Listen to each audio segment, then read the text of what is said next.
Test my mic.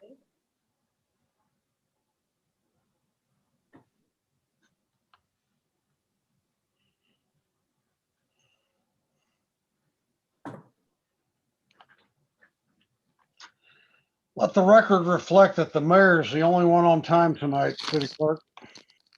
That record should not reflect that because the vice mayor is also on time Oh, tonight. there you go. All right. A twofer.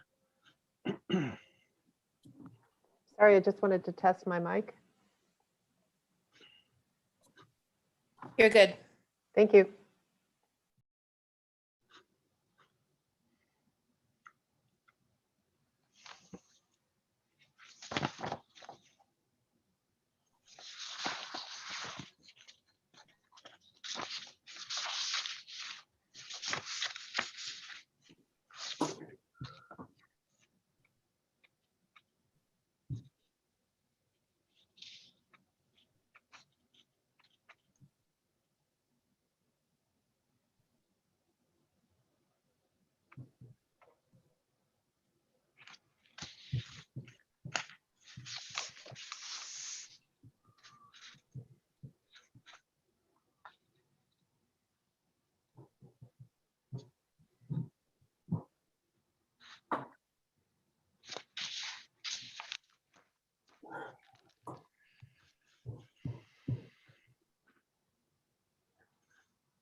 Just to let you know, this is Richard. Just to let you know, Nat is having trouble logging in to Zoom.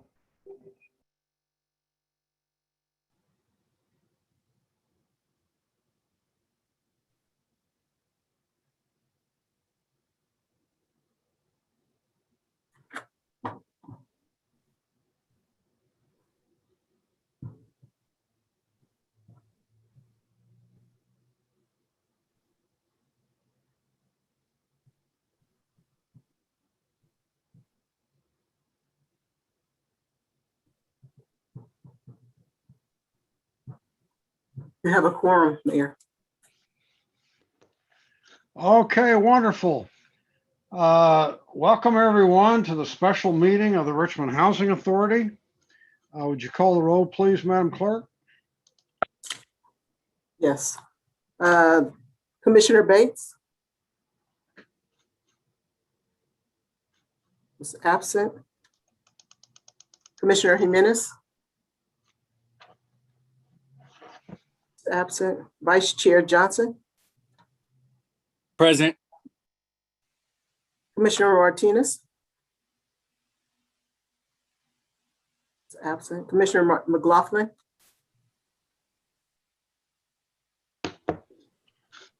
She's here. yes. Commissioner McLaughlin, I'm sorry, here, I was muted. and Commissioner Willis, Here. and Chair Putt. Here. And let me just go back quickly to Commissioner Bates, Commissioner Jimenez, and Commissioner Martinez. Okay. They're all still absent. Now they're still having dinner. They're still having dinner. Okay. Excuse me, Commissioner Scott is also here. All right, Lieutenant Commissioner Scott is here. Okay, thank you. Thank you. Okay, would you roll the public comment instructional video, please?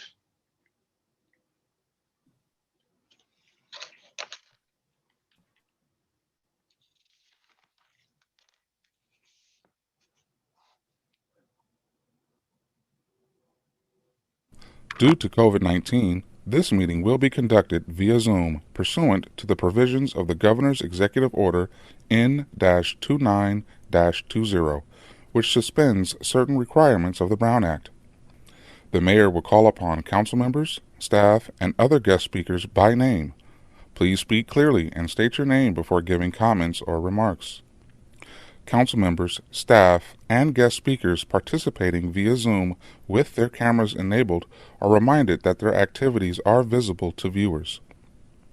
Community members participating via Zoom wishing to speak should use the raised hand feature or dial *9 if participating via phone, and the mayor or city clerk will call upon them at the appropriate time. Community members will have up to 2 minutes to speak, 3 minutes for public hearings. After the speaker's time expires, staff will lower their hand and mute their mic. Community members participating via phone will be called upon to speak by the last 4 digits of their phone number. Public input and participation are of the utmost importance to the City of Richmond City Council. Therefore, it is important for public speakers to be ready to address the council when called upon. Public speakers are requested to state their names and city of residence, but providing such information is voluntary. Written public comments received before and during the meeting in accordance with the COVID-19 public comment guidelines printed on the meeting agenda will be entered into the record and published at the clerk's office webpage. If authors of written correspondence would also like to speak on the item, they should raise their hand when prompted by the mayor, and the city clerk will call upon them at the appropriate time. A roll call vote will be taken for all action items. The meeting can be seen on KCRT's TV channel and is being streamed on Zoom, YouTube, and KCRT.com. Thank you for participating in a meeting of the City of Richmond City Council. Debido a COVID-19, esta reunión se llevará a cabo a través de Zoom, en conformidad con las secciones de la orden ejecutiva del gobernador N-2920, que suspende ciertos requisitos de la Ley Brown. El alcalde llamará a los concejales, a los empleados de la ciudad y a otros invitados a hablar por nombre. Por favor, hable claramente y diga su nombre antes de dar su comentario. Se recuerda a los concejales, empleados de la ciudad y otros invitados participando a través de Zoom con sus cámaras encendidas que sus actividades son visibles al público. Miembros de la comunidad participando a través de Zoom que deseen hablar deberían de usar la función levantar la mano, en inglés raise hand, o marcar *9 si están participando por teléfono. El alcalde y la secretaria municipal llamarán a los oradores en el momento apropiado. Miembros de la comunidad tendrán hasta 2 minutos para hablar y 3 minutos para temas de audiencias públicas. Después de que se expire el tiempo de orador, se le bajará la mano y el micrófono será silenciado. Miembros de la comunidad participando por teléfono serán llamados para su turno usando los últimos 4 dígitos de su número de teléfono. Los comentarios y la participación del público son de suma importancia para el Consejo Municipal. Por lo tanto, es importante que los oradores públicos estén listos para dar sus comentarios al Consejo Municipal cuando sean llamados. Se pide que los oradores públicos indiquen sus nombres y ciudad de residencia, pero proveer dicha información es voluntario.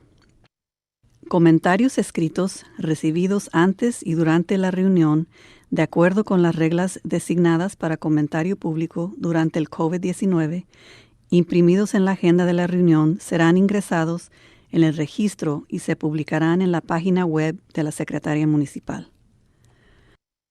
Si los autores de la correspondencia escrita también desean hablar sobre el tema, deberían levantar la mano cuando sea pedido por el alcalde, y la Secretaría Municipal los llamará en el momento apropiado. Se realizará una votación nominal para todos los puntos de acción. La reunión se podrá ver en el canal de televisión de KCRT y también se transmitirá en Zoom, YouTube y kcrt.com.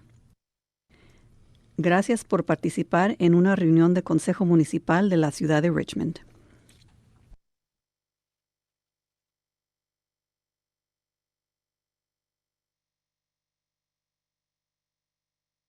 You're muted, Mayor. I want to remind everybody that we're on the Housing Authority agenda, so don't get that confused with the regular city council agenda. So the next item is statement of conflict of interest. Does anyone have a conflict of interest? I don't see any. Next item is report from the executive director. Nanette? Good evening, commissioners.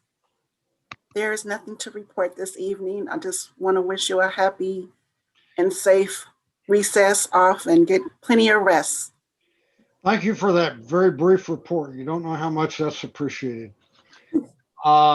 Next item is open forum for public comment. Again, this is limited to housing authority items. Do you have any speakers, Madam Clerk? No, we do not have any speakers. Okay. Mr. Mayor, City attorney. Yes, although it's not listed on the agenda, we do need to do a report out of any final actions taken during the Housing Authority Board closed session, and I'm reporting that there was no reportable final action. Okay, thank you for that brief report. Okay, now we're going to open forum for public comment. Do you have any speakers, Madam Clerk? No speakers. All right, we're moving right along here. Okay, the next item is agenda review. Any changes to the agenda? Anything anybody wants to remove from the consent calendar? I don't see any. So the next item is the Housing Authority consent calendar. Is there a motion? so moved. Okay, motion by Vice Mayor Johnson, Second by I Willis. second it. Second by Willis. second by Chair McLaughlin. Scott. Lots of seconds. I don't know. Who was the second? I think Scott, Willis was Jason. before me. But I don't know for sure, Mr. Mayor. Oh, J.C. Scott, I'm sorry. Oh, okay, Commissioner Scott. Good. Huh? Okay, all right. Let's call the roll call vote, please. Commissioner Bates? Okay, he's still absent. Commissioner Jimenez? Present. We're voting on the consent calendar for the Housing Authority. Oh, yes. Okay, thank you. Vice Chair Johnson? Yes. Commissioner Martinez? Yes. Commissioner McLaughlin? Yes. Commissioner Willis? Yes. Lieutenant Commissioner Scott? Yes. And Chair Butt. Yes. Motion passes with Commissioner Bates absent. Okay, the Richmond Housing Authority meeting is now adjourned, and we will move to the regular meeting of the Richmond City Council. Would you call the roll, please? Yes, Councilmember Bates is absent. Councilmember Jimenez, Present. Vice Mayor Johnson, Present. Councilmember Martinez. Here. Councilmember McLaughlin, Here. Councilmember Willis, Here. and Mayor Butt. Here. The next item is statement of conflict of interest. Does anyone have a conflict of interest? City Attorney? Yes, thank you, Mr. Mayor. I am recusing out of an abundance of caution and to avoid even the appearance of a conflict in item number I-23. The proposed consulting contract is with a law firm where I was a partner until the end of October of last year, 2020, until right before I left to join the city of Richmond. Senior Assistant City Attorney James Atencio and as needed, Heather McLaughlin will be covering this matter, and I will be recusing from that matter entirely. Okay, anyone else? I don't see any. So the next item is agenda review. Are there any requested changes to the agenda? City Clerk? Yes, I have a request from the public to remove item I-19. Item L6 was requested by staff to be continued to September 14th. That's L6. And that's it. Okay, was there something after L6? Mayor? Oh, continue to September 14th. Okay, yes. City Attorney McLaughlin. I'm sorry for the late notice, and I should have notified the city clerk as well. But I have asked that the I-20 be removed and continued to the next meeting. Okay. I-20. Okay. I-20 continued. Yes, Councilmember McLaughlin. Yes, thank you, Mr. Mayor. I would like to move up to right after consent calendar, item L1. There are some presenters here that we need to hear from, and we need to have them be heard early in the agenda. And then following L1, I would like to hear I-19. So after consent calendar, L1 followed by I-19. Okay, well, I-19 has been removed, and I'm also removing I-17, 18, and 19. Let's see. I am removing I-16, 17, 18, and 19, and then I-20 is continued. So unless somebody objects, I don't have a problem with moving L1 up to after consent calendar. Followed So by may- I-19 after consent calendar. What? Followed by I-19. No, I-19 has been removed. It goes to the end of the agenda. I know. It generally would be at the end, but I would like it to be heard earlier. It's an urgent item. We have to hear it. Well, I'm ruling that it goes to the end of the agenda. If you want to move to Yeah. I move if you want to move to overrule me, go ahead. I move to overturn your ruling and move it up after L1, which is after consent calendar. City manager? I just wanted to remind the council that you all had previously had an understanding that budget items would continue to be heard in the beginning of the meeting. I just wanted to remind the council of that agreement that you all made amongst yourselves. Well, that's a good plan, but apparently council members have other plans now. Yeah, I think we're going to get to the budget item for sure, but I think we need to hear. I would like to ask Councilmember Jimenez is one of the sponsors of L1.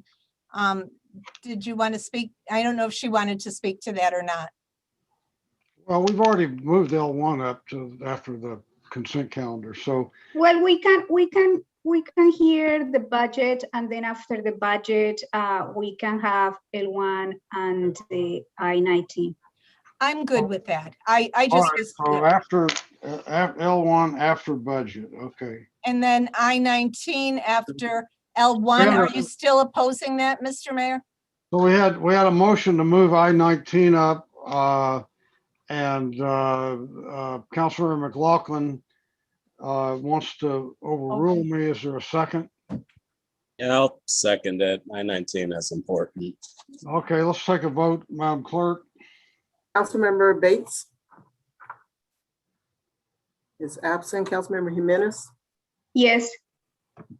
Vice Mayor Johnson, Sure. Councilmember Martinez, Yes. Councilmember McLaughlin, Yes. Councilmember Willis, Yes. and Mayor Butt. No. The motion passes with Mayor Butt voting no, and Councilmember Bates is absent. Okay, any other agenda modifications? Okay, we'll move to the next item, presentations, proclamations, and commendations. You know, normally these go on the consent calendar, but I would be willing to move that they all go to the consent calendar unless somebody, well, I will do that. I will move them to the consent calendar unless somebody objects. Mayor Butt, Yes. Councilmember Bates wanted item D2 read out loud. Well, he's not here, is he? So I'm gonna exercise the mayor's prerogative and move D1, D2, and D3, move them all to the consent calendar in the interest of getting through this meeting, which is liable to be a long one. So if nobody objects, they are now on the consent calendar. Okay, next item is report from the city attorney of final decisions made during closed session. There were no reportable final decisions made in closed session, Mr. Mayor. Okay, next item, report from the city manager. I I just want to make a public plea for everyone to be vaccinated. It's incredibly easy. It's free. There's all kinds of opportunity in Richmond.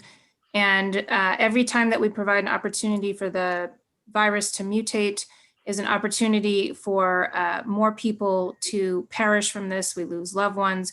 And it's an opportunity for it to get to a place where vaccines are no longer effective. And it will just continue to impact all of our lives in an incredibly negative way. Please get vaccinated. Okay, I'll second that. Next item is report from the police chief. Good evening, Mayor Butt and City Council members. The police department has been very busy over the past few weeks since my last report. Some of the highlights include one homicide that we responded to on Sunday afternoon. This was a brazen shooting that happened in broad daylight at the 4th Street Park. 4 suspects shot at a group of people that were hanging out and barbecuing in the park. 2 people were shot and 1 succumbed to his injuries. That brings our homicide total to 12 homicides to date this year. Additionally, we've investigated 5 additional shootings in which a victim was struck over the past 3 weeks. This brings the total number of shooting victims this year to 47. We also investigated 12 robberies over the last 3 weeks and 9 felony domestic assaults. Another investigation of interest was a home invasion robbery that occurred within the Northern District. In addition to the criminal investigations, we conducted proactive investigations to include a human trafficking operation on 23rd Street, a DUI checkpoint, as well as several other traffic enforcement operations in compliance with our grant. Lastly, I want to update you on a missing persons case. In February of this year, we had a 17-year-old young male, Antoine Whitley, who went missing, and we believe that he went missing from the San Rafael Bridge. And last Thursday, his body was recovered from the San Pablo Bay. So that brings, hopefully, his family a little bit of closure in that missing persons case. And that's all I have. Thank you. Okay, any questions for the police chief? Okay, I don't see any, so we'll move to open forum for public comment. Okay. Did you have your hand up, Councilmember Jimenez? Did you have something? It's for public comment. Thank you. Okay. Go ahead, City Clerk, call public speakers. Just as a reminder, open forum is an opportunity to speak with the council, address the council in regards to items that remain on the consent calendar or items that are not on the agenda. And we do have speakers, and we'll ask Jess Ward to please call the speakers. Okay. So far I have 9 speakers. Phone number ending in 2352, Jeannie Courts, Deborah DeGina Burks, Mark Wasberg, Yanni Garcia, Lisa Johnson, Randy Joseph, and Melinda. Phone number ending in 2352. Please unmute yourself by pushing *6. You'll have 2 minutes to speak. You can go ahead and start when you're ready. El próximo orador será el número terminando en 2352. Por favor, prenda su sonido presionando estrella 6. Hello. Okay. I will move on to Jeannie Courts. Jeannie Courts, you'll have 2 minutes to speak. You can go ahead and start. Thank you. Jeannie Courts, Richmond resident. I want to address Mayor Butt's behavior during last Thursday's City Council meeting. He behaved in a manner most unbecoming of a mayor. He was abusive, he bullied, he lied, his comments were misogynist, his comments about the Brown Act violations were false, and he made false claims against Council Member McLaughlin. Mayor Butt staged such a crazy around and around mess of a discussion and debate that he created chaos. And he was smiling when it got so chaotic that it was making everyone, myself included, exhausted and feeling totally abused. What was most egregious was his public humiliation and abuse, and I'll add misogyny, of the city attorney, Teresa Stricker, a professional woman who provided trainings on the Brown Act through the State Bar of California's minimum continuing legal education to interested lawyers. Who are you, Mr. Mayor, to question City Attorney Stricker's authority and knowledge on the Brown Act? Why should a city employee put up with this abuse? Why should any city employee put up with Mayor Butt's abuse? This kind of abuse and humiliation towards an employee is grounds for dismissal. Mayor Butt's continuing abuse of employees and the public must stop.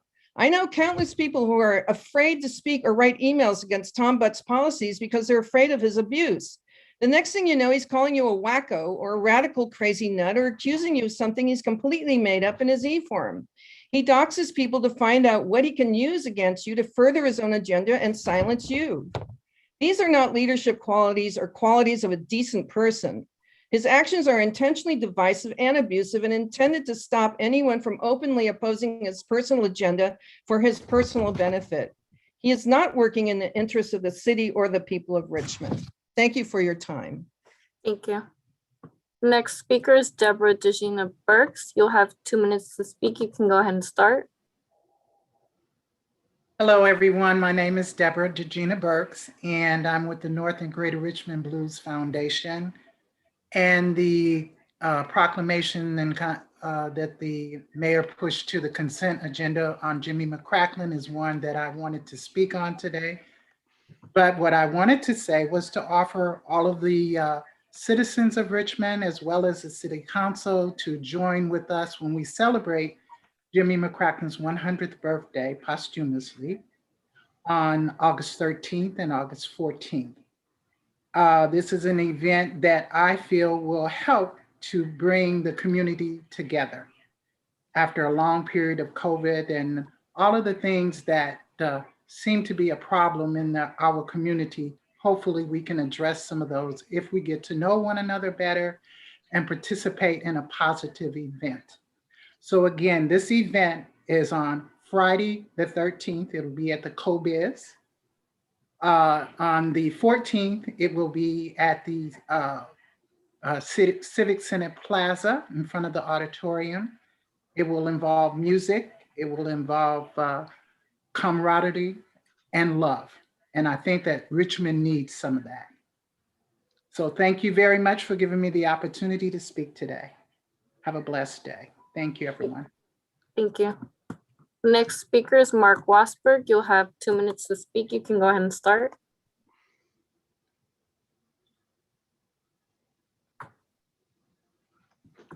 Mark?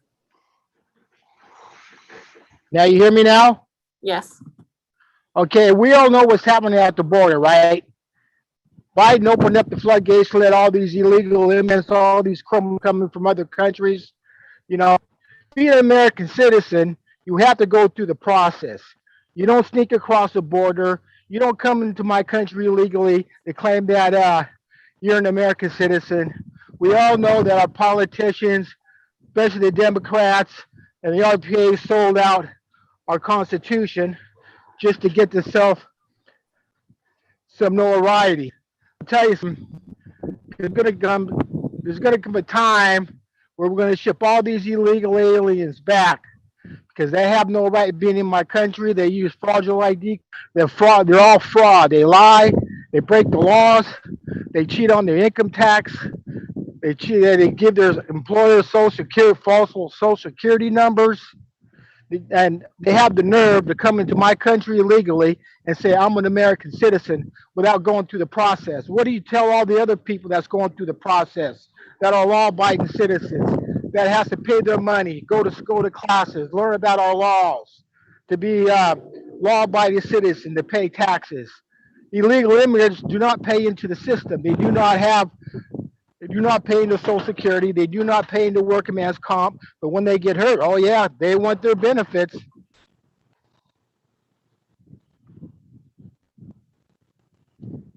Shit. The next speaker is Yanni Garcia. Yanni, you'll have 2 minutes to speak. You can go ahead and start. Hi, good evening. My name is Yenny Garcia. I'm calling on behalf of the Latina Center, and I want to cordially invite everyone, our mayor, vice mayor, and our city council members. This Friday, July 30th, we have from 12 to 2 our virtual ceremony for our Women's Health and Leadership Program and Young Latina Future Leaders graduation. Please join us. I have sent you an email. I have yet to receive confirmation, but we would love to have all of you and also our community members celebrating with us. this fabulous program and these women leaders that are going to start working in our community. Thank you. Thank you. Next speaker is Lisa Johnson. Lisa, you'll have 2 minutes to speak. You can go ahead and start. Thank you. Good evening, Mayor, Vice Mayor, City Council members, and staff. I'm speaking out tonight on the discussion that occurred last Thursday regarding fireworks and sideshows. I know I speak for many when I say that the RPA council members completely disrespected the vast majority of Richmond residents and businesses regarding these events. You expressed more concern for the people who are doing the illegal activities than for the public health and safety of this entire community, including many who suffer from PTSD, such as some of our veterans, and who are traumatized by these activities. A homeowner's dog even died on July 4th in response to the firework battleground known as Richmond. Councilmember Martinez and Vice Mayor Johnson expressed more concern for 12, 13, and 14-year-olds, implying they are the primary ones blowing up fireworks and doing sideshows. First of all, they aren't the ones spending thousands of dollars buying fireworks, nor are they allowed to drive, let alone do a sideshow. And any parent or adult who's letting them light these powerful fireworks or drive, let alone participate in a sideshow, could even be charged with child endangerment. Councilmember Martinez wants to devote land for folks to conduct illegal sideshows. As one speaker appropriately noted, he appeared to be more concerned about finding land to support this than helping our unhoused residents. What resident or business wants this next to them? Wouldn't this violate our city's noise ordinance? This is also a Bay Area issue, and if he wants to find land to support sideshows, then he should work with other cities on such an endeavor. Regarding preventative measures, there are numerous city-sponsored fireworks shows that families and adults can attend, and Richmond plans to have a show again starting in 2022. These folks are spending thousands on fireworks and tires, and as other cities crack down on sideshows, they will only continue to increase in Richmond if we don't similarly send a strong message that this is not tolerated in Richmond. You have no problem finding ma and pa landlords $10,000 or higher for a minor first-time infraction. Why do you think illegal fireworks and sideshows aren't worthy of appropriate fines coupled with community service? Thank you. Thank you. Next speaker is Randy Joseph. You'll have 2 minutes to speak. You can go ahead and start. Oh, I only have, hello, can you hear me? Yes. Hi, my name is Randy Joseph. I'm a Richmond resident. First off, before I really get into it, I would like to say that everything that Mark Wasberg has said was totally wrong, totally out of pocket, racist, and out of line. And the mayor and other people should speak up to let you know that that kind of hate speech should not be allowed in the city at all. Secondly, I want to invite everybody on August 7th to come out to a Richmond Stop the Violence caravan that is happening. We're setting up at City Hall at 11:30. If people are interested, at 11:30 on August 7th, if people are interested in joining us on August 7th to stop the violence in the city and to get the community involved, we're meeting up at the City Hall again at 11:30, and we're going to drive around Richmond and get to support the stop the violence in the city and also get the community out there. Also, we're going to want to promote a Put the Guns Down event that's happening. We're going to link up with the caravan at the end at the end of the caravan. We're going to link up with a Put the Guns Down rally that's being held by Elena Bowles. It's going to happen at 1 p.m. It's hopefully going to happen in Evan Park on the same day. So I invite the community, I invite the mayor, I invite city council members to support that cause. If you can reach me out an email, my email is rfjoseph23@gmail.com to register your car to be part of the caravan. Once again, my email is rfjoseph23@gmail.com to be part of the caravan. Thank you, and I yield my time. Thank you. The next speaker is Melinda, and the following 3 speakers after that are Jan Mignoni, Oscar Garcia, and Norma. Melinda, you'll have 2 minutes to speak. You can go ahead and start when you're ready.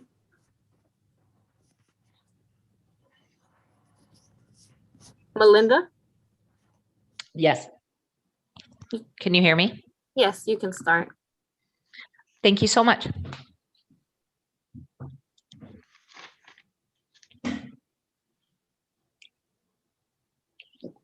You can go ahead and start. Thank you. Hi. Thank you so much for, excuse me. My name is Melinda McCrary, and I am from the Richmond Museum of History and Culture. Yes. Hi.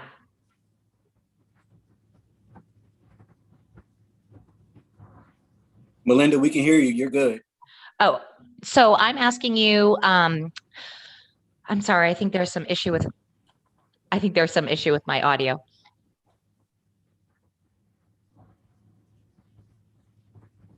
Melinda, do you want to go ahead and start over real quick? Yes. Okay, we can hear you fine. Fortunately, I can hear myself several different times.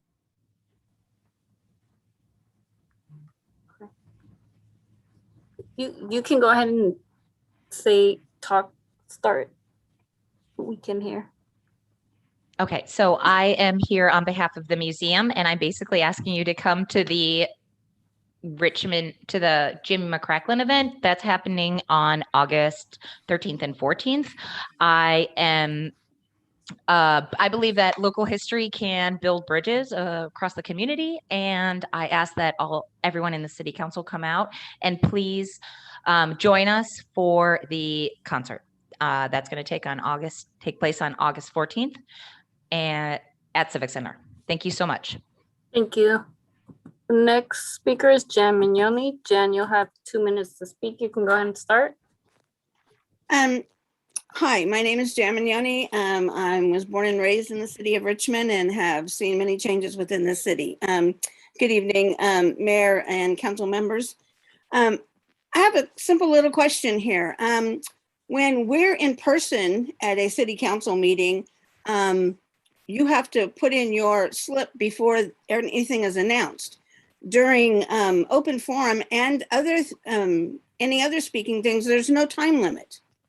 I mean, there should be like maybe a 2-minute, you have 2 minutes to raise your hand and let it go. That's not happening here. And I don't think that that's a good thing, because you're getting people who are, oh, I heard what they said, so now I'm going to talk. And it's just going to draw out the meeting. If we do like we do, if we're there in person, which hopefully soon we will be in person, then when you come in, you fill out your slip, you sit down and you sit there. You don't just jump on when you feel like it. You know, that doesn't work. I mean, it's got to be done fairly all the time, not part of the time. And I think when you went to the task force meetings, they had 2 minutes to raise your hand. So that should happen here at the city council meetings. And I want you to think about putting that on the agenda as an agenda item so it gets done. Thank you for your time. Thank you. Next speaker is Oscar Garcia. Oscar, you'll have 2 minutes to speak. You can go ahead and start. Hi, can you hear me? Yes. Good evening. My name is Oscar Garcia, born and raised in Richmond, also president of the Iron Triangle Neighborhood Council. I want to echo the invitations to the Latina Center graduation, also to the caravan, and also to the museum's events on the 13th and 14th. These are all very important events, 2 of them being held in the Iron Triangle, and hopefully you can attend. And I will look forward to the city council and mayor's attendance. I do want to make comments regarding sideshows. I don't think folks on the city council are understanding the severity or liabilities about potentially hosting a sideshow. I can state from personally attending when I was much younger, sideshows that they're very dangerous. You can easily be hit if you're not paying attention, and or other things can happen among the participants. I don't think this should be a priority of the city, and especially when you consider that many of the sideshows are held or hosted by student or kids from outside of the city. Per my understanding, a lot of students or kids come in from the Central Valley to do their sideshows here in Richmond. So I want to express the liabilities and dangers to our youth if we start hosting such events. And instead, we need to focus on making sure that they have homes, that they have good schools, and things that will keep them safe and productive. So I just want to emphasize my concern with, this, disregard to the severity of sideshows. Thank you. Thank you. The next speaker is Norma. Norma, you'll have 2 minutes to speak. You can go ahead and start.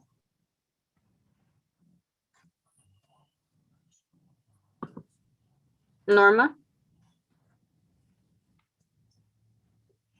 I wanted to speak on L1 on voting rights. I tried to lower my hand and it wouldn't lower. Okay. So I want to speak of voting rights on L1, please. Thank you. Thank you. Next speaker is Pam Stello. Pam, you'll have 2 minutes to speak. You can go ahead and start. Thank you. My name is Pam Stello. I urge the council to ensure that the mayor is punished to the full extent of the law for publicly disclosing the contents of confidential closed session items on his public e-forum for personal and political purposes, for canceling meetings solely for political reasons, for publicly threatening the unfounded firing of the city manager and city attorney, for abusing the city attorney publicly at the July 22nd city council meeting and obstructing Councilmember McLaughlin's two-part motion to appropriately overrule the mayor, and for abusing residents. We all know far too many examples of his abuse of residents who disagree with him, no matter how professionally that disagreement is made. His abuse of power with impunity has eroded our democracy for far too long. Please impose every sanction, censure, and whatever the law affords to end his abuse of power. Thank you. Thank you. And I'm seeing 2 hands left, Councilmember Jimenez and Vice Mayor Johnson. So I'll take Councilmember Jimenez first. You'll have 2 minutes to speak. You can go ahead and start when you're ready. Thank you. I just want to apologize to the city attorney, Teresa Stryker, in public for not speaking out against the inappropriate comments directed at you last week. Mayor Butt's statements like, quote, "You are full of it," and "You are not very smart," end quote, were disrespectful. And as a council member, I could have intervened. I hope this behavior does not happen again.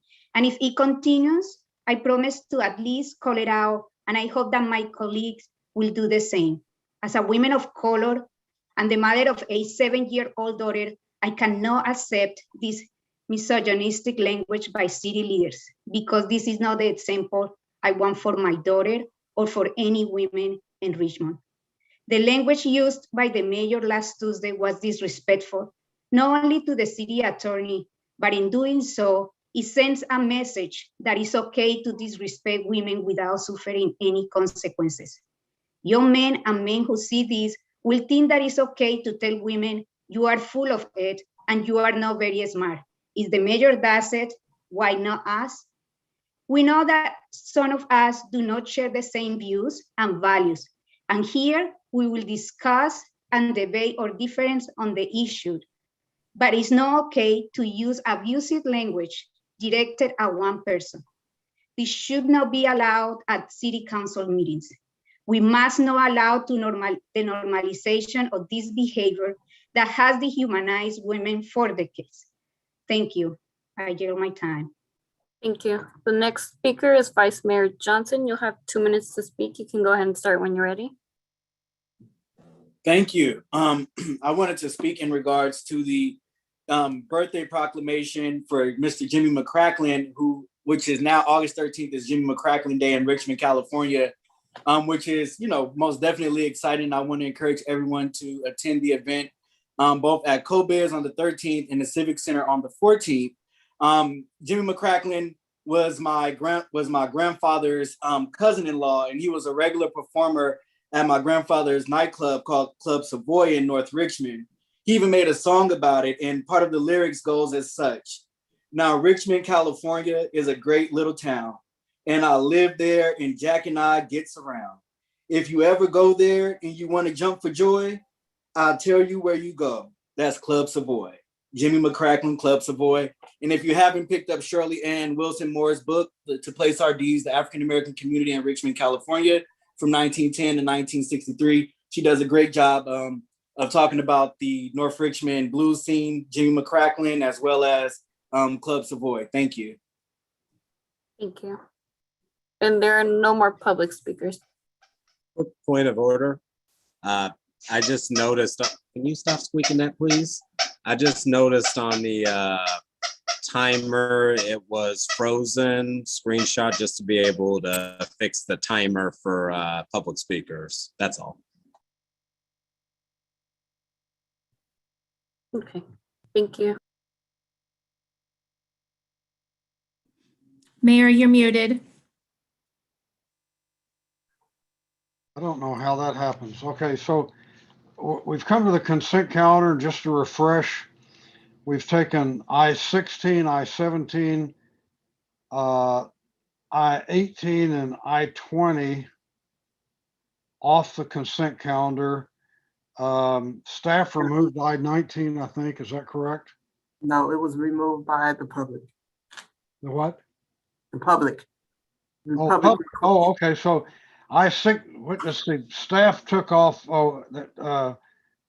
which one? Oh, staff continued which 20.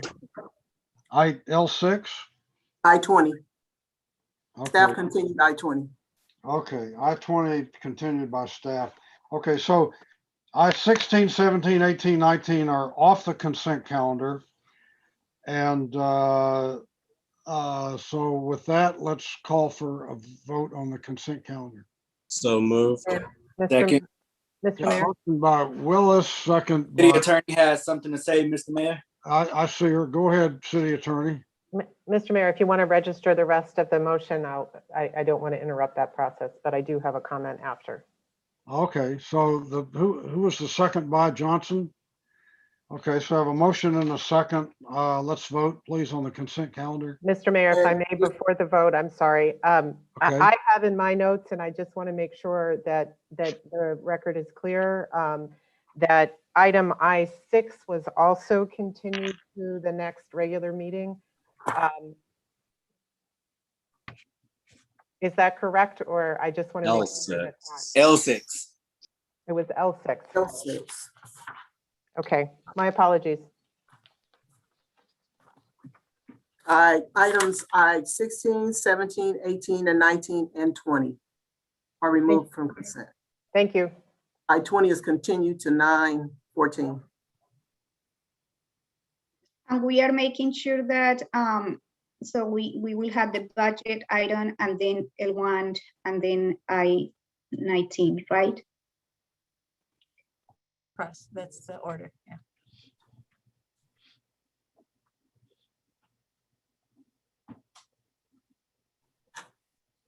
Mayor, your technology is foiling you again. You're muted. Who's in charge of this operation? Okay, so my understanding was that that after the consent calendar, we take up item J1, and then after that, we take up item I-19 and L1. Is that correct?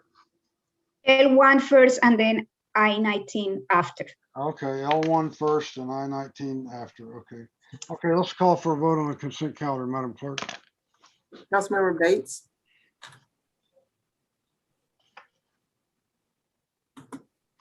Councilmember Bates. I did see him here, but okay. Councilmember Jimenez. Yes. Vice Mayor Johnson. Yay.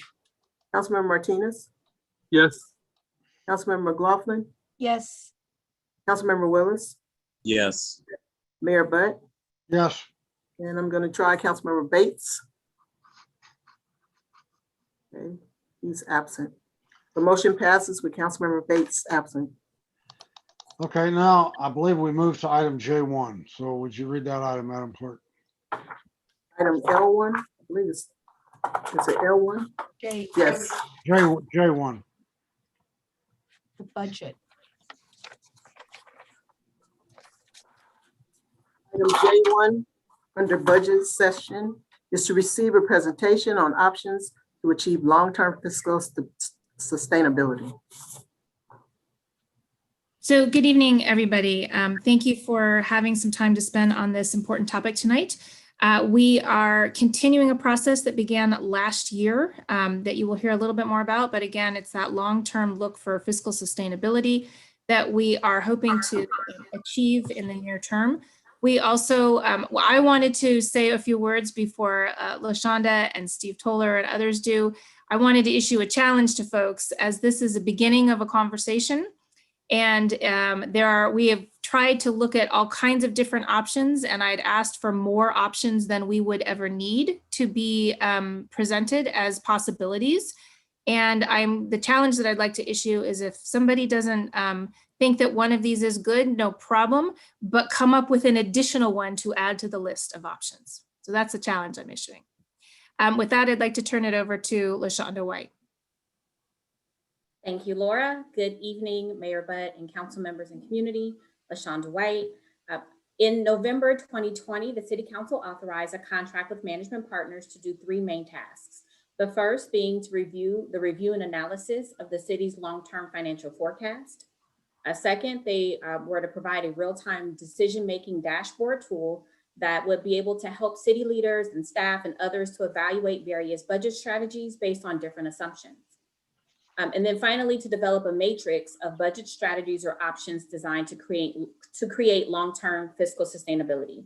The first 2 tasks were completed and previously presented to City Council in March of 2021. Tonight's presentation will briefly update the 5- and 10-year financial forecast based on the adopted fiscal year 21-22 budget.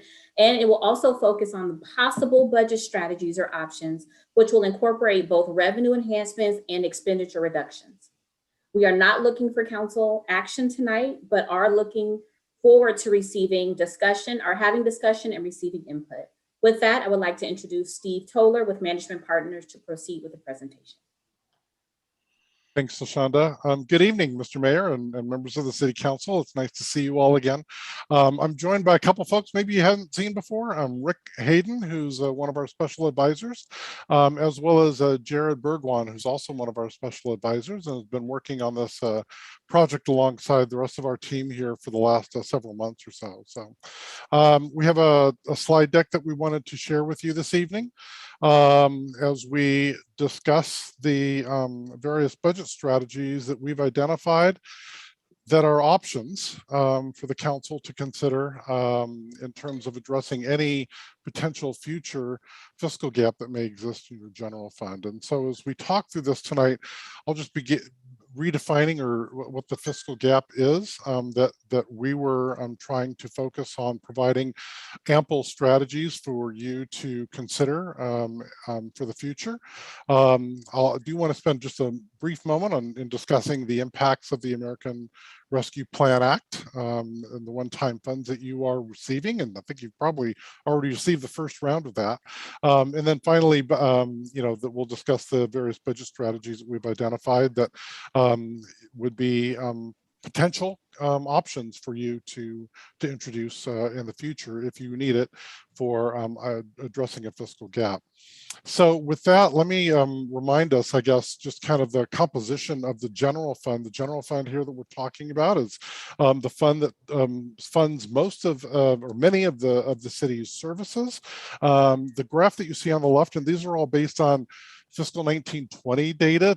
2021 data is still being closed, so we just went back to fiscal 20, which gives you kind of a good feeling in terms of what the composition of various expenditures and revenues are, and one that is not unique to Richmond, which is very similar to other cities, is really the composition of what you're spending money on, which is that people provide services. It's your employees that are providing services to the community. And so it's not uncommon to see anywhere from 70 to 80% of a general fund budget that goes towards paying employees, and yours is around that 75% level. And then the other 24% is on operations and maintenance services, supplies, and other things like that. So that's where you spend money on. Well, where does your money come from? And the city is highly reliant on various tax revenue sources that range from property taxes, your sales and use taxes that you have, business license tax. We'll talk about the business license tax component here in a moment. And then other taxes, which include the document transfer tax, franchise taxes, utility users tax, and a whole array of different taxes. That represents almost 90% of your general fund. And just the word of note on taxes, as you all know, taxes as I look at dials, when I think about, budget strategies and being able to make some changes, the tax dial is a little sticky. You can't just make a decision unilaterally in terms of raising or raising taxes. It requires a vote of the people under Proposition 218 that was enacted by voters, gosh, but 20, 30 years ago now. So here. So that's one of the things that you just have to consider in terms of, revenue enhancements. What are the different options that you have to be able to make changes there? It would likely require a vote of the people of Richmond. So with that kind of as a backdrop, several months ago, we had presented to you a financial forecast. We had some discussion about those, about the forecast, what was incorporated in it. We have worked with staff to update the forecast based on your adopted fiscal 2022 budget that you just recently adopted. And what these graphs here show is really the outcome of that. And what it basically shows is the graph on the left shows what the projected annual shortfall is based on all of the various assumptions that are incorporated within the forecast, and that while it appears as though you're going to be able to end 2021 with a surplus in the general fund.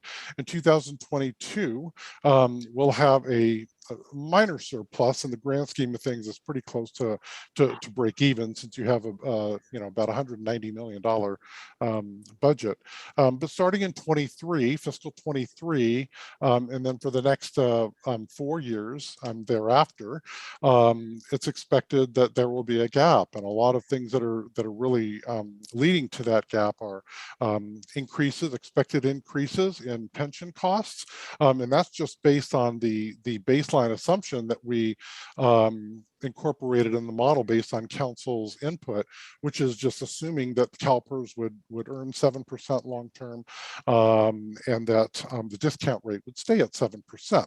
As you may be aware, CalPERS had a pretty good year this last year. They finished with a 21% return because of the incredible growth in stock market and their real estate and other transactions that they did to invest the pool. However, the CalPERS board, it did also decide to reduce the discount rate because based on advice from their actuary and their investment advisors that long term their expected return rate would be less than 7%. So they did make a decision based on the positive growth to reduce that discount rate. Now, we have not seen the actuarial studies that have been done. In fact, they won't be completed for another month or two. And so the model could be then updated at that time based on the new projections. So we're using the actuarial projections that were based on the most previous report that was completed last August or September timeframe. And so based on those projections and because of growth that was anticipated in pension costs and with some of the decisions you made to add back some staff in this current budget year, we've incorporated that in the model, and that's what leads to the graphs that you're seeing here on the left. And again, if the council, if those forecast assumptions came true and council did not take any action, of course you planning on doing that, but if it were left with no corrective action taken, it could end up seeing the general fund depleted of its reserves by 2025. Now that does not mean the city is going bankrupt. I want to make sure the public understands that. That is not what that means. What it means is that the reserves could be depleted if action weren't taken. That's why we're having this conversation tonight and the actions that you're likely going to be taking in the future to avoid that that occurring. I just want to show one more chart that if we expand it out to a 10-year horizon, again, the forecast went out to 10 years. The gap still exists throughout that period, and it would take probably about 20 years for expenditures to be reduced enough and revenues to catch up with the expenditures because of the tail that we have on our long-term retirement costs that again, that not only Richmond has, but every pretty much city has in California. And so what does that mean in terms of budget strategies? And the concept when you look at budget strategies and the gap that's trying to be resolved, again, based on what the forecast indicates here, is that if it was tried to ensure that your general fund reserves stay at the or approach back to the reserve goal that you've established, which is a 15% of annual operating expenditures. The city would need to introduce budget strategies, annual budget strategies that would have the impact of either increasing revenues and or reducing expenditures to the tune of about $21 million by 2026. And that would help the general fund restore reserves back up to the 15% level. And if we just take that out, then throughout the 10-year forecast, you see that the amount of adjustments that would be required in those future years goes up to about 26 million. And that means basically you're trying to look for new revenues and or expenditure cost savings that total $26 million per year. What this graph shows, though, is that you would be able to, again, based on the forecasted assumptions, that in those outlying years, you would be able to restore some of those, but would still need at least about $20 million in adjustments to ensure that your reserves would be able to stay and hug that 15% line. We're not assuming that you would be able to implement any of these starting in 2022. So we're assuming that if there was any adjustments that you decided you needed to make, that you would not be able to implement those until 2023. And that's why we've demonstrated that on this graph.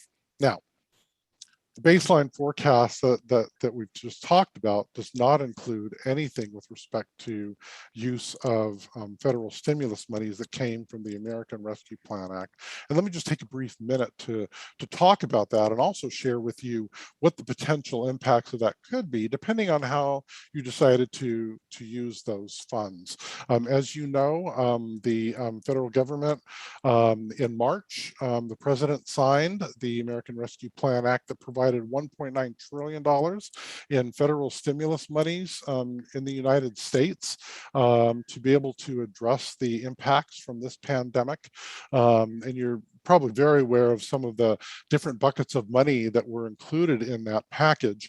130 million was carved out for local fiscal recovery that would be dedicated to cities throughout the United States to be able to, cities and counties, to be able to address the impacts from the pandemic. Half of that would go to counties, and then the other half went to cities, and then they used a formula to basically allocate those pretty much based on population from 2019 that would allocate the other half, about $65 billion. 45.5 million of that was going to what they considered metropolitan cities, which are cities that are over 50,000 population. And then the rest of that, about 20 million, would go to those that are under that. You being a over 50,000 population, you were considered a metropolitan city, and so therefore you're getting your money directly from the Treasury Department. The legislation itself identifies basically 5 uses for the funds. They identify it as 4, but the Treasury Department expanded that through some regulations that they issued.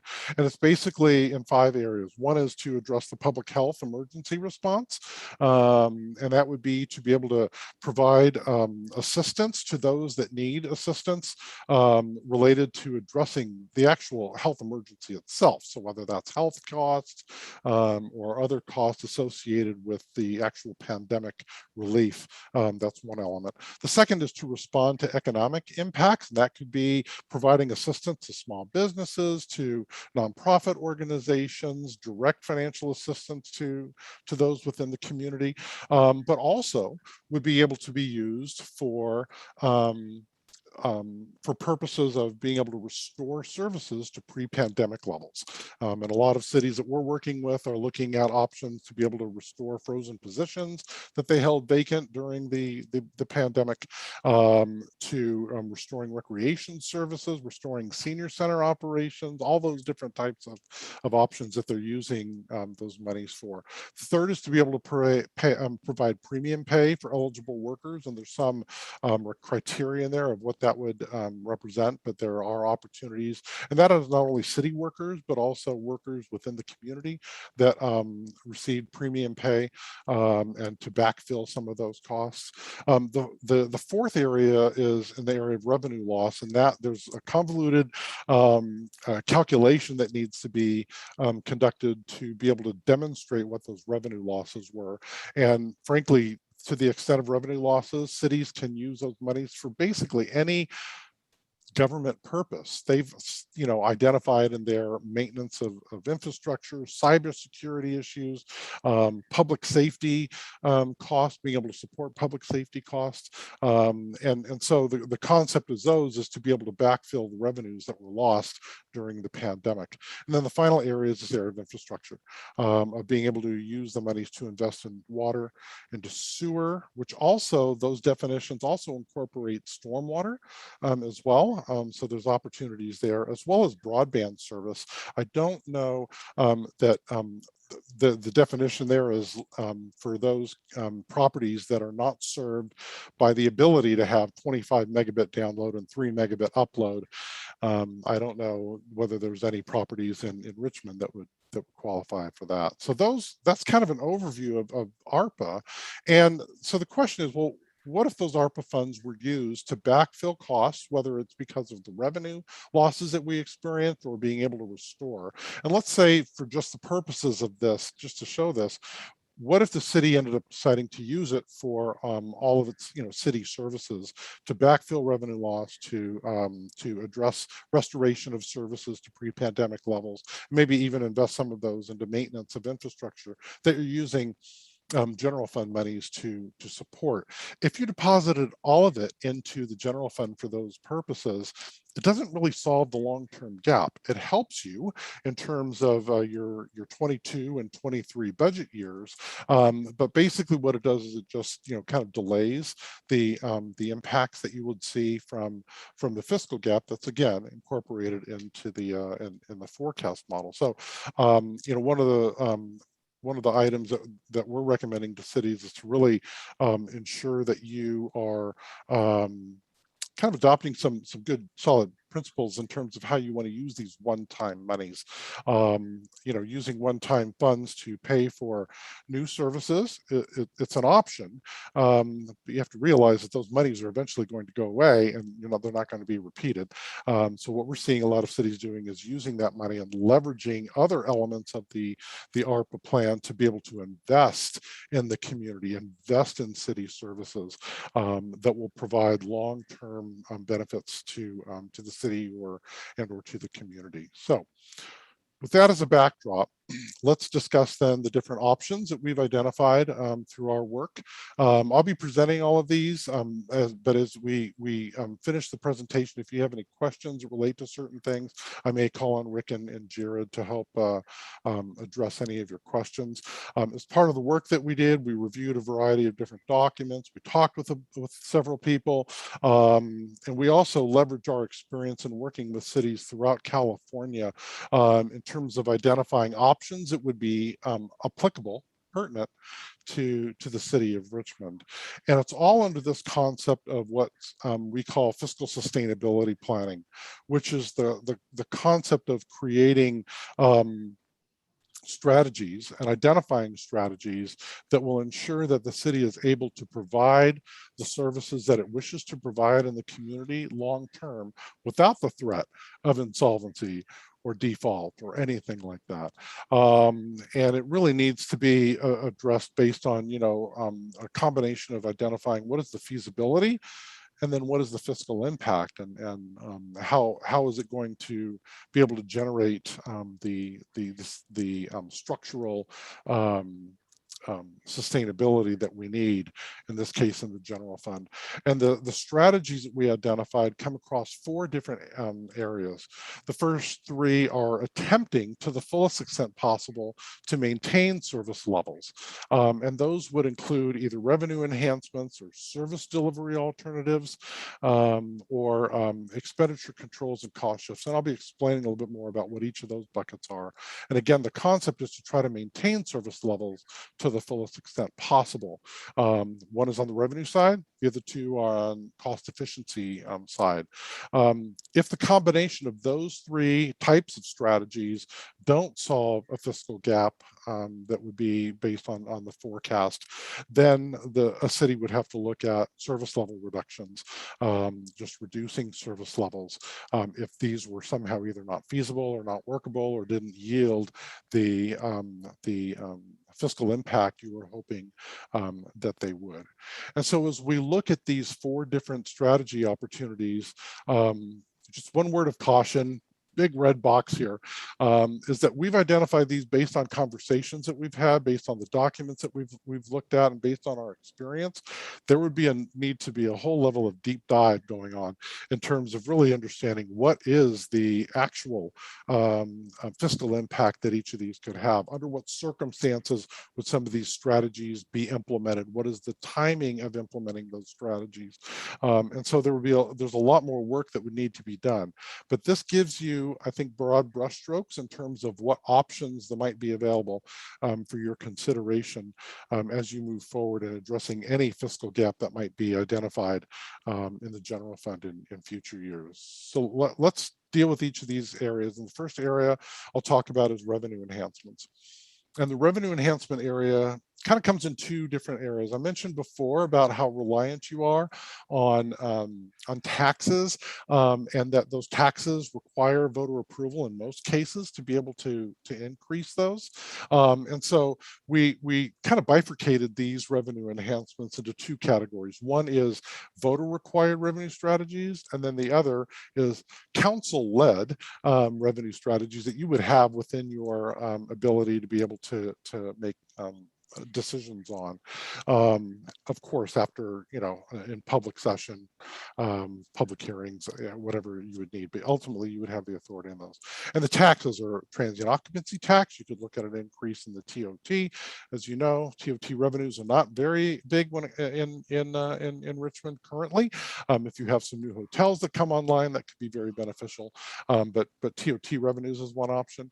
You have the document transfer tax, or real property transfer tax, as the profession tends to call it. So you could look at doing an increase there.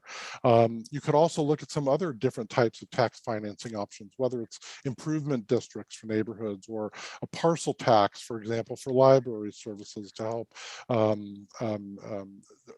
help you address the costs of providing your own library in the community. A vacant parcel tax could help with blighted properties, for example. Raising the utility users tax is an option, but all of those would require voter approval. On the council-led revenue strategies, you do have some options available here.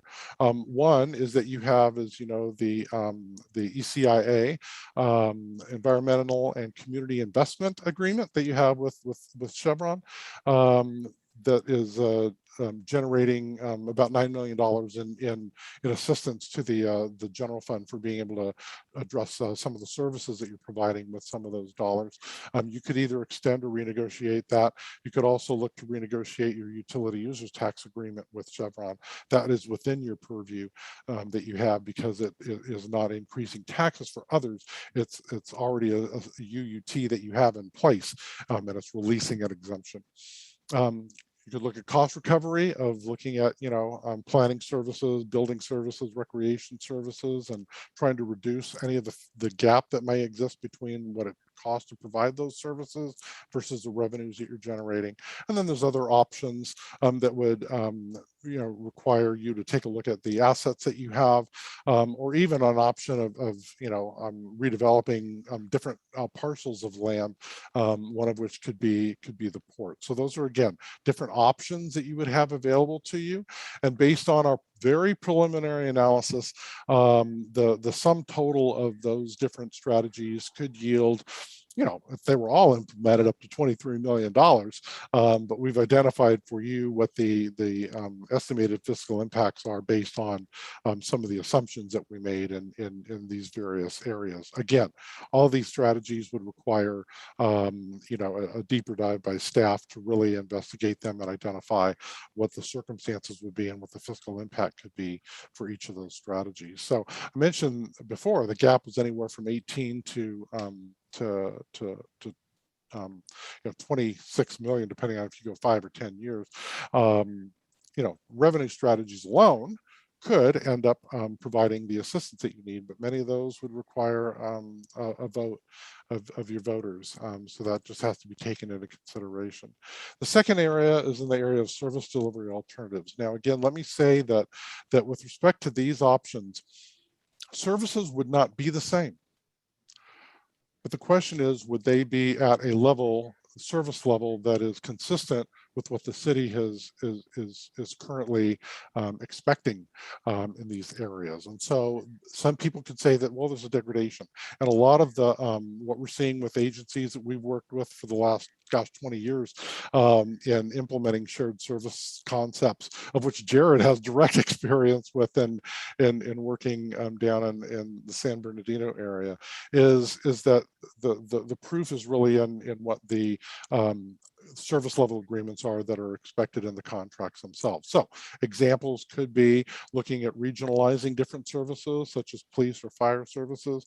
It could include looking at different ways to provide your senior center operations, maybe partnering with a nonprofit organization, looking at, again, a regionalized approach or a contracted approach for library services, or looking at either the county or the nonprofit organizations to help with providing the services that you have for social services. Now, each of these types of strategies, as you are well aware, would impact the employees that work with the city, and so it would require not only a lot of discussion amongst yourselves in terms of whether you wanted to move forward with this, but it would require discussions with labor groups in terms of either the impacts or actually negotiating the circumstances under which these could be implemented based on your personnel rules and your existing labor contracts.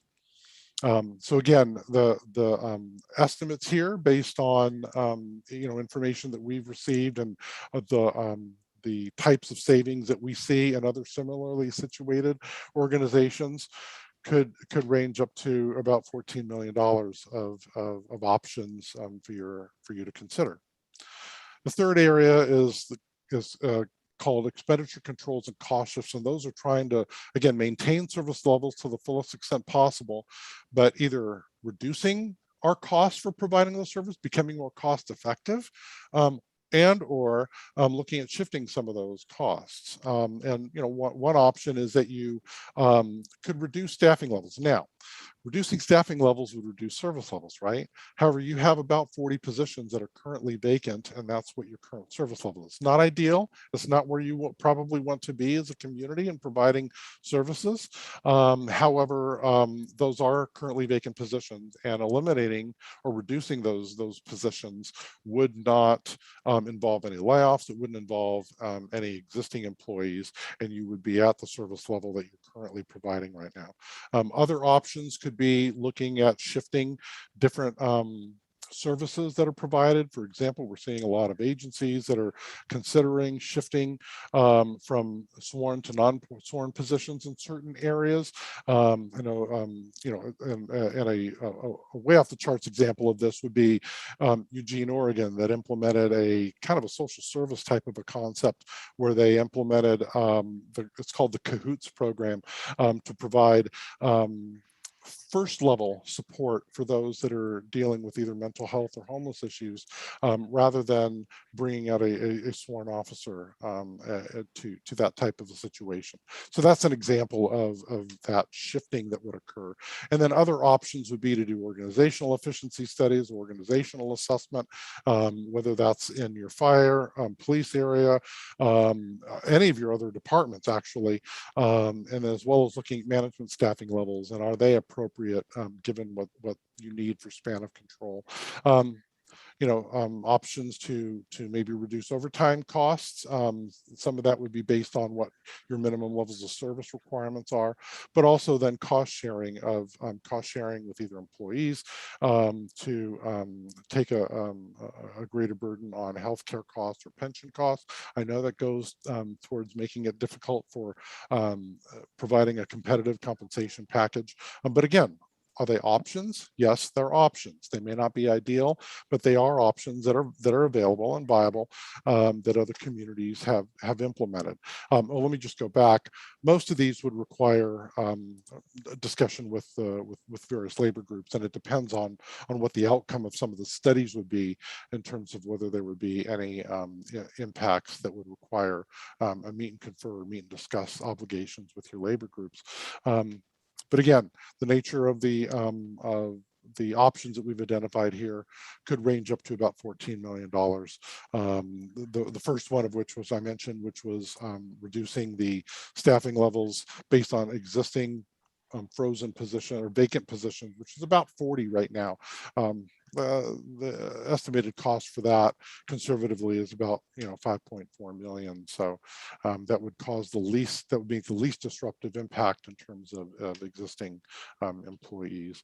Finally is the area of service level reductions, and those would be hard choices, and it would be either eliminating services or reducing services. The ECIA funds is one example where you're getting money right now that's helping to backfill those additional programs that you're providing with that money. But if the money goes away, you may need to look at, well, can we really afford to continue those types of services? And so that would be, again, another way to be able to address it. Recreation programs, library hours, and then just overall staffing reductions that would be needed to be able to address whatever gap you have. And, those could be about $17 million. So all told, we've identified some options that could be up to $69 million. But again, a lot more work will need to be done to really evaluate each of these strategies and identify what the potential fiscal impact could be.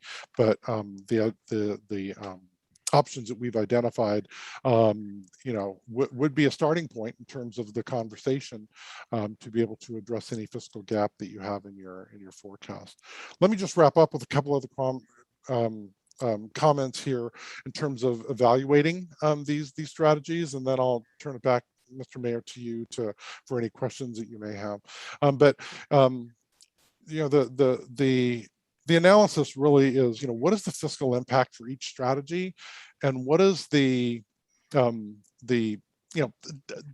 of difficulty perhaps for implementing those strategies. And that could be, things maybe where you have to consider whether the community is concerned about that strategy, whether there's technical or operational difficulties. Does it give you the timing necessary to get it implemented properly? What is the disruptive impact on service delivery and even to the city organization itself? And all of those need to be thought about in terms of what's that level of difficulty versus then what is the fiscal impact. And so as this chart kind of shows you, this quadrant analysis, is that if you have a significant fiscal impact up here, let's say it was over $1 million, and there was little difficulty in doing it, a lot of people would call that the low-hanging fruit, or the strategies that would give you the highest probability for success, as opposed to if there's something that's going to be a lot of difficulty to implement and it's so small in terms of fiscal impact, low factor of success. So why even go there, right? So as you think about different strategies for your consideration, we would suggest that you think about this type of concept about how easy will it be to implement it. Another factor as well is I guess some people call it philosophical. From a philosophical position for each of you, where do you come in terms of each of the different strategies and evaluating them, and then comparing that then to the fiscal impact to ultimately identify what you do. An example of this is several cities that we've been doing some work with recently, 3 of which in the last 12 months in California, that have all used this type of a concept to evaluate budget strategies. And so what they do is they identify, and that's what this, kind of shows you here as an example, is that each person would say, okay, for the area of service level reductions, if we're looking, for example, reducing park maintenance standards, if it's identified that it would have a high fiscal impact, okay, we stipulate that's what our estimate is in terms of that. But then you go into different, options here of or factors. What is the ease of implementation? What is the potential fiscal impact from your perspective? From what is the personal preference that gets into philosophical issues, to where you ultimately then decide, well, okay, I think that this would have a great amount of success and we should proceed with it.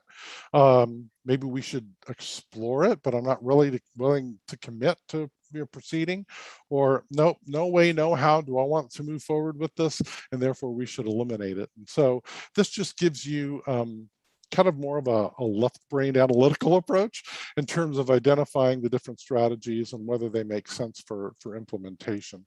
And we would, suggest that you consider some type of a tool like this to help you as you move forward. I'll give you a real example. I've eliminated the names to protect the innocent, if you will. But this is a city that we just did some work with. That's less than 30,000 population in the Bay Area. It was the results of a council workshop that we held just a few months ago, where we identified all of the different strategies that were applicable for their agency.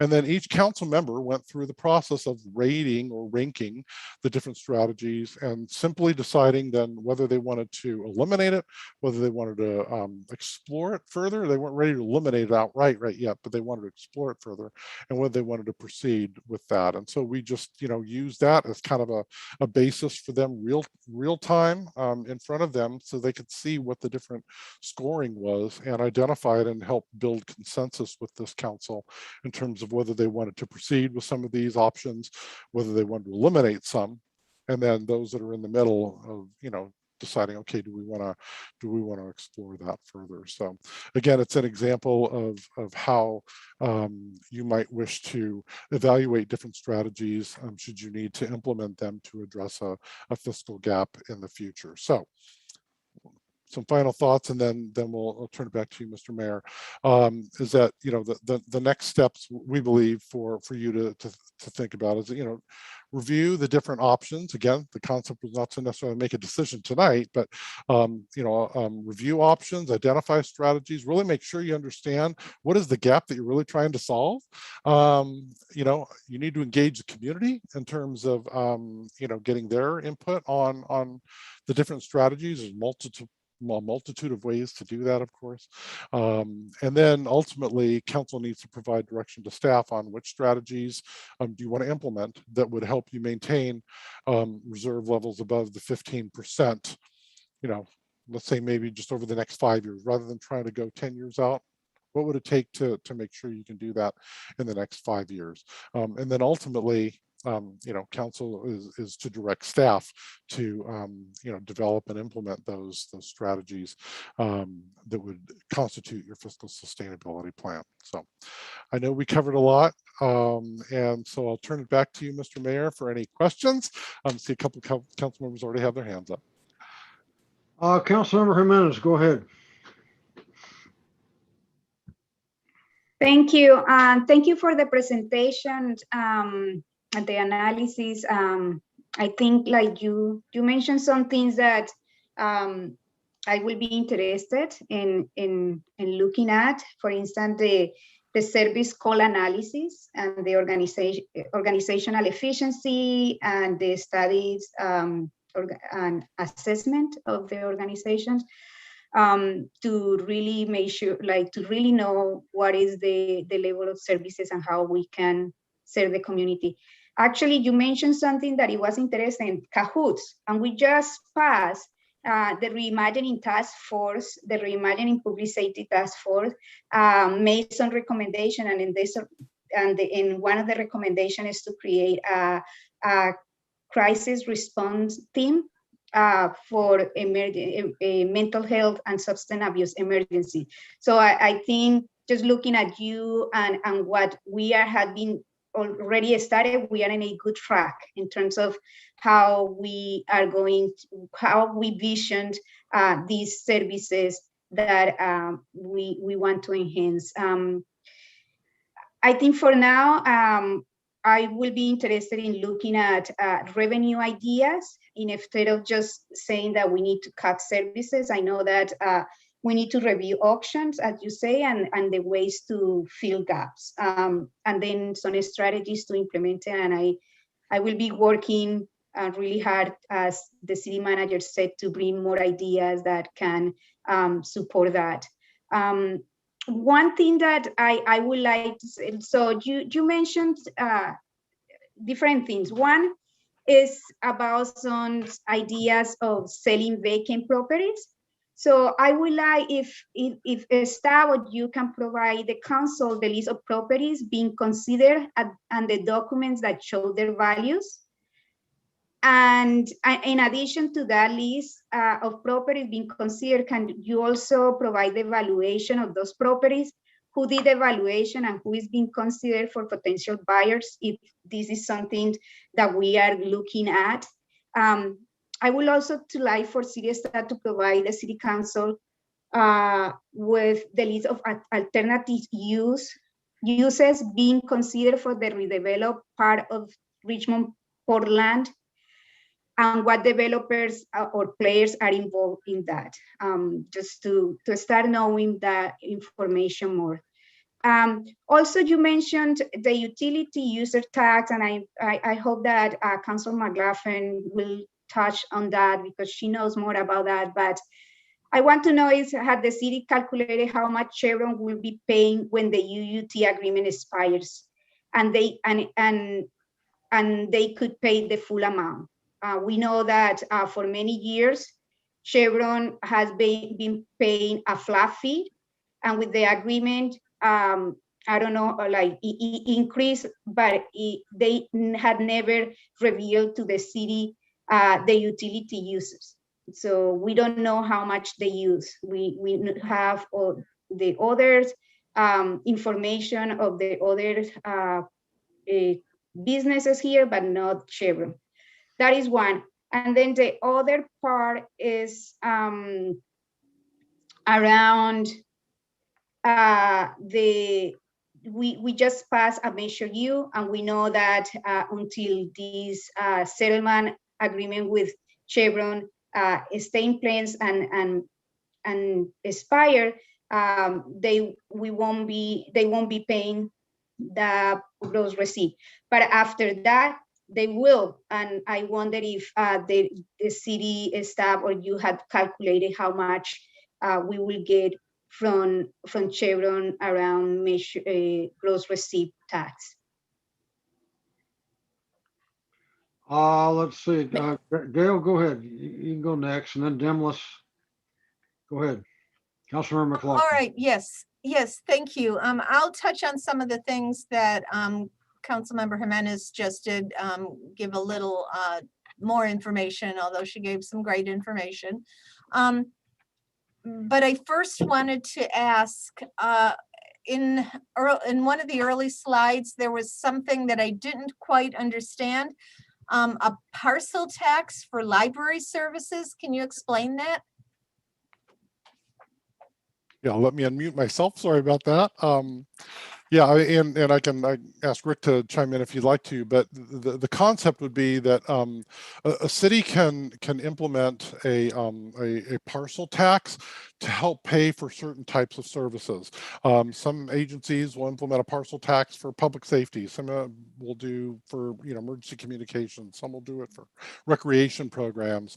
In this case, it could be the potential to implement a parcel tax to be able to pay partially for the library services that you're providing. So it would require, clearly a lot of analysis, but it becomes a parcel tax that is that would be subject to a vote of the property owners rather than voters, it would be the property owners, right? You would need to typically get 2/3. In that case, you might be required to get a 2/3 vote because it is specifically dedicated to a purpose, and that's what Prop 218 identifies. And Rick, I don't know if there's anything further you wanted to add on that. So. Thank you, Steve. No, just that a number of cities throughout the state of California do a parcel tax for the funding of libraries. And so we just took it as how much you would need to generate in order to sustain the library, which was around $5.6 million.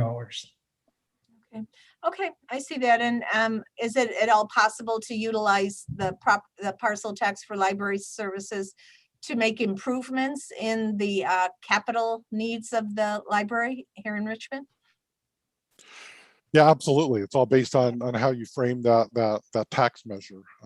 Yeah, absolutely. Okay. And especially, if I could encourage you, especially if those investments in the enhancement to the facilities end up reducing your maintenance costs, right? So whether it's, energy efficient, lights or drought resistant, plant materials and all those different types of options to reduce the maintenance costs would be a great investment.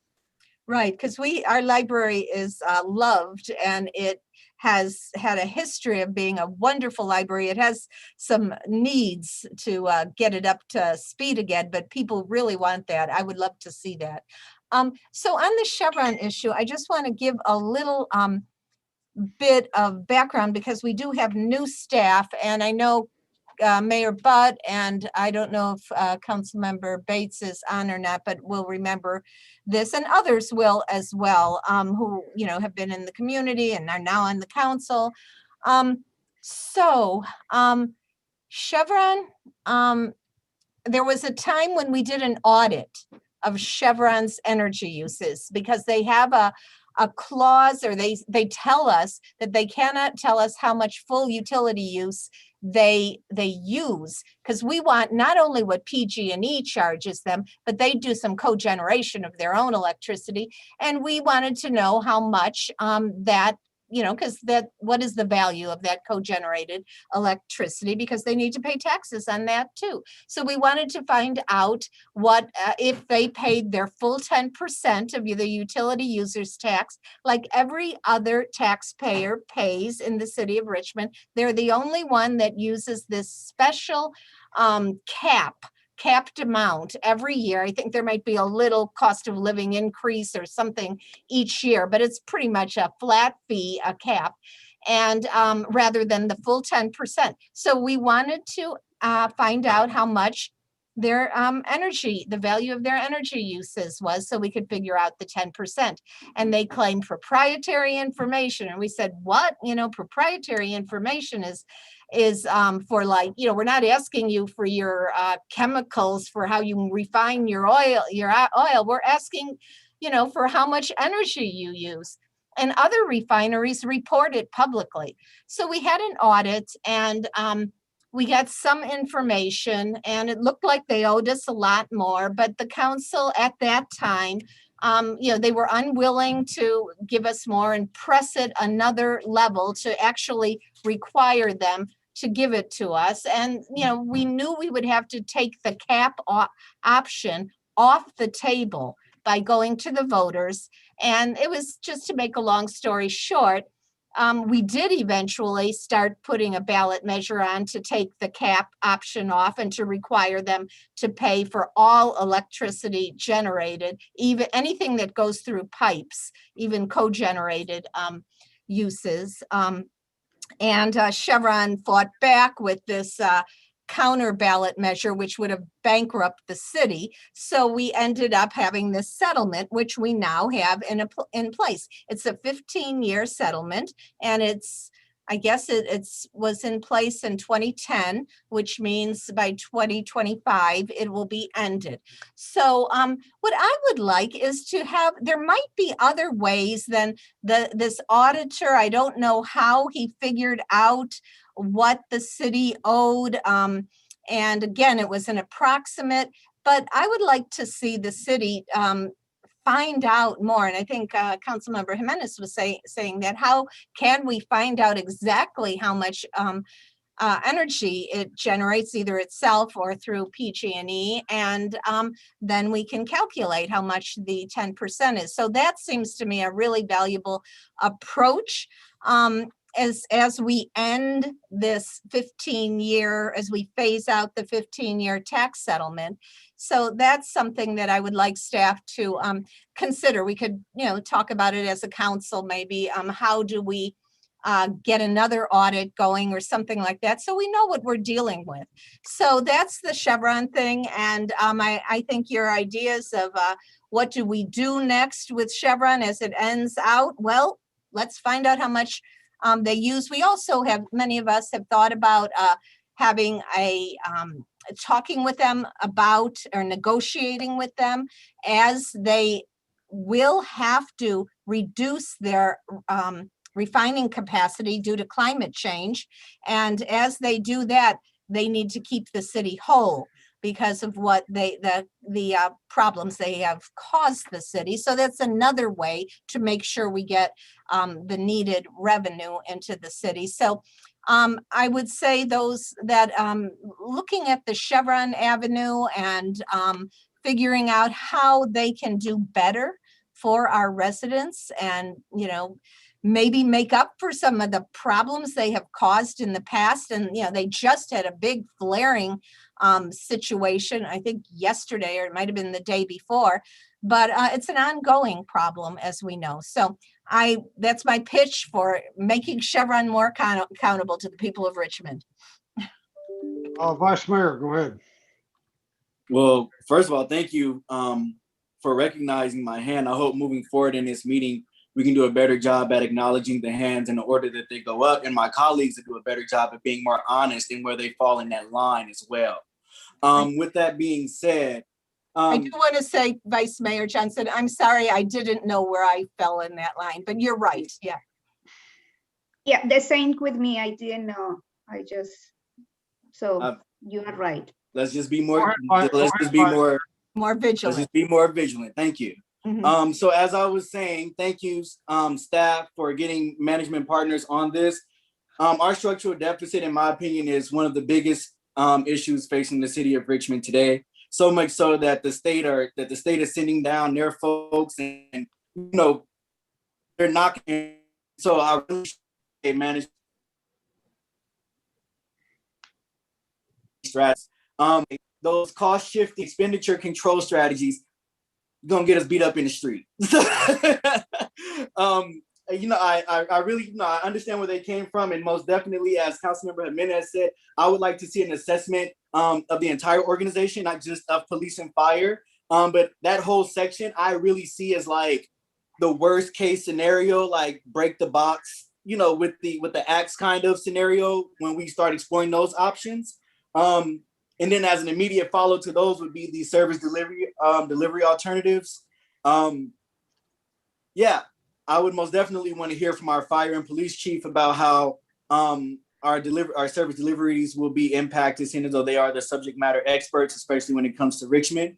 And then lastly, the revenue enhancement measures by far are the ones that intrigue me the most, not only because of their $23.3 million price tag if we were to do them all, but also because of some of the measures, some of the reasons that were expressed by some of my colleagues, especially around the surplus land piece, the redevelopment of pieces of the port for other uses, as well as a look at some of the adding to some of the business taxes from additional businesses. What I didn't see in your presentation was any mention of the HRNA business plan from the presentation that we got a few weeks ago. And they also were suggesting some ways that we can increase business revenues here in the city of Richmond. And so I'm wondering, how does the two coordinate in terms of, they mentioned that, there's this new program out to increase corridors here in the city of Richmond. We have several underdeveloped business corridors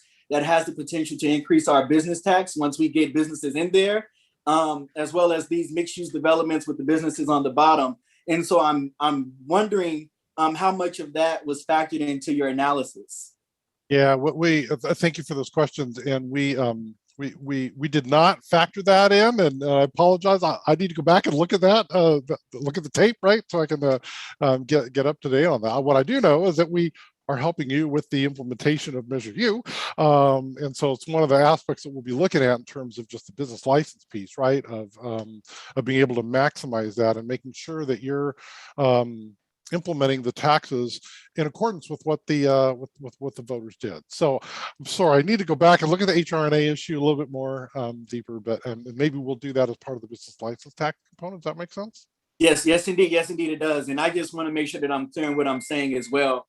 I'm not asking for us to raise taxes on existing businesses. I'm asking that we explore ways to increase our business tax revenue by bringing more businesses into our underdeveloped corridors. Business volume, not price, yes, right? Yes. Gotcha. You get me, Steve. City Manager, did you have your hand up? Yes, thank you, Mayor. I just wanted to reiterate a couple of things that were said early on in the presentation about process. So it's great getting this initial feedback and hearing some initial thoughts. We are going to be, every one of these, as was mentioned, requires more thought and more analysis and discussion. So I hear some individual requests for certain types of data and information. Some of that work is actually quite intensive in terms of what it would take to produce those answers. What is really important as for our outcome tonight would be to have there be some agreement that council would be willing to go through some type of process in conjunction with us starting to talk with all of the other stakeholders to come back at a future meeting and develop a prioritized list for which ones you want us to go pursue and explore and get that additional data, information, analysis. We are not going to be able to adequately explore all of these, kind of piecemeal here and there. So it's going to be really important for staff to be able to focus our work and to produce something useful for you all, to have you all prioritize and have us come back with that information for your decision-making process. And we can look at all of these over time, but just not at once. That in and of itself really needs to fit in with some overall prioritization from council.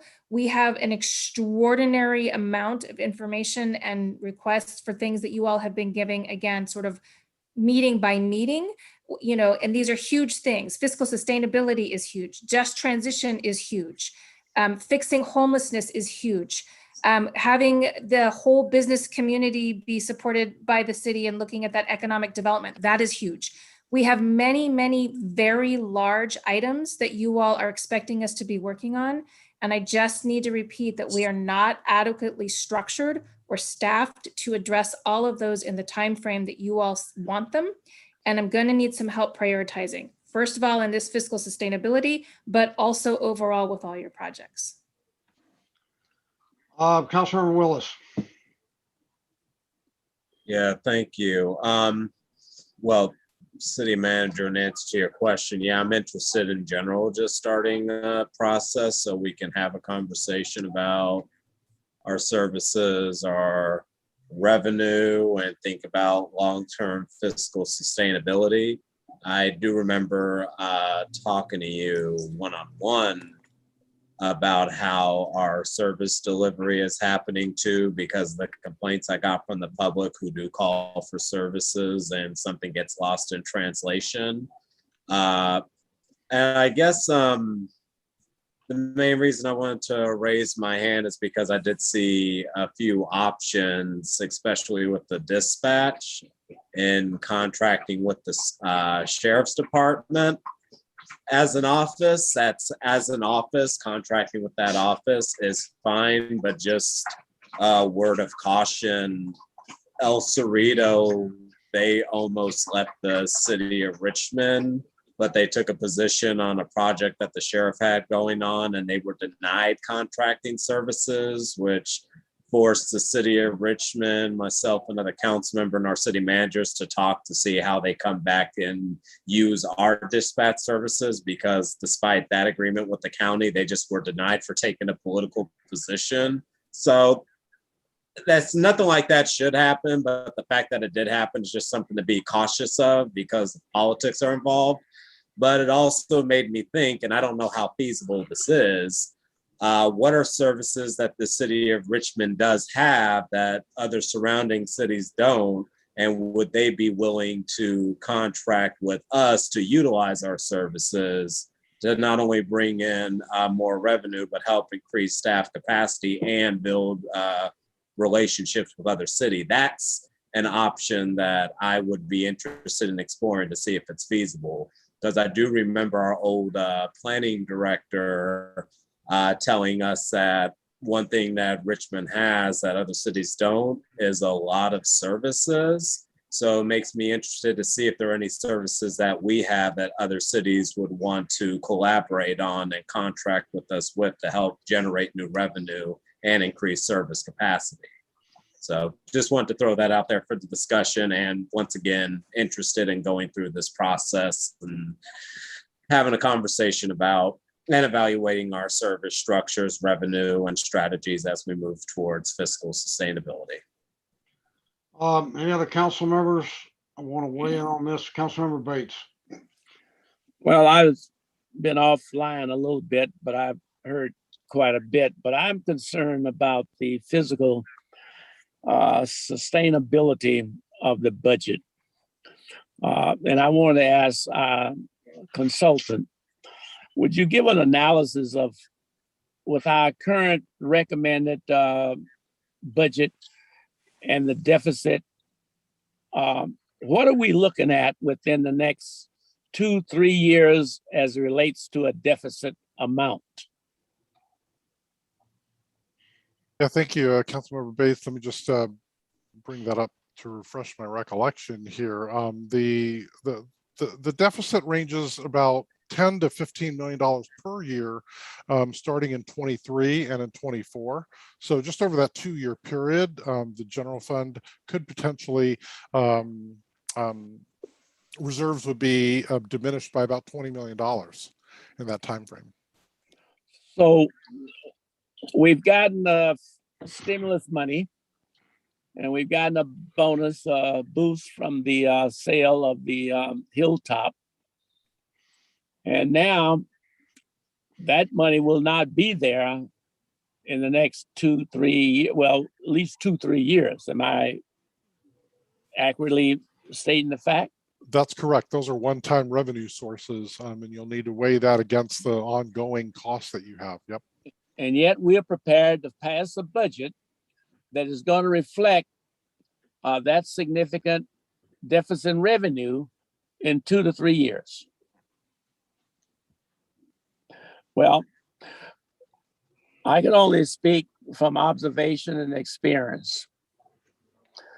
It seems that the majority of this council tend to insist upon doing what they want to do without the community being involved. We've had surveys after surveys, and the community will tell you what is the priorities that they expect from our local government. Yet the majority seem to ignore that, and they go about doing their own thing. And I don't know why the community would even trust us with another survey, because no one seemed to listen to what they had. They clearly maintain a position of don't cut the police. Yet we hiring all these extra employees, 6 additional ONS, 8 crisis workers, and cutting the police back. And crime is flourishing all over this place. And the other thing is that the taxes in the city of Richmond is probably the highest in the state. Are you aware of that, Mr. Tola? And how are we going to go out and ask for more taxes? To do what? You don't listen to the public in the first place. You do what you want to do. So how are we expected the public to support any kind of tax revenue? You got a response to that? You know, absolutely, you're right. And in fact, I think it's something that we even said in our presentation back in March is that you've tapped into about every tax option that you can right now. And so there would clearly need to be a deeper analysis in terms of, you know, what does it mean with respect to utility users tax? What does it mean with respect to TOT and others? And what, you know, the real potential would be to be able to do that. You know, that would involve, you know, perhaps bringing on a polling consultant to help you gauge community input for that. But you're right. I mean, it's not as easy as just throwing numbers up on a screen. I do want to acknowledge that. There would be a heavy lift that would need to be done to be able to partner, if you will, with the community to address the fiscal gap. One final point. I recall as an employee in Alameda County, we were going through some similar financial crisis, and we did a job audit. We evaluated every job in the city in terms of their responsibilities, how often they do X, Y, Z, and so forth. Has this city ever considered a job audit to accurately reflect and understand the workload that we have or the lack of workload that we have to justify the continuation of the staff that we have? Nobody's suggested that, thought of that? So we are currently in the process of a full classification and compensation study. And as part of that, the classifications and the folks who are in those classifications, we're making sure that we are matching up jobs and people. Well, my final point is this. The revenue that we have forthcoming in 2 to 3 years is going to be deficient. There's no way that you're going to be able to sustain a continuation. So about 75 to 80% thereabout of our expenditures are staff related? That's Is that correct. so? If you have only about 20% that is for equipment, utilities, and etc., and you have a $20 million deficit, as you indicate likelihood that we will have, the only other alternative will be a reduction in staff. How else can you balance a budget when you don't have the revenue? Can someone suggest what we got? So these are some policy questions for the council, and part of why we're bringing all the options. So you have revenue side, and you have reshaping things, and you have, you know, potential reductions. And so that is tonight is the beginning of the conversation about some of the specifics that the council might want to further explore. Well, the problem I'm saying is that we continue to spend and spend and spend. And we got a budget now that's maybe the largest budget in the history of the city. I'm not quite sure. We're close around 200 million, I think, in that vicinity thereabouts. I don't know. I haven't gotten all the accurate figures yet. So I don't know how you're gonna find revenue to cover the expenditures that we're about ready to, at least the majority of this council is ready to go and proceed to expend. So that's the only concern that I have, and I yield my time. Councilmember Martinez. Yeah, most everyone has said what I wanted to say, and I just want to thank the presenters for being more objective in your analysis of what is and what can be, and I agree with Councilmember Bates in that we need to have a complete audit of and job performance evaluation for us to actually move forward in a just way. That's it. Okay, anyone else?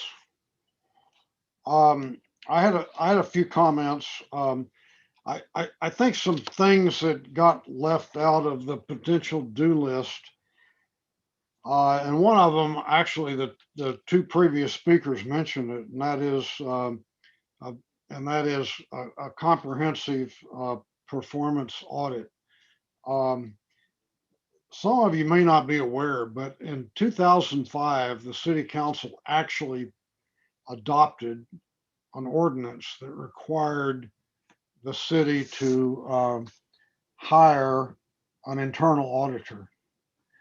And an internal auditor, in this case, is a person who reports to the city council, not to the city manager.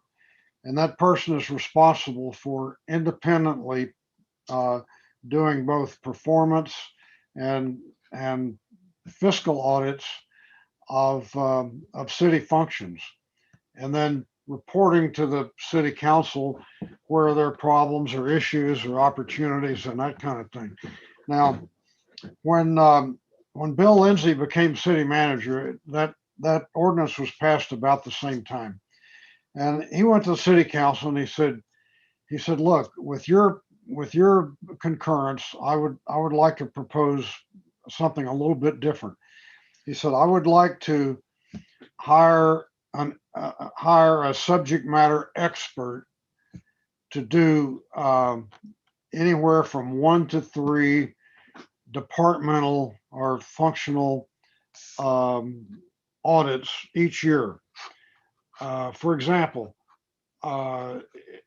he hired an expert in finance to perform an audit of the finance department. He hired an expert in ports to do an audit of the port. He hired I can't remember, but over the years we did, I don't know, at least a dozen of these, maybe more, and it was really useful information. I know we did one in the library, but by the time Bill Lindsay left, that program sort of died out, and since then we haven't had any departmental audits, nor have we complied with the ordinance that requires an internal auditor. And I think if we're going down the road of looking at raising taxes, one of the things you want to do is for the community to have confidence that you're operating the city as efficiently as possible.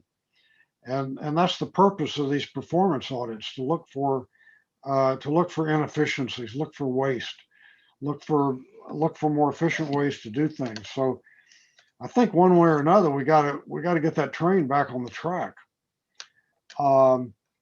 Second item that several people brought up is the classification and comp study. We have no results from that yet, but I've heard staff say that they believe that when the study is in, it's going to show that our employees are underpaid compared to the market of about 10 to 15%. And I think that, if a city wants to remain competitive, it has to pay its employees market rates, or they go somewhere else, or you don't get the best employees. And I think that's something we have to factor into this. We don't have the information yet, but I understand that's coming in September. And if we're faced with having to raise compensation across the board, or at least on the average of 10 or 15%, that's a huge challenge, and we need to understand that. Another factor that's coming up is the state auditor just informed the city a couple of days ago, well, maybe a week ago, that they're going to proceed with a state audit of Richmond. And I think that that there could be a lot of interesting information that comes out of that. I know the last time they did this was back in about 2004, and there were a lot of suggestions they made, but I remember one that we have the results of today, and that is they recommended reducing the city council from 9 members to 7 members, which was probably a good idea. So state audit, internal auditor, or some program for doing internal audits of departments, comp steady. And then one thing that a couple of my colleagues mentioned that Mr. Toller did not mention as a prospective revenue source is economic development. And we send mixed messages in Richmond. You know, we say we want business to come to Richmond, and the city council recently passed a resolution directing staff to go out and do all kinds of business development kind of things. At the same time, we say that we like small business, but not large business. And then we have the two potentially largest economic development projects probably in the history of Richmond, Point Melati and Campus Bay, together 6,000 housing units. And yet the council's doing everything they can to kill both of them. So we got to decide, you know, do we want economic development in Richmond or do we want to chase people away? And right now the message is mixed. Now, finally, I think that some of the ideas that Mr. Toller threw out can be almost summarily rejected. For example, talked about a more profitable use of the port. Well, we're kind of stuck with the port. You know, the port is all of our port properties are under port priority area under the San Francisco Bay Plan, San Francisco, and they cannot be used for anything but port use. So we don't have the option of looking at some, you know, some use that's going to bring in higher revenue. And also they're all under long-term leases. So, you know, for all intents and purposes, the port is what the port is, and it's going to be that for many, many, many years. We talked about surplus properties. Every now and then we go on a jag of trying to inventory all our surplus properties with the idea that we're going to market them, but nothing happens. We just did this, you know, by last year, but we have city-owned buildings that are going nowhere. No opportunities are being cultivated. We just tore one of them down because the city didn't take care of it. So I think we got to get serious. Do we want to make money off our surplus properties, or do we want to just let them all rot?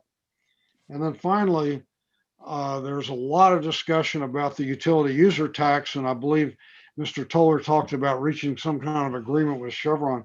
You know, the utility user tax requires a ballot measure to make any changes to it. We can reduce it, but we can't increase it. So that's not something we can go out and make an agreement with Chevron on. It's something that has to go to the ballot. So those are some thoughts. I think generally this is a good start, but I think a lot of these, I think if the staff and maybe even a couple of council members and the consultant got together in a little bit of a focus group opportunity, I think they could whittle these down to something that's maybe more practical than what we have now. So Gail, Mayor, what? Mayor, that's a good point. Just a reminder again that we have an evaluation tool as a suggestion, and it might be best if council members all wanted to fill that out. And then again, at a future meeting, we could come back and share the results and prioritize these and whittle it down. Okay, Councilmember McLaughlin, did you have your hand up? Well, I want to make a comment. That was from the last time, so. Okay, yeah, go no. ahead, Councilmember Bates. Yeah, you know, I know the pandemic has created problems, but we have one of the most beautiful auditoriums in the Bay Area. An auditorium that in the past has shined and brought in outstanding entertainers, Patti LaBelle, and I can go on and so forth. And we had roller derby, and we had the Latinos having the dances and so forth. You know, either we don't have the creativeness of the staff. If we don't, we ought to hire and contract that out and let a promoter come in and let them do. That's what Concord did. Concord went and got a promoter, and they go around and they obviously they get paid a certain percentage. But if a percentage of something is better than no percentage of anything. And if we don't have the staff, and we've never had the staff that had that kind of, I guess Bill Adams was the last one that really hustled and brought in entertainment. That is an excellent auditorium. And I don't understand why we pay staff to continue to sit there and babysit it and don't bring in a dime. I mean, that's just terrible leadership. Okay, I believe it's time for public speakers. Do we have any, Madam Clerk? Yes, we do. Yes, Ward, can you please call the speakers? Sure. I have 10 at the moment. Alexa, Tarnell Abbott, Mark Wasberg, Norma, Lisa Johnson, Jan Mignoni, Jane Carant, Jim Hansen, Angela Cox, and Elsa Stevens. I'll go ahead and start with Alexa. You'll have 2 minutes to speak. You can go ahead and start.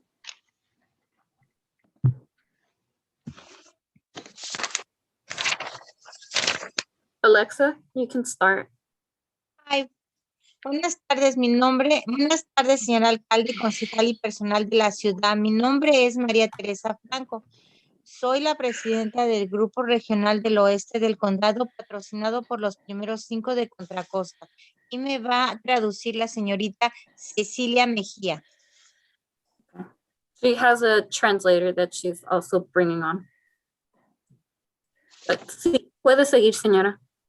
Hoy estoy aquí para hablarles sobre la propuesta que investiga la posibilidad de permitir a los residentes no ciudadanos votar en las elecciones locales de Richmond. Así como ustedes, yo también valoro la diversidad y la opinión de las diferentes culturas en Richmond. Es una ciudad rica en diversidad. Celebrar esta diversidad quiere decir incluir a todos, en todos los residentes de Richmond deberían tener el mismo derecho a elegir no solo a los representantes de la ciudad, pero también aprobar y rechazar nuevas leyes y medidas que nos afecten a todos, las personas que no tienen la oportunidad de votar y se ven excluidos de tomar decisiones que les beneficiarán a ellos, sus familias y su comunidad. Tengo amistades quienes no pueden ejercer su voto y por lo tanto su voz no está siendo escuchada. No pueden participar en las mejores decisiones para el cambio de nuestra comunidad, de igual manera que otros residentes de Richmond. Para dar su comentario público no es lo mismo que poder votar, ya que un comentario público se puede simplemente ignorar. No podemos tampoco votar en medidas que afecten a nuestra comunidad, medidas que involucren los fondos y cambios. Así que nuestra comunidad debe de tener la oportunidad de votar por los fondos que puedan ser utilizados para inclusión. La solución es permitir votar a todos los residentes de Richmond sin importar su estatus migratorio. Una democracia verdadera de voz a todos nos da la posibilidad. Señora, se le acabó el tiempo. No le quería corregir, pero ese era para el próximo tema. Si quiere levantar, su traductor puede levantar la mano en ese tema. Ahorita estamos en el budget. Sorry. Gracias. Gracias. Sorry, she was speaking to L1. So she'll be bringing on her translator to the next item. So I'll go ahead and move on to Tarnell Abbott. Tarnell, you'll have 2 minutes to speak. You can go ahead and start. Yasuara, ¿tú puedes decir en español que en este momento estamos hablando del ítem del presupuesto y no del L1? Que después de este ítem vamos a hablar del L1 y las personas que quieran hablar en español en este ítem lo pueden hacer, pero después. Okay. So Claudia just saying that she's requesting that I say in Spanish that we're on L1, we're on J1, excuse me, not L1. Okay. We'll go on to Tarnell Abbott. Tarnell, you have 2 minutes to speak. You can go ahead and start. Can you hear me? Yes. Thank you. Tarnell Abbott, Richmond resident, a graduate from UC Berkeley with a master's in library and information science. And I think it's kind of ridiculous that Council, you are again being asked to consider contracting out the Richmond Public Library to the Contra Costa County Library. The last time that there was an attempt to eliminate the library from the budget by this method, about 200 people lobbied you to keep our city library. So why is this consulting firm being paid a big contract to recommend something that the people of our community have already resoundingly rejected? The library has been sacrificed many times to save the budget. In fact, it's a ghost of its prior self. And yet libraries are essential infrastructure. And also in this city, it is your only educational institution. And the needs of this community are unique within Contra Costa County. And the Richmond Library does have a history and a tradition of meeting those unique needs. Richmond deserves a stronger library, not a weaker one. If you merge with the county, you will have a weaker institution. Please advocate for more staff, more open hours, more collections, including databases, which you have none, more programs, and facility improvement. The Richmond Public Library was built in 1949 and has very little in the way of infrastructure facility upgrades. There is no HVAC. The radiators are antiquated. The lighting is insufficient. The floor tiles need to be replaced, and the elevator is not 100% reliable. And the loading dock should have a power assist, and so on. I would urge you to have staff send a letter to Congressman Desaulniers in support.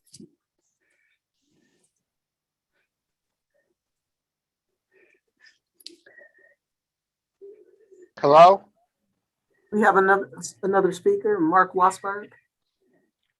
Yeah, you hear me? Yes, we hear you. You know, this is the most dumbest thing I ever seen or heard in my entire life. You spend all this money hiring this consulting firm and they ain't telling us nothing. We all know where the money's going to go to. It's going to go to the task force. And all they do, and this is McLaughlin's idea, to hire all these consultant firms and spend, what, a couple $1 million? It's the most stupidest thing I ever seen in my entire life. See, Richmond does not have its own bank account. Every tax you pay goes up to the state and federal government. Richmond doesn't have no money. They never did have any money. So if they tell you that Richmond is broke, that's a bunch of garbage.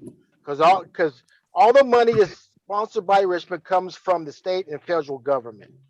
Now, if you don't believe me, you can check this out, because all it is a con game. And the people are so stupid enough to sit there and believe that Richmond is going to have a tax. It's not a Richmond tax. It's another, because all the money is going to go up to the state. You know, you people just don't understand that. You need to check it out for yourself.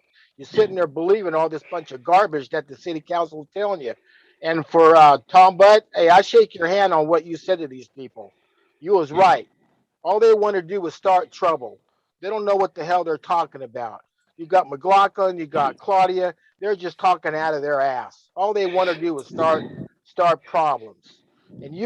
But you keep on speaking your piece, because you have every right to speak.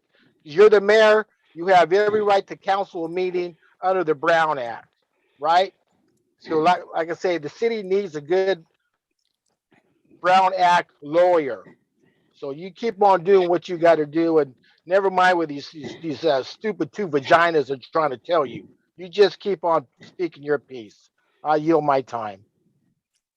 Next speaker is Norma. Norma, you'll have 2 minutes to speak. You can go ahead and start. Hi, my hand is lowered. I'm waiting for L1 to speak. Okay, I'll go ahead and call you at that time. You're welcome. Next speaker is Lisa Johnson. Lisa, you'll have 2 minutes to speak. You can go ahead and start. Good evening. The consultant spoke this evening. What's going on? Go ahead. Yeah. Okay. The consultant spoke this evening of the timing of when reserves will be drawn down, but fails to even mention the consequences to the city and its residents as those reserves start going down below their recommended funding percentage. In particular, our bonds will once again be downgraded to junk bond status, thereby accelerating our fiscal insolvency. Richmond is currently being audited by the state of California. In my opinion, this is long overdue. The California State Auditor deemed Richmond the 5th most financially at-risk city in California and the #1 risk for unfunded pension liability. As for revenue strategies, please stop defaulting to yet more and or increased taxation. We're fed up. You're talking about new taxes and haven't even addressed Measure U and defined what those new gross receipt business tax rates will be, let alone gleaned an understanding of the deleterious impacts on businesses and who will stay in Richmond, let alone consider coming here when the city has done nothing but alienate and disrespect them. Have any of you looked at a property tax statement for right now for people who bought their house in the last 2 decades? They're outrageous. We have 7 school bonds, parcel and pension taxes, Veolia sewer district tax rates that are out of control. Residents are leaving and won't come here as services continue to decrease, including having an insufficient police force and 911 response. And please don't pull the wool over voters. Property owners pass on to renters. Please explain to the residents what services we are getting for all of our taxes. We pay the highest overall taxes in Contra Costa County, yet our city looks the worst. And what point are you going to address unsustainable employee costs? The unrun-worthy shell games and inability of our council to appropriately address our city's fiscal issues and make the difficult decisions that need to be made in favor of the residents versus the unions for the past 2 decades have damaged our city and led us to where we are today. Sadly, in my opinion, it's time for the state and the courts to take over the city and finally provide the residents with real solutions. Thank you. Thank you. The next speaker is Jan Mignoni. Jan, you'll have 2 minutes to speak. You can go ahead and start. Thank you. Good evening. I'm Jan Mignoni. I was born and raised in the city and have been here now since 2007. I work for the state of California out of the university system. And we had an issue where we went from 150 employees to now I think we have less than 70. But much of our work was outsourced because it saved us millions of dollars by doing so. And I think that's what the city of Richmond needs to do, is start outsourcing some of you for get some landscaping people in there, start, because you're not paying for anybody's being out ill or any of that stuff. You're just paying for the work. And that way you'll save millions of dollars and work will get done around here. As you start to bring these businesses in and start to save some money, then you can look at maybe hiring again. But right now you can't hire anybody. You don't have the money to do it because in the long run, whatever you have is going to disappear. Second thing is businesses don't want to come to Richmond because you guys have made it so unfriendly to be in Richmond. There's businesses already leaving, big businesses that have bring good money into Richmond. So you've really got to be creative how you're going to get any kind of revenue within this city. There's nobody on the board that really knows how to work with businesses because you want to be picky. You need to get whatever you can. We can't even get a decent grocery store in the city of Richmond. Safeway, Lucky's, Trader Joe's, none of them want to come to Richmond. It's already in there. They look at their red line. We're redlined. And it doesn't help that with the defunding of the police is not going to help any at all. Not having police officers is going to cause a bigger issue. So you need to really, really think about this or the city will be bankrupt. Thank you. Thank you. Next speaker is Jane Currant. Jane, you'll have 2 minutes to speak. You can go ahead and start.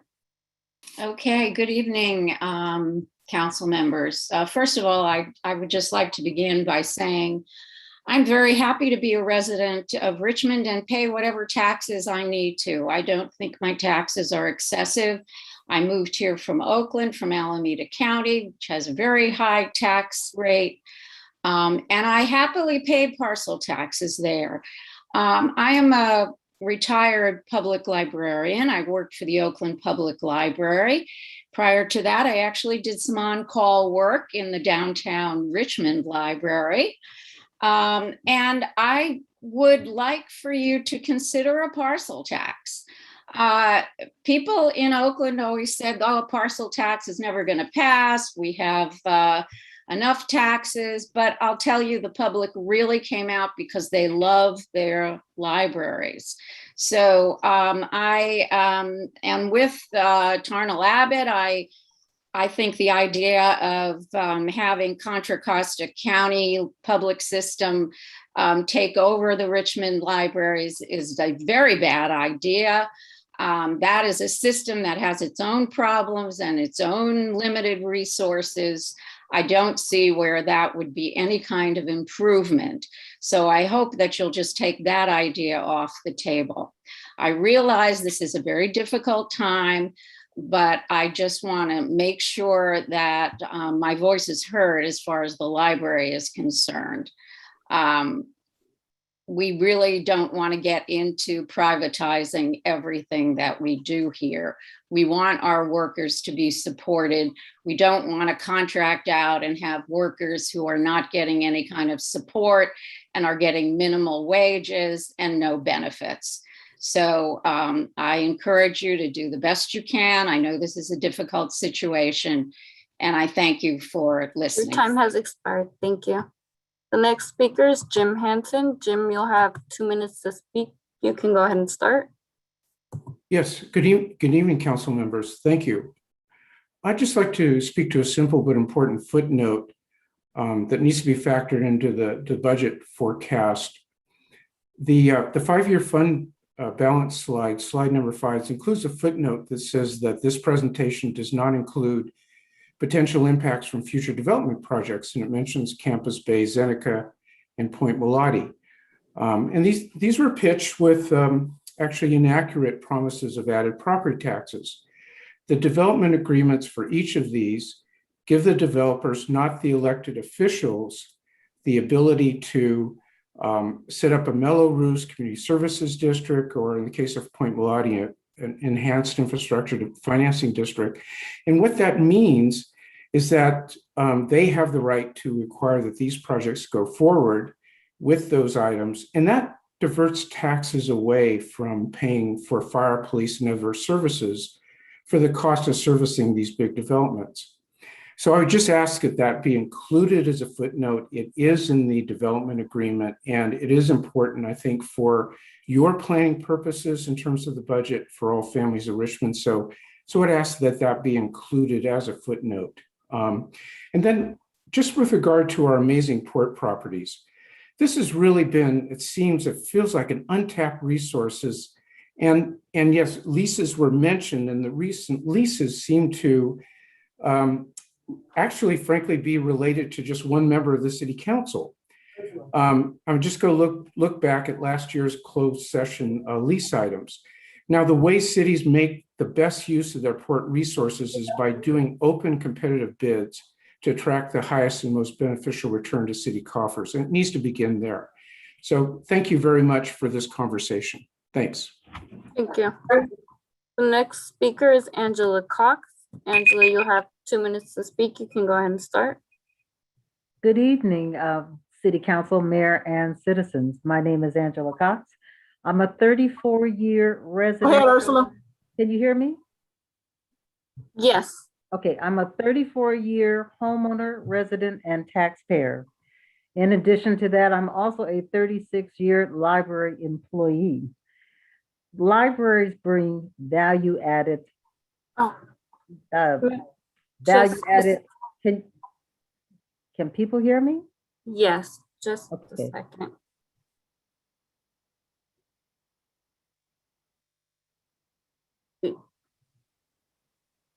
Are we ready? Yeah, give me a second. I'm trying to pull the clock up. I have it. Okay. Okay, sorry. Go ahead, Angela. Okay. As I was saying, I'm a 34-year homeowner, taxpayer, and resident, but I'm also a 36-year library employee. Libraries, as you know, are not meant to generate money, but they do bring value to a community. And I noticed this when we open our doors, especially since the COVID, and people are so happy to come in. But in addition to that, I want to tell you about some of the things that our library has brought to this community that is so much appreciated. For 26 years, we've offered a scholarship with the Friends of the Richmond Public Library. This scholarship is only $1,000, but a couple of years ago, we had 70 applicants for that $1,000. That tells you how much the community needs our support, our students, our young people, our potential professionals. We offered an SAT preparation workshop for 24 years. Through grants, we have acquired hotspots, laptops, and computers at no cost to the city for our residents. We have virtual programs that are offered for babies, children, and adults. We also have STEM programs for children. I also want to mention, and it should not go without notice, that our staff really, since about 2008, really has not increased. Actually, we've been cut, and so have our hours. They're not what they used to be. But most importantly, I noticed Mr. Toller's presentation about what percentage of the budget that the employee salaries constitute. We are a very small part of this entire city staff. And also, we are also part of the union that has had no raise for 6 years. Thank you very much. I yield my time. Thank you. Next speaker is Elsa Stevens. Elsa, you'll have 2 minutes to speak. You can go ahead and start. Thank you. Can you hear me? Yes. Great. I'm confused. I thought Measure U was going to solve the dreaded fiscal gap. All over the United States, the reason local governments are asked to do more with less is because corporations enjoying billions and trillions of dollars in profits get away without paying their fair share of taxes. A comprehensive performance audit will reveal that we have been shamelessly overworking and underpaying city workers and wasting tons of money on outside consultants. I was hoping to hear something about considering unused city properties for land trusts, or how about buying the fire department one of those water scooping planes? I'm a community member, Jane Public, Richmond voter. Thank you for listening. Thank you. The next speaker is phone number ending in 7585. El próximo orador será el número de teléfono terminando en 7585. You can unmute yourself by pushing *6. Puede prender su sonido empujando estrella 6. You'll have 2 minutes to speak. Tendrá 2 minutos para hablar. Puede comenzar. Good evening, Mayor Butt, council members, and city staff. This is Sean Stahlbaum with IFPTE Local 21, representing approximately 150 City of Richmond workers. Although we appreciate the city consultant's presentation being more balanced than usual this evening, we also want to caution that Management Partners is again pushing a false narrative about what is about an at least partially manufactured long-term deficit. Please keep in mind that we have no idea at this point what the underlying revenue and expenditure assumptions are behind this alleged long-term deficit. So before any decisions are made regarding options, we strongly recommend a study period to obtain that information from the consultants and city staff and to analyze the assumptions being used before any decisions are being made. The council and city staff should have confidence they can rely on the revenue and expenditure projections being provided to them when making such important decisions. We believe what will be discovered, just like has been discovered in recent years' budget cycles, is that the projections of severe deficits won't ring true. The reality is likely to be much less severe and much more manageable. Regardless, outsourcing of city services, more downsizing, and the continuing to push to balance the alleged severe deficits on the backs of city workers and residents who depend on services won't work. City staff and services are already bare bones.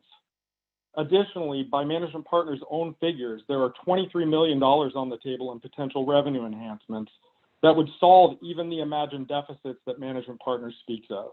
We urge city staff, the mayor, and the council to please keep focused on the revenue options that should be explored and getting real projections of the city's financial condition before making any hasty decisions about cuts in services. Thank you. Time has expired. Thank you.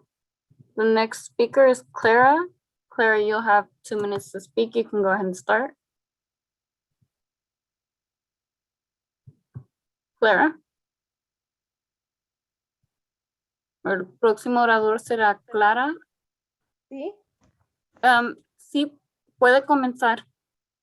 ¿Necesito traductor o van a traducir? Sí, y sí estaba hablando sobre el tema de budget. Yo quiero el tema, el L. Ok, ese es el próximo, no este. Si quiere levantar la mano cuando venga el próximo tema. Oh, ok, está bien. Ok, gracias. Next speaker is Oscar Garcia. Oscar, you have 2 minutes to speak. You can go ahead and start.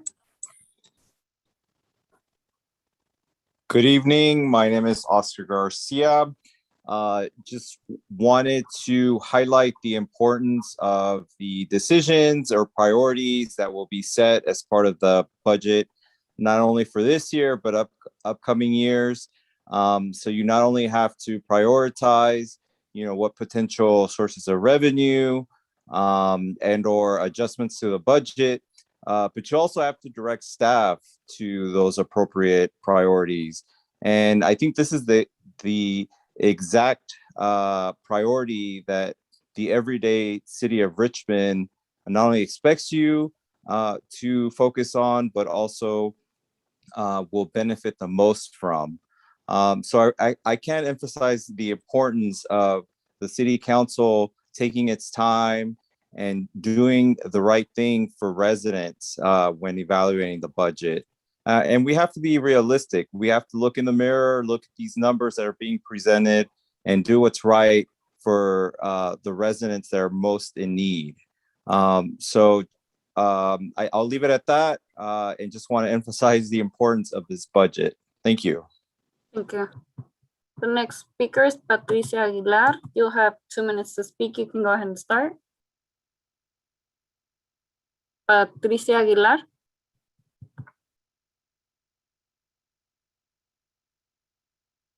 El próximo orador será Patricia Aguilar. Yo quiero hablar para la medida de la L1. Ok, eso será el próximo tema, señora. Ok, entonces me espero. Ok, gracias. Okay, the next speaker will be Richmond Main Street. Please state your name for the record. You'll have 2 minutes to speak. You can go ahead and start.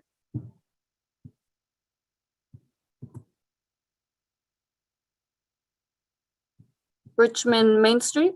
Apologies. Good evening. My name is Alicia Gallo.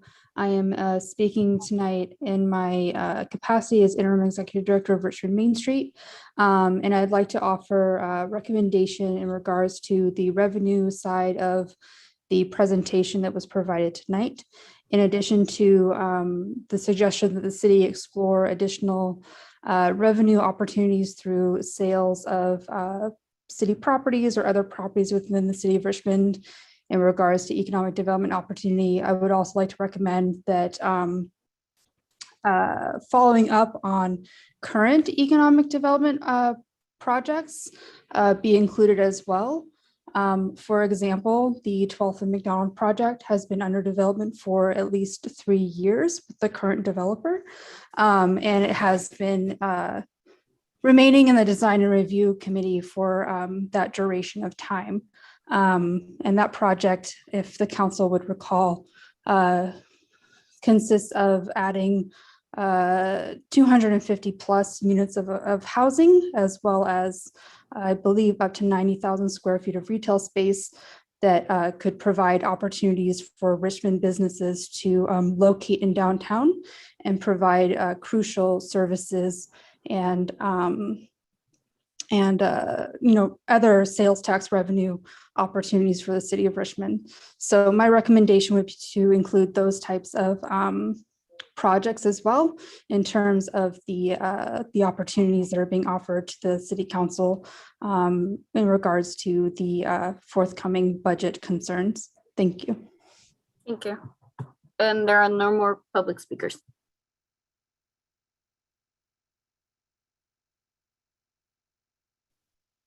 Okay, thank you. This is not an action item. I think we fulfilled the city manager's request by all these comments. So anybody have any final comments before we move on? Councilmember Willis. Thank you. Just real briefly, yeah, I would like to emphasize some sort of strategy around the library. I mean, before on this council to now, I mean, it's always been an issue, and it seems to be something that does fall on the back burner every single year. Like nobody wants to do anything with it. So I would like to see some sort of strategy or some conversation on how do we prioritize getting our library up.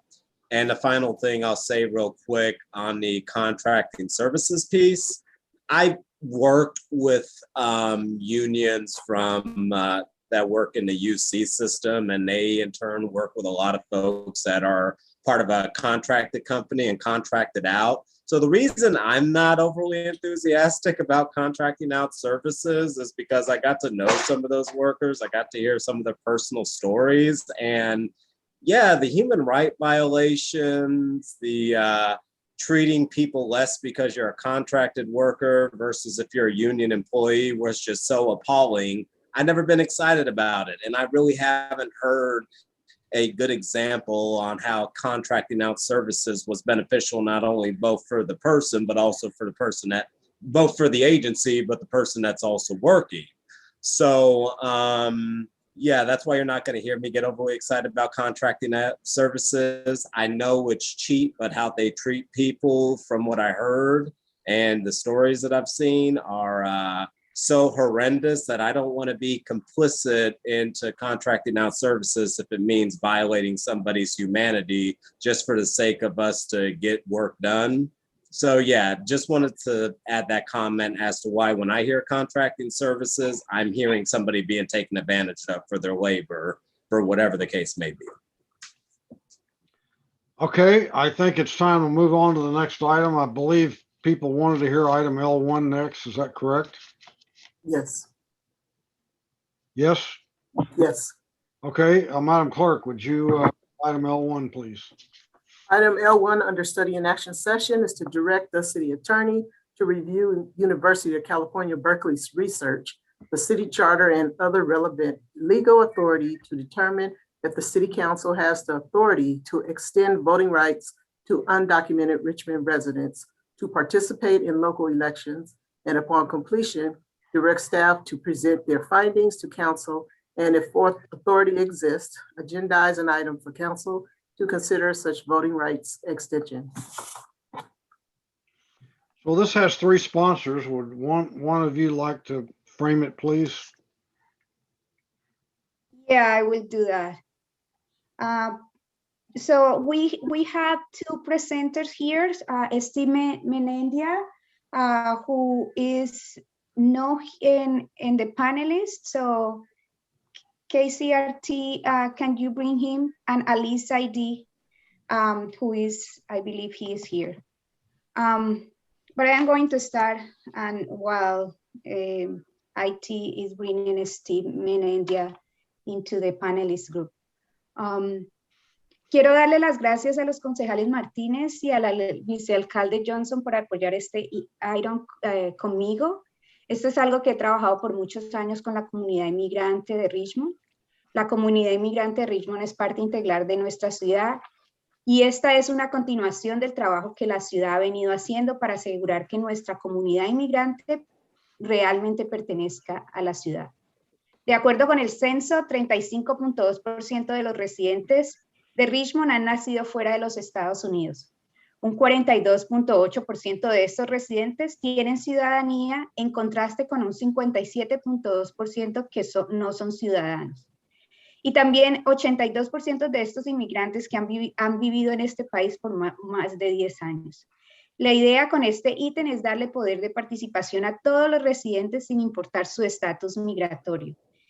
Ahora que hemos presenciado los ataques a la democracia y que están haciendo más difíciles a personas, especialmente a personas de color, votar, nosotros en Richmond estamos diciendo al contrario que queremos ampliar estos derechos para todos. Y hoy lo que vamos a hacer es dirigir a la ciudad y al abogado para que miren si podríamos, si esta es una opción para Richmond. I want to thank Council Member Martinez and Vice Mayor Johnson for co-sponsoring this item with me. This is something that I have been working with our immigrant Richmond residents for many years. Immigrant communities in Richmond are an integral part of the city, and this is a continuation of the work the city has done to make sure they fully belong in our city. According to the census, the 5-year average from 2015 to 2019, counting all ages, 35.2% of Richmond residents are foreign born. 42.8% of those residents are naturalized citizens versus 57.2% who are not citizens. 82% of the immigrant community in Richmond entered the US in 2010, and this is clear, or before. This is clear. This clear shows that we have a majority of immigrant residents who are not able to participate fully in our city and have rights to decide who will represent them or what ballot initiative they choose to support.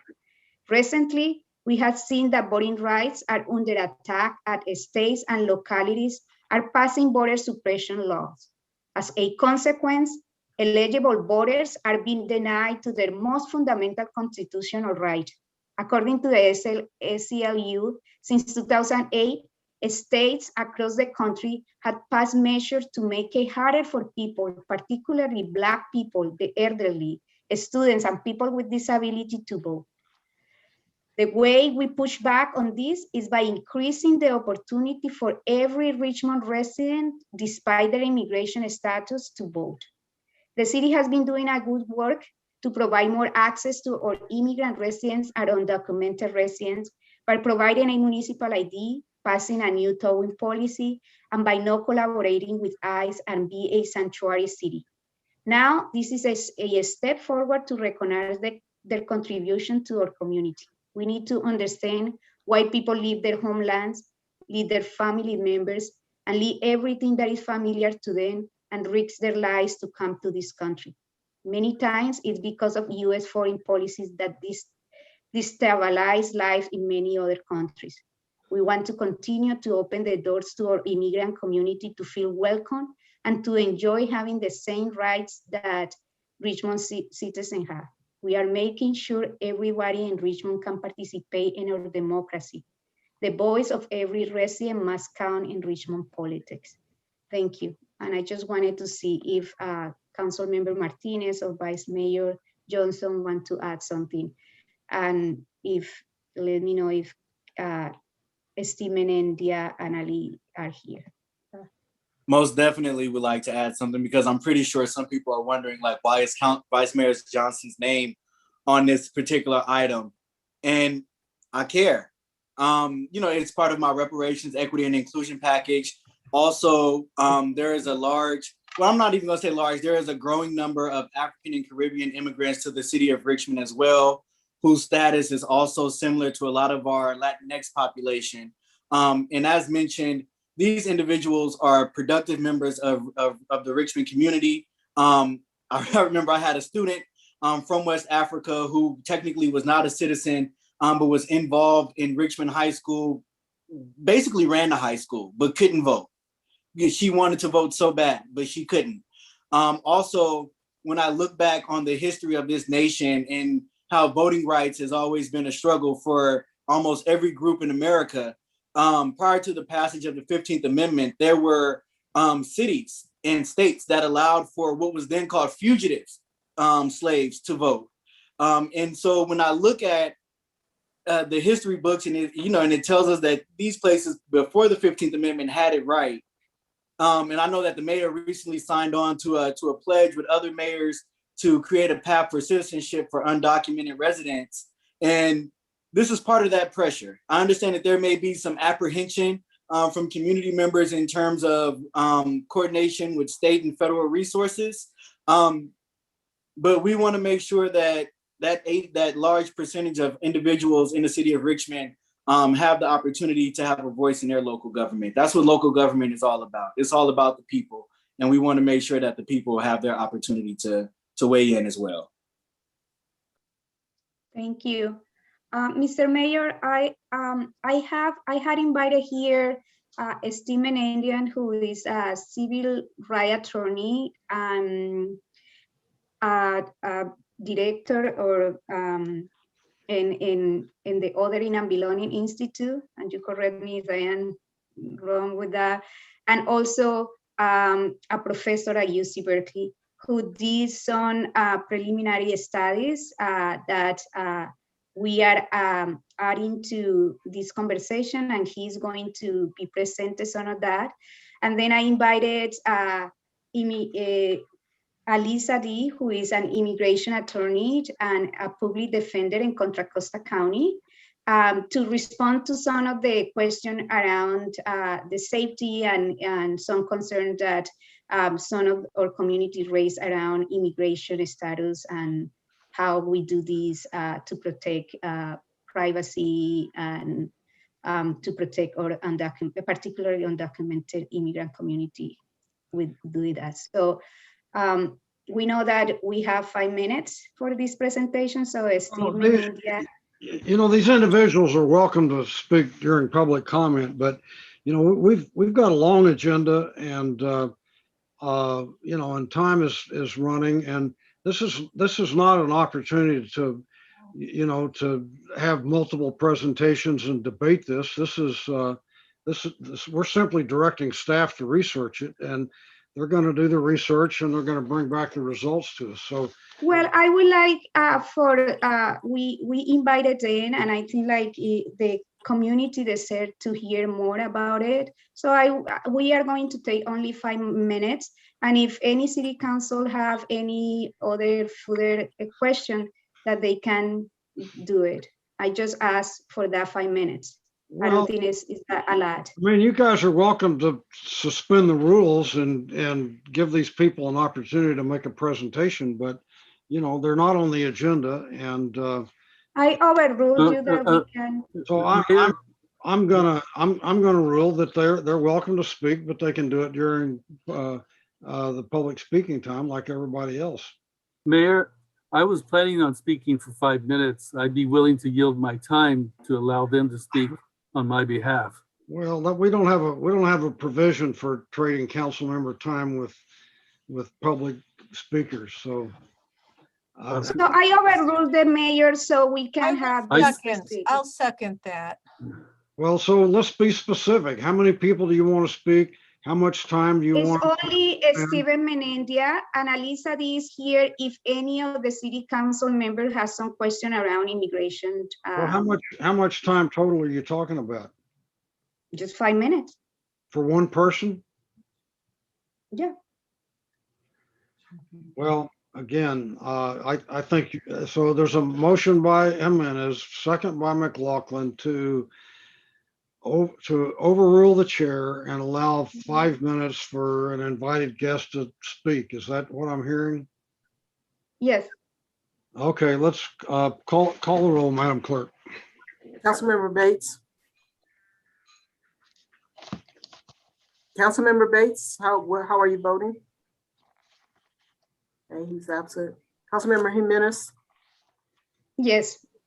Vice Mayor Johnson. Yes. Councilmember Martinez. Yes. Councilmember McLaughlin. Yes. Councilmember Willis. Yes. And Mayor Butt. No. The motion passes with Mayor Butt voting no and Councilmember Bates is absent. Okay, well, what we'll do is when public speaking time comes, we'll give them 5 minutes, and then everybody else gets 2. So any other council members have questions or comments on this before we go to the public speakers? Okay, I don't see any. So you can call you can call your guest to have 5 minutes to speak on this, and then we'll go to the rest of the public speakers.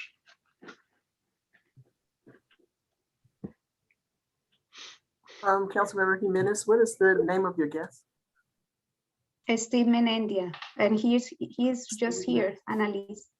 And if I remember correctly, the motion was to allow them to do a presentation.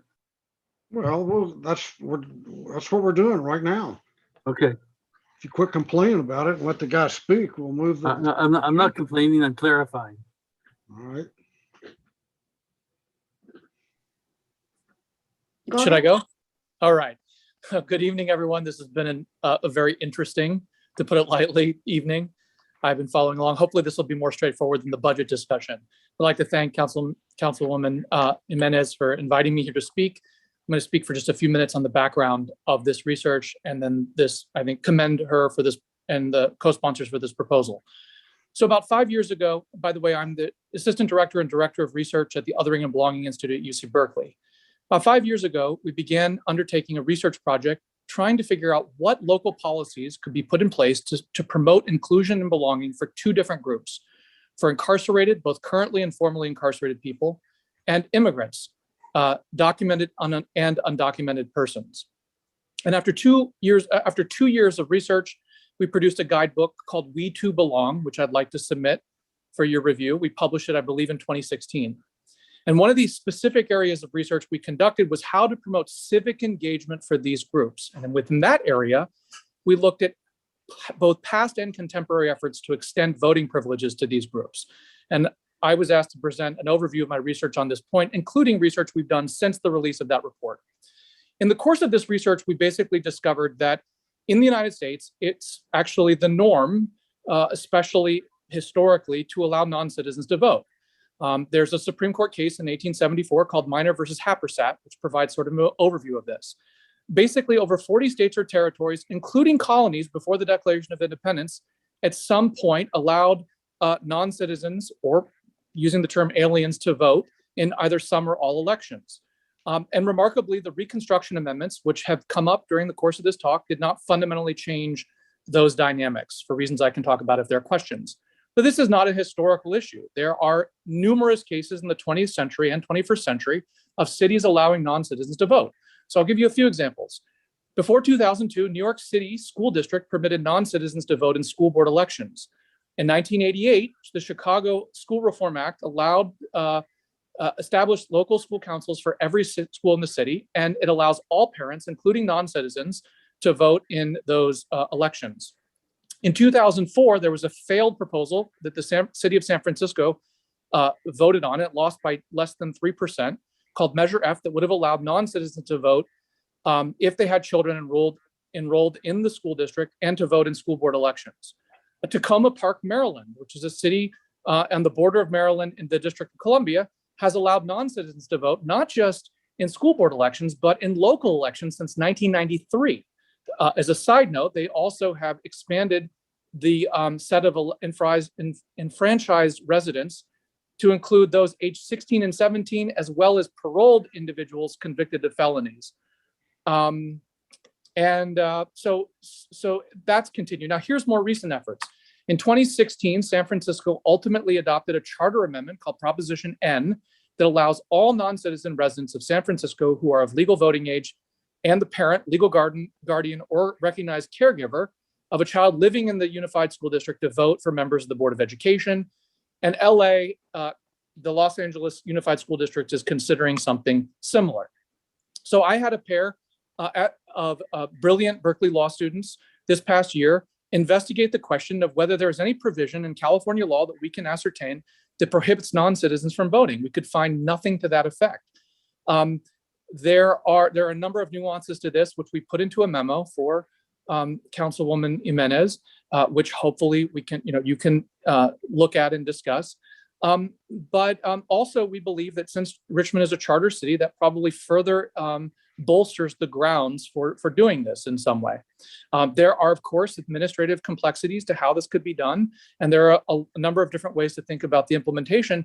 But in terms of both the legal grounds and the precedent and the historical precedent, there are ample examples, which I've just, in this limited amount of time, been able to sketch for you.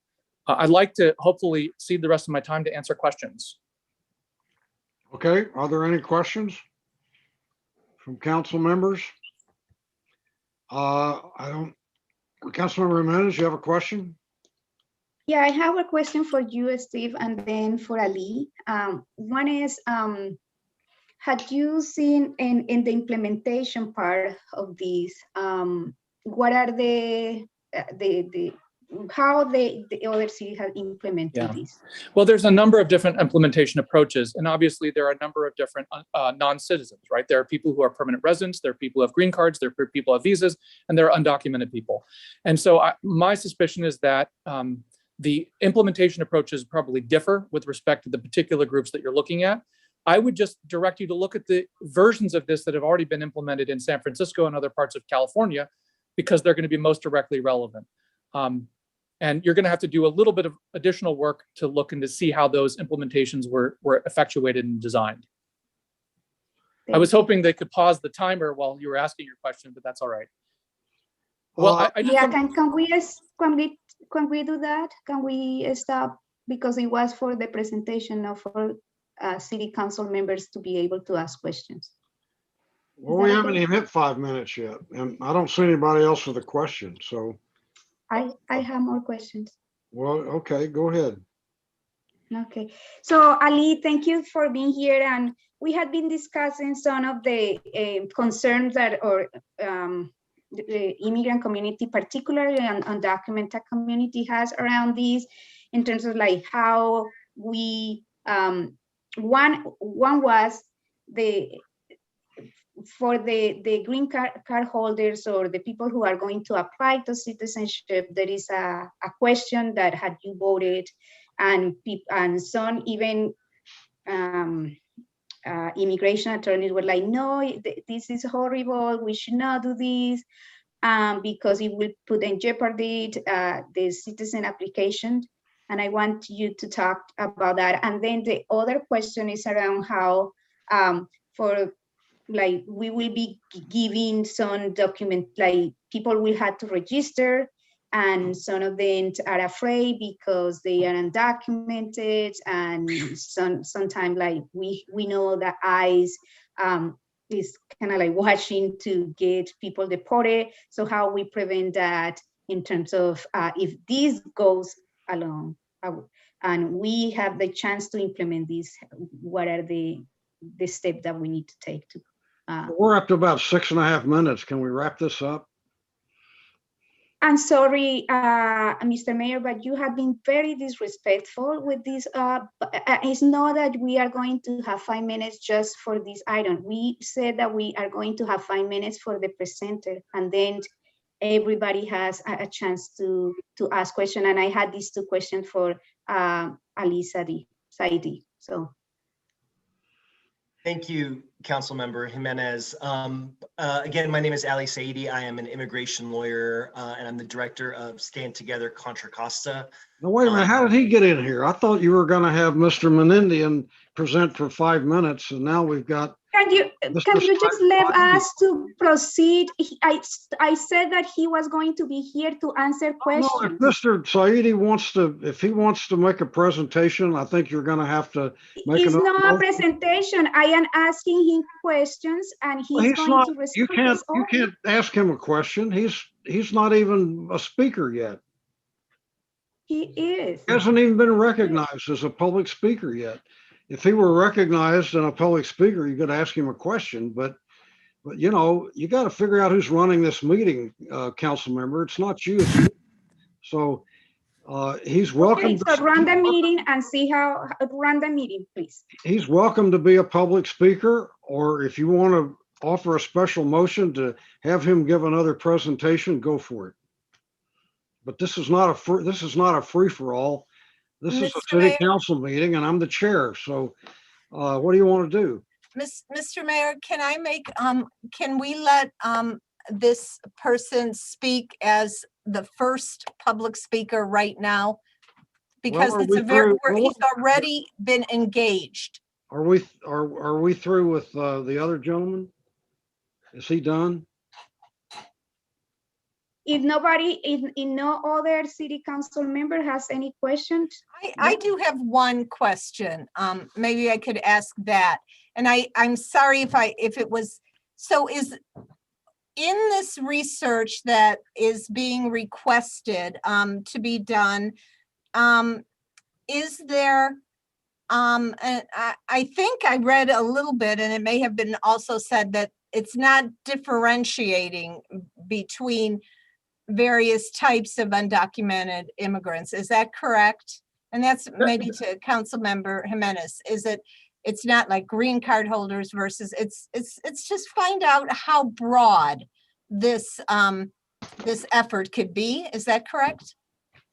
I would like to pass to Steve So, to answer that. thank you. In California state law, for state elections, only citizens of the state of California can vote. But the California law provides, to the best of knowledge that we can ascertain, no prohibition on non-citizen voting in the local level. So it's my assumption that non-citizens can be permitted if the municipality decides to vote in municipal elections or on municipal referenda. Now, the California law does not speak to any specific differences between non-citizen groups, although that is something we analyzed in the memo. And by the way, the memo, we create memos like this in support of policies that we think are important. There's absolutely no grants or financial support at all for this work. This is work that we simply have undertaken of our own initiative and have provided to the councilwoman. I hope I answered your question. Yes, you did. And I want to thank you and thank all the sponsors of this item for doing this. I mean, I remember years ago when I started hearing about school board elections or thinking about it in San Francisco and such, and how excited I was to hear that. And I remain excited for what we can do to bring, our immigrant community adds to the richness of Richmond, and they should be part of our democratic process. So thank you to everyone involved with this. Councilor Bates, you have a question.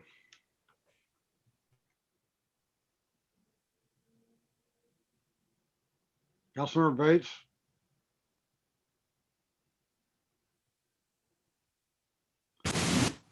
There you go.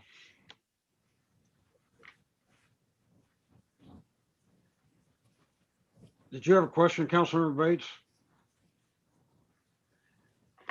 I think we have a technical problem. So are there any other questions from council members? Pat Bates is trying to log in. He's having little issues. Well, we'll give him an opportunity to ask a question. Let's go to our public speakers and we'll come back to Councilmember Bates. And we do have public speakers. And Can just we- please call the speakers. Okay, Councilmember Jimenez wanted to call, I forgot his name now, but Can we make sure that Oh. Alisa Saidid is the first yeah. speaker so he can answer my question? Mr. Thank you. Saidi. Okay, you can be first, Mr. Saidi. Thank you, Mayor, and thank you, thank you, Mayor, and thank you, Council, for inviting me to speak. I'll briefly try to address the question that Council Member Jimenez asked. Again, my name is Ali Saidi. I'm the Director of Stand Together Contra Costa, which is our county's immigrant legal education and legal services program. The question you asked was a very good one, Councilmember Jimenez. Many of our immigrant families in Contra Costa are appropriately concerned about how any kind of government interaction can affect their potential immigration cases going forward. But I'm here to offer some good news. Although there is a question on some forms for affirmative immigration benefits that asks about an immigrant's voting history and whether they've voted before in a federal, state, or local election. It's very important to note that even if that answer is yes, that is not a bar to immigration in any way. That question is just intended to give rise to an inquiry as to whether or not that individual has ever falsely claimed to be a US citizen. And so the question is just a question to open up an inquiry as to what happened, because the inference was that, well, if you voted, maybe you voted in a federal election and therefore you falsely claimed to be a US citizen. So the fact is that even answering yes to that question will not make somebody inadmissible, will not be a reason to deny their application, although it will require that person in their application to attach an addendum, an additional piece of information that explains that if they did vote, that they voted, let's say this goes through and the city of Richmond initiates this amazing program, they would just simply have to attach an addendum that explains that they are a resident of a city that allows Time has voters expired. to vote Sorry. in municipal elections. Thank you. Okay, is Councilmember Bates back in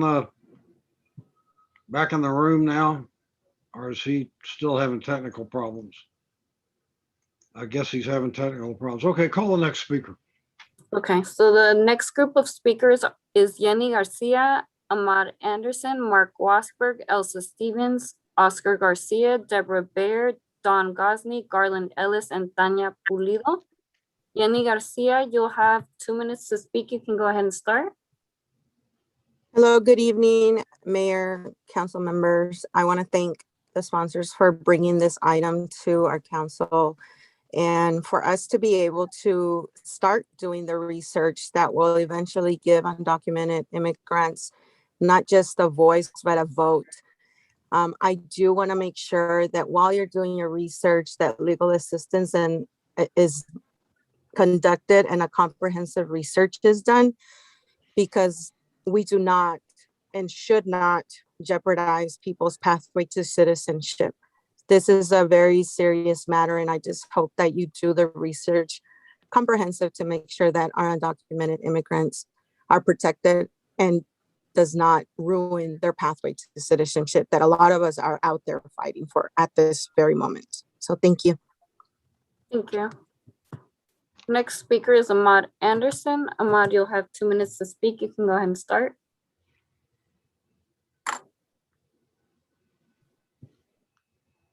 Ahmad Anderson, you can please unmute yourself. You can go ahead and start. Hi, Mayor, Vice Mayor, City Council, and staff. Thank you. As a grandsons of immigrants, I understand the concerns of social justice and absolutely liberty and justice for all. I don't know where you were in 1963, but I was with two former mayors of the city of Richmond, Booker and Irma Anderson, and participated in the March on Washington, fighting for the same social justice, critical social justice issues, including solidifying voters' rights for those who were citizens, and we citizens are still fighting the good fight. However, the 28 plus states ramping up voter suppression as I speak have not, and caution you to do not leapfrog the Martin Luther King national holiday or Juneteenth over our present citizens whose blood, sweat, and tears have enabled you to be elected. You can't get to where you want to go with the eventual outcome you desire without having discussions and training about unconscious bias and systematic racism in our own city for those pride and purpose citizens of Richmond. Don't piss on the citizens of Richmond and tell us it's raining. Thank you very much. Thank you. The next speaker is Mark Wasberg. Mark, you'll have 2 minutes to speak. You can go ahead and start. You hear me now? Yes. You could call them undocumented illegals, the exact same thing. They have no right being in my country in the first place. This is why we have laws protecting the United States from foreign influence. You have to be an American citizen to vote, period. Now, all these illegal immigrants come in here, they think they have the right of all Americans. You know, voter fraud, thousands of votes are made by illegal immigrants, putting in their ballots, and you have our own government sponsoring this stuff. You know, I don't know what the issue is. If you read the law, it says that for you to vote, you have to be an American citizen. No buts, no ifs, no nothing. And you come up here and just try to have all these illegal immigrants come up there and vote. They don't even know what they're voting for. Like I say, the reason why we have voting laws is protect us from foreign influence. And it's you people up there that advocate for these people being criminals. You're talking of voter fraud. You're talking they don't pay into the system. Everything about them is a fraud. They're criminals. They're felons. They have no right being in my country in the first place. This is why we have laws. And you people are trying to overwrite these laws. You try to give these people the rights of American citizens. Under the Constitution, Our Constitution was written for the American people, not for foreigners. So if you come into my country illegally, you do not have no constitutional rights, period. This is why you are deported. This is why you go back to your country, because we do not want you here. If you want to come into my country, you have to do it the legal way. What do you say to all these people that do it the legal way? Have to pay their money. They go to classes. They know the law. Illegal immigrants do not believe in law. They're criminals. They're felons. They have no right being here. I yield my time. Next speaker is Elsa Stevens. Elsa, you'll have 2 minutes to speak. You can go ahead and start. Thank you. Can you hear me? Yes. Great. I need a shower after the last speaker. We have made life in Richmond more livable by issuing municipal IDs. But in spite of our famous sanctuary status, Sheriff Livingston jailed too many of our undocumented Richmond residents. He made money for his department by charging ICE for quote unquote beds. He was stopped, but way too late for too many of our people. We owe an essential part of our economic engine a vote on local issues. There is no California law against it. Other cities and other states already do it. It's not too much to ask our city attorney to review relevant research to determine if the city council has the authority. Thank you. Thank you. The next speaker is Oscar Garcia. Oscar, you'll have 2 minutes to speak. You can go ahead and start. Hi, can you hear me? Yes. Okay, I'm gonna speak in Spanish first. Buenas noches, mi nombre es Oscar García, soy hijo de inmigrantes y trabajo bastante con la comunidad de inmigrantes aquí de Richmond. Un gerente de abogados de inmigración aquí del estado de California ha dicho que esta política de dejar nuestra comunidad que no está documentada, al dejarlos votar, ellos pueden perder su habilidad de obtener estatus legal. Infelizmente, eso puede ser visto como votar ilegalmente aquí en el país. La ley de California y de los Estados Unidos dice que solo ciudadanos pueden votar. Y yo estoy muy preocupado sobre mis parientes indocumentados que pueden perder su sueño y realizar su sueño de obtener estatus legal. My name is Oscar Garcia. I'm the son of immigrants and also work extensively with the immigration community here in Richmond. And I'm worried about the possibility of studying the possibility of our undocumented community voting in elections, because this could destroy their possibility of obtaining legal status, because it can be viewed as illegal voting. The state and federal law are very clear that only citizens can vote. So I'm very worried about my undocumented relatives who could be affected by this policy because they may not be able to realize their dream of obtaining legal status. And I'm really worried about this. Thank you. Next speaker is Deborah Bayer. Deborah, you'll have 2 minutes to speak. You can go ahead and start. Thank you. If there is a danger to immigrants, that of course has to be explored. But if there isn't a danger, if it's true what we've heard so far, which is that there is no reason, there's no law federally or on the state level that prohibits non-citizens from voting in local elections, then we should proceed with that. I'm very excited about this. You know, when I first heard about this idea a couple of years ago, my initial reaction was like, well, that's crazy. They can't vote. You have to be a citizen to vote.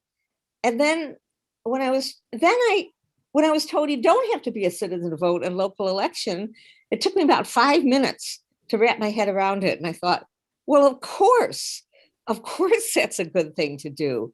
If you live here and you work here and you pay taxes here and you send your kids to school here and you contribute to the community in such a deep way as our immigrant community does here, and you are also a huge percentage of the community, of course you have to participate to the full extent that you're able. And I think this is a really exciting idea and very innovative. And there's such a right-wing turn in this country. It would just it heartens me to think of ways we can go in the opposite direction and open this country up more instead of closing it. Thank you. Thank you. Next speaker is Don Gosney. Don, you'll have 2 minutes to speak. You can go ahead and start. Thank you. You know, this is one of those sets of comments where we all know how the council will vote. Many people would ask, why bother? But when someone still needs to tell the emperor he has no clothes. We all know that on most issues that come before the council, each of you has come into the meeting predisposed on how you'll vote. Considering that many of you come in with prepared remarks that you read, this only validates my earlier comments. Believe it or not, we live in a land of laws, and no one has given a local city council the right to pick and choose which laws they feel are appropriate, which to adhere to and enforce, which to ignore because they don't fit in with their own agenda. Do we have the right to ignore shoplifting laws because someone is hungry? Or how about doing drugs because we want to feel good? Or even assault and mayhem because we don't like something that happened in another community? If we're going to have laws, then we have to follow them. If you don't like them or disagree, then it's incumbent upon us to make every effort to change laws we believe unjust, but we certainly don't have the right to simply ignore them. Like it or not, when a person crosses an international border, anywhere in the world, it's a crime. Many of our neighbors will fall into that category. One of the benefits of legal citizenship is the right to vote in elections. Again, this is a law everywhere in the world, except in a couple of communities here in the US. This isn't about ethnicity or about paths to citizenship. This is about the rights of actual citizens as opposed to persons who are not yet citizens. And they already have an unfettered voice. They just can't vote as if they were a citizen.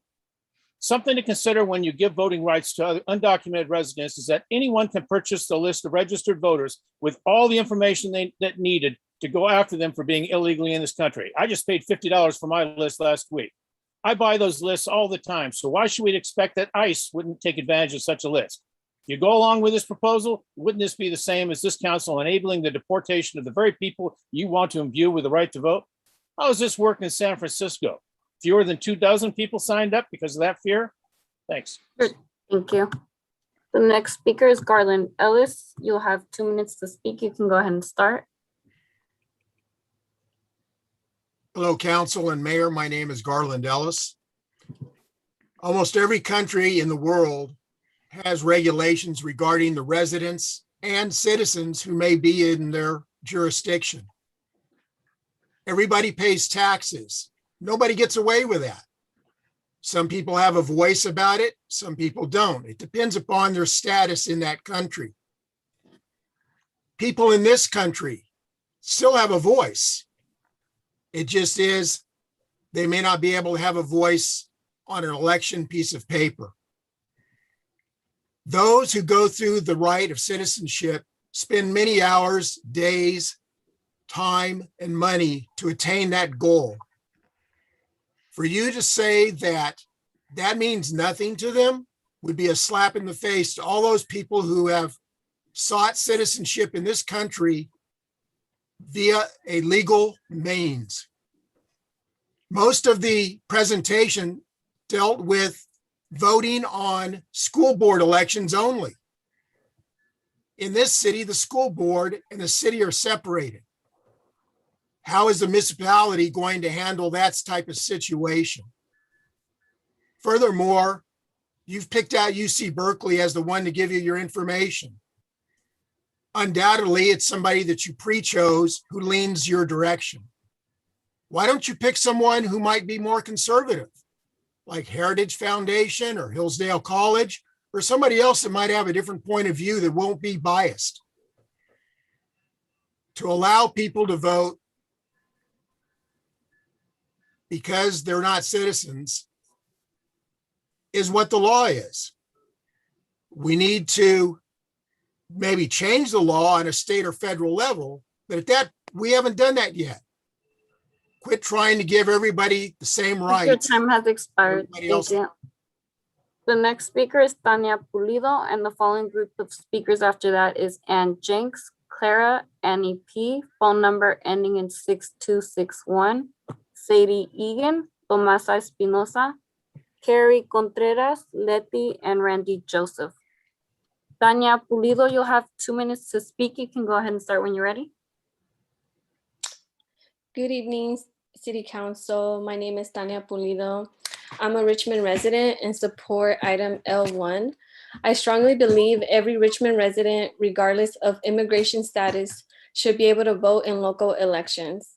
A true democracy is inclusive and removes barriers to participation. As a community, we must challenge any policies that silence community members. We have an opportunity in Richmond to move towards a more just and inclusive democratic process. The city must do a comprehensive research on this measure and identify any risks before passing this measure, and that's why I support it. We must ensure protection and safety to our undocumented community. And I really want to thank Claudia, Eduardo, and Vice Mayor Delmas for putting this item and for inviting the presenters to come and give very important information to the residents of Richmond, and really modeling the leadership that we need in this city. Because from everyone that I talk to, no one wants to endanger people's pathway to citizenship or jeopardize their livelihoods. And this is why I support this item, because we need to do more research. And yes, San Francisco has passed similar measures and we can build and learn from it. And I yield my time. Thank you. Next speaker is Ann Jenks, and you'll have 2 minutes to speak. You can go ahead and start. Good Proximo- evening. Sorry, go ahead. Good evening. My first question is it possible for me to cede my time to Mr. Saidi, who I don't think is done and had some really important information for us? Hi, Ann, are you ready to speak? I am, but Okay. My name is Ann Jenks. I'm with Faith in Action East Bay. It's a multi-faith, multiracial network of more than 80 congregations in 15 schools. It represents about 60,000 families in Alameda and Contra Costa counties. But the first thing I'm asking is if I'm able to cede my time to Mr. Saidi, who I think had some very important things to share with us. Is that a no? Yes, that's a no, sorry. Okay. On behalf of Faith in Action, I just want to thank you for bringing this forward. I think that proves that we need to strengthen our schools and some of the very confused and convoluted and incorrect arguments against this proposal that we heard. We need to teach better logical thinking and fact-based information, obviously, in our schools. Enabling everybody in the community to vote will strengthen everybody's integration and their commitment to the community. You will have more engaged residents, and you will have a safer and stronger community. I thank you very much for bringing it forward, and I hope that it passes.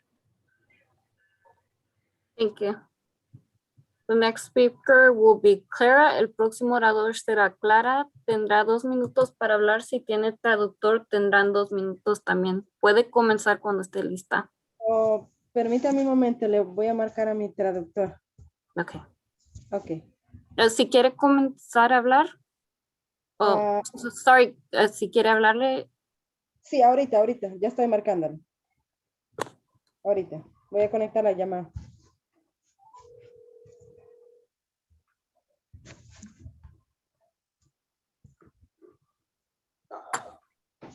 Mi nombre, Edith. Sí, aquí estoy. Ok, mi nombre es Clara Relajeno. Yo estoy a favor de que aprueben para que los indocumentados votemos, porque yo creo que este país está más, la población es más la latina y tenemos derecho, así como todos tienen derecho. Este es un país libre. Yo pienso de que tenemos que ejercer nuestro voto para que haya nuevos cambios, nuevas leyes, porque no es posible de que todos vivamos aquí y unos tengan derecho, otros no. Edith. Permítame gracias. Hello, my name is Clara Relajeno. I'm in favor of folks who are non-citizens to be able to vote, to have a say in our government. We're living here. I think it is important for us to have that right to be able to speak our minds and what goes on in our community, to be able to be part of decision making to better our communities. Escuché lo que dijo el joven de que había una ley aprobada que los inmigrantes no podían votar. Es algo bien injusto porque la mayor parte en la economía, en todo en general, es la gente latina la que está manteniendo este país, y es bien injusto lo que se ve hoy en día como un no poder votar en un lugar para pedir sus derechos. And I believe it's unjust what I've heard earlier about how undocumented folks shouldn't have a right to say what's going on when we make a large portion of the population here. And we also contribute to society. We are what makes America, and it also believe that there should be more justice as far as like our voice being able to be heard. Les pido que ayuden y que voten para que aprueben la ley de que pueda los indocumentados votar, tener una palabra de voto. So I encourage this council to vote in order to pass this in so that we can have a fair vote for non-citizens who live in this community.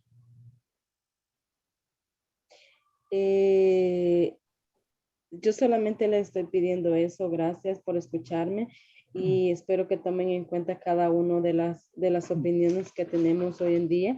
Yo estuve en una situación así, se siente feo ser discriminado de esa manera, no poder votar.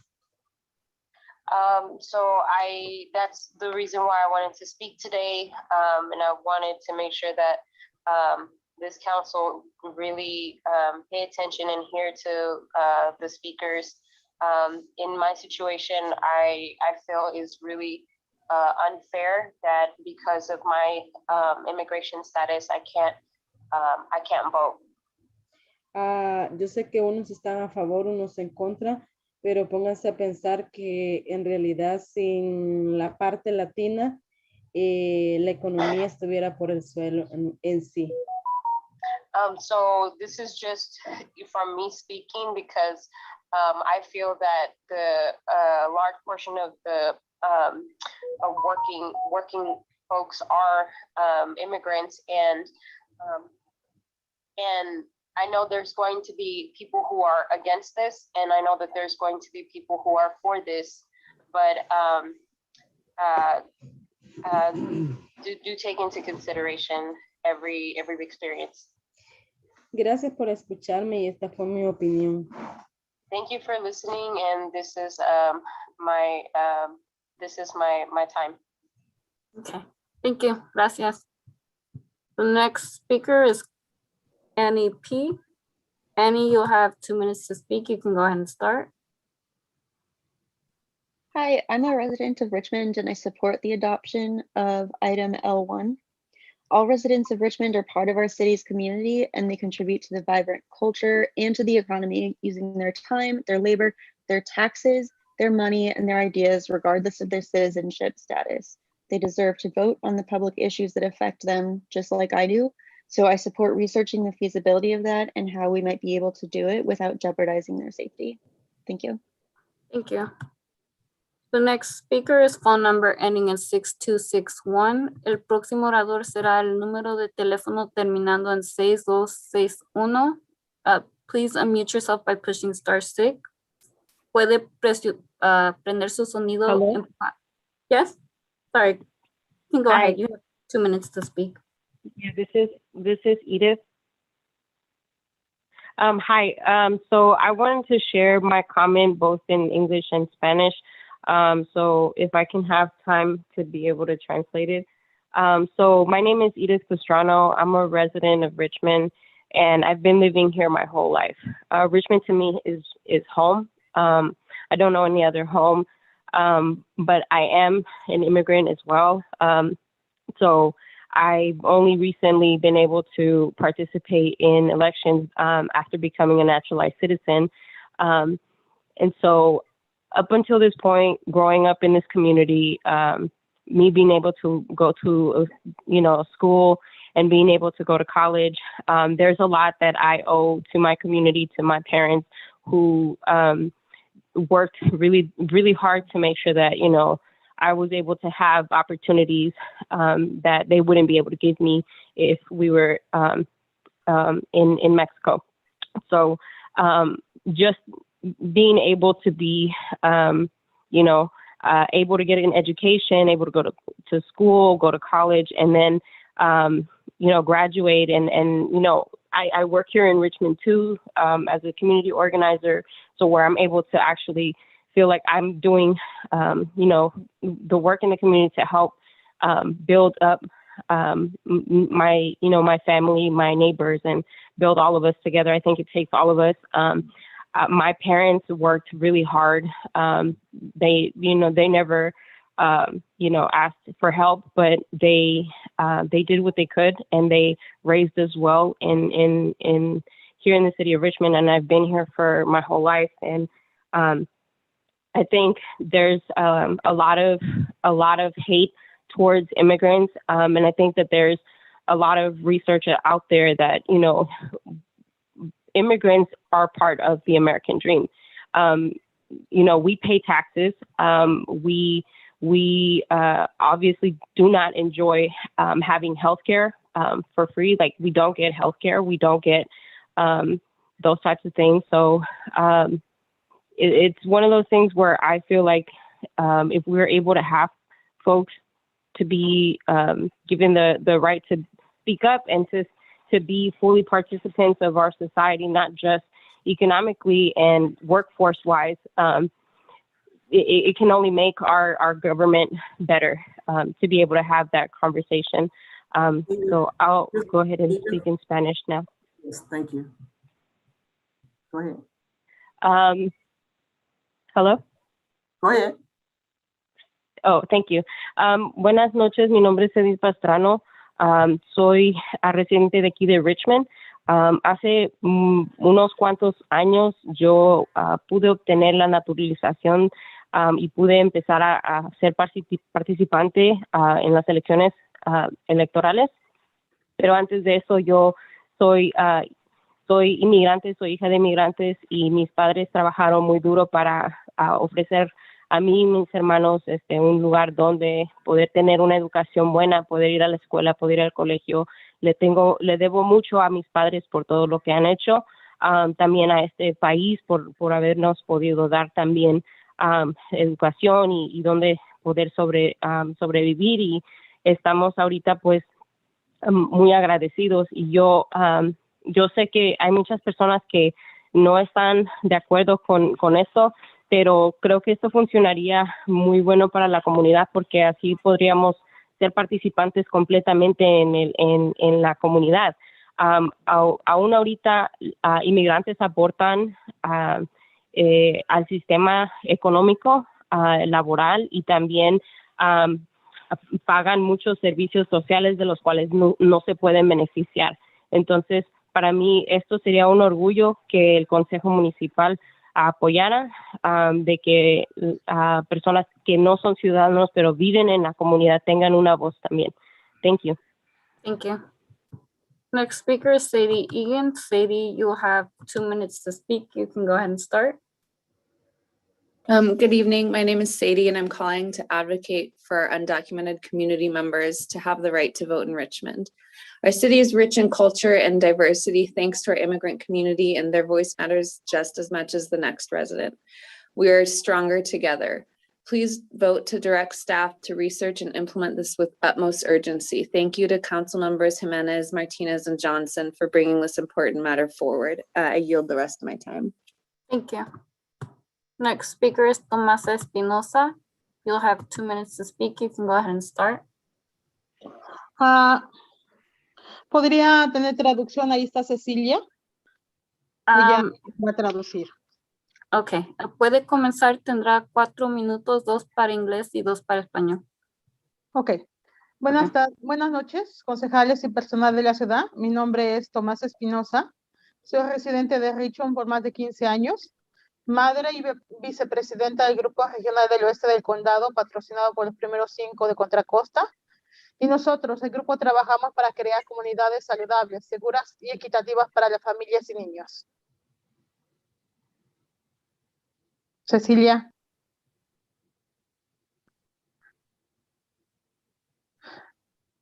Se supone que ahí estaba mi traductora, no sé si no le quitaste el mute. No sé cómo se puede poner al mismo tiempo, pero si quieres seguir y si quieres seguir y cuando se acabe, creo que le veo su mano. Ceci. Ok, entonces yo sigo y ya ella que diga lo que yo dije. Okay. La equidad es algo muy importante para nosotros y nuestra comunidad. Estoy segura que ustedes también valoran que nuestras familias de Richmond sean tratadas con equidad. Por eso es que hoy estoy aquí para hablar sobre la propuesta de posiblemente extender el derecho al voto en las elecciones locales a todos los residentes de Richmond, sin importar su estatus migratorio. Es indispensable que nuestra comunidad siempre tenga una representación justa y necesaria. Richmond es una ciudad muy diversa y quisiera ver la diversidad en los representantes de nuestra comunidad.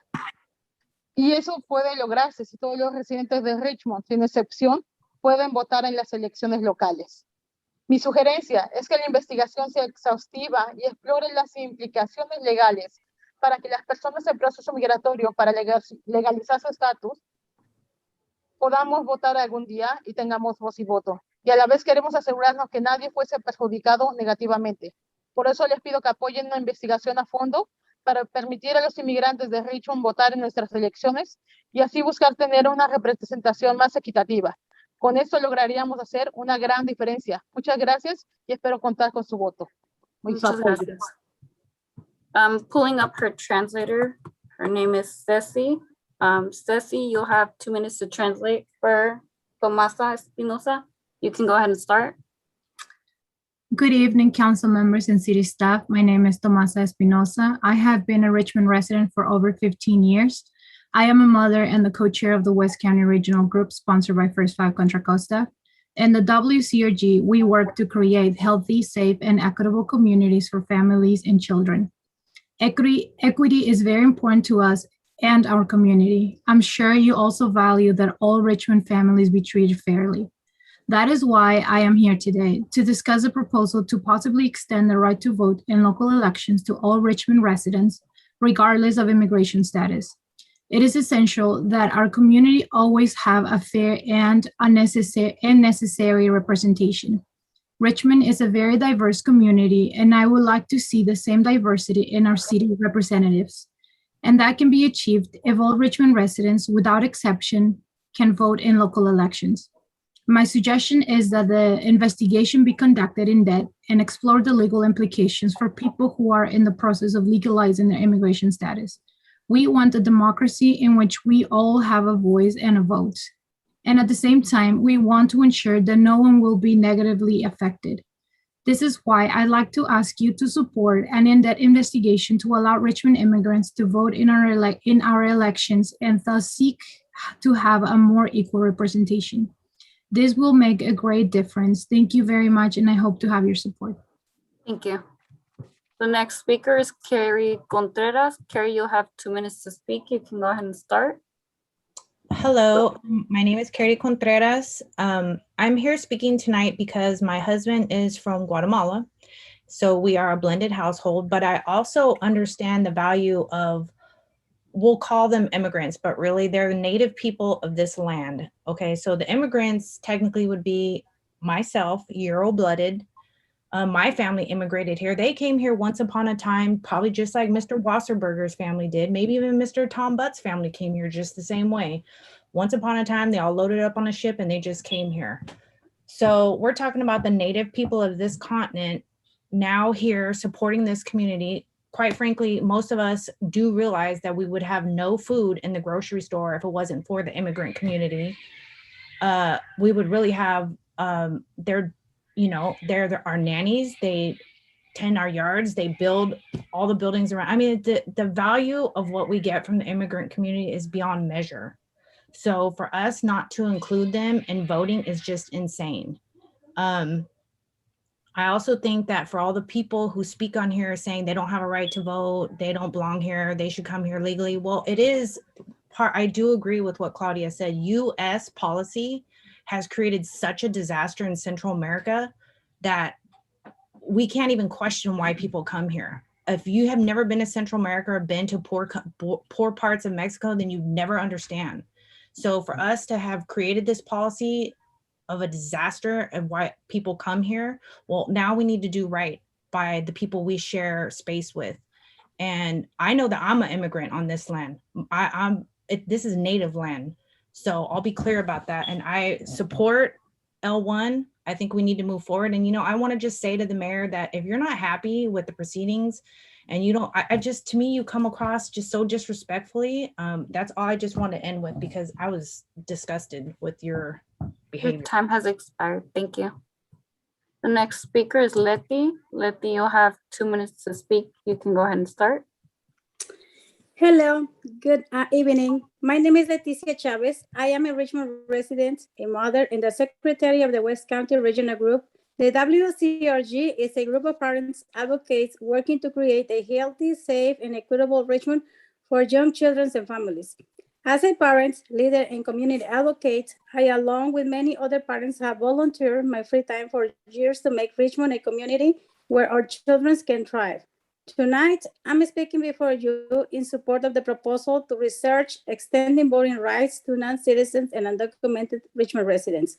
No citizens and undocumented Richmond residents are rightful residents who are part of the community, who contribute to the labor force and pay taxes. Being undocumented is not a choice. I don't know a single person that likes being undocumented. The system makes it really hard, almost impossible for some people to become legal citizens. Not allowing all Richmond residents to participate in the electoral process further disenfranchises communities of color. It also adds to the lack of representation of people of color in political participation. I believe that allowing non-citizens and undocumented immigrants to vote in the city of Richmond elections, it's important because it will give everyone the right to participate in our democracy and have a voice in decisions that affect us all in our everyday lives. Richmond could possibly be the city to make history in California by allowing non-citizens and undocumented immigrants to vote, leading with our values like some cities in the state of Maryland have done. Having the right to vote will encourage more people to get involved, make this city better, and be a more inclusive place for all. Please explore the possibility of expanding voting to non-citizens and undocumented Richmond residents in local elections. Thank you for your attention. Thank you. Next speaker is Randy Joseph, and the following group of speakers after that will be Floyd Andrews, Deborah Emily Ross, ACCE Contra Costa, Denny Campantong, B-Rod, phone number ending in 4440, Lisa Johnson, and Yeri. Randy Joseph, you'll have 2 minutes to speak. You can go ahead and start. Hello, my name is Randy Joseph. I'm a Richmond resident. I want to cover my support in researching for L1 and researching to make sure that to see if non-citizens can vote and undocumented people can vote in local elections. Reading about the laws, it says nothing in laws, the federal law that talks about city elections. It talks about federal elections. Nothing in the state constitution talks about city elections, talks about state elections. And I would like for to make sure that when they're researching to look into cities in Vermont that do allow non-citizens to vote. One of them is the capital of Vermont, Montpelier. So please, I will add that to a place for the city to do research, because it's already happening there, and to see the effects, because I do not want this to hurt are undocumented citizens in Richmond, and I'm really concerned about that. I want to make sure that they are safe and able to vote. And so I want this to be researched to make sure we come back to make sure that we protect our community members that are here in the city, and they sit here and pay taxes and have businesses, and they pretty much don't get representation because they don't have a voice and they don't get to vote. So I hope this gets passed. I hope this research gets done, and I hope you take your time and make sure you come back with the right answer to make sure you protect our community members. I yield my time. Thank you. Next speaker is Floyd Andrews. Floyd, you'll have 2 minutes to speak. You can go ahead and start. Good evening, Council and Mayor. First, I just want to thank you all for the work you put in week after week for the city of Richmond. We really appreciate your efforts. I'm Floyd Andrews. I'm a resident of Richmond. I live in Point Richmond, and I am fully in support of L1. Everybody who is a resident of Richmond devotes their life energy to the city. We need to make sure the city is responsive to all the needs of the city, and unless people can actually make their voices heard and vote, how do we do that? This is essential for the future of Richmond, and yeah, I just hope that you all vote in favor, and I really look forward to seeing lots of amazing voters and amazing voter turnout in the next election. Thank you so much. Thank you. Next speaker is Deborah. Deborah, you'll have 2 minutes to speak. You can go ahead and start. Yes, good evening. My name is Deborah Small. I'm very happy to have the opportunity to speak on this issue. I think it's important for us to remember that our country was founded on the belief that there should be no taxation without representation.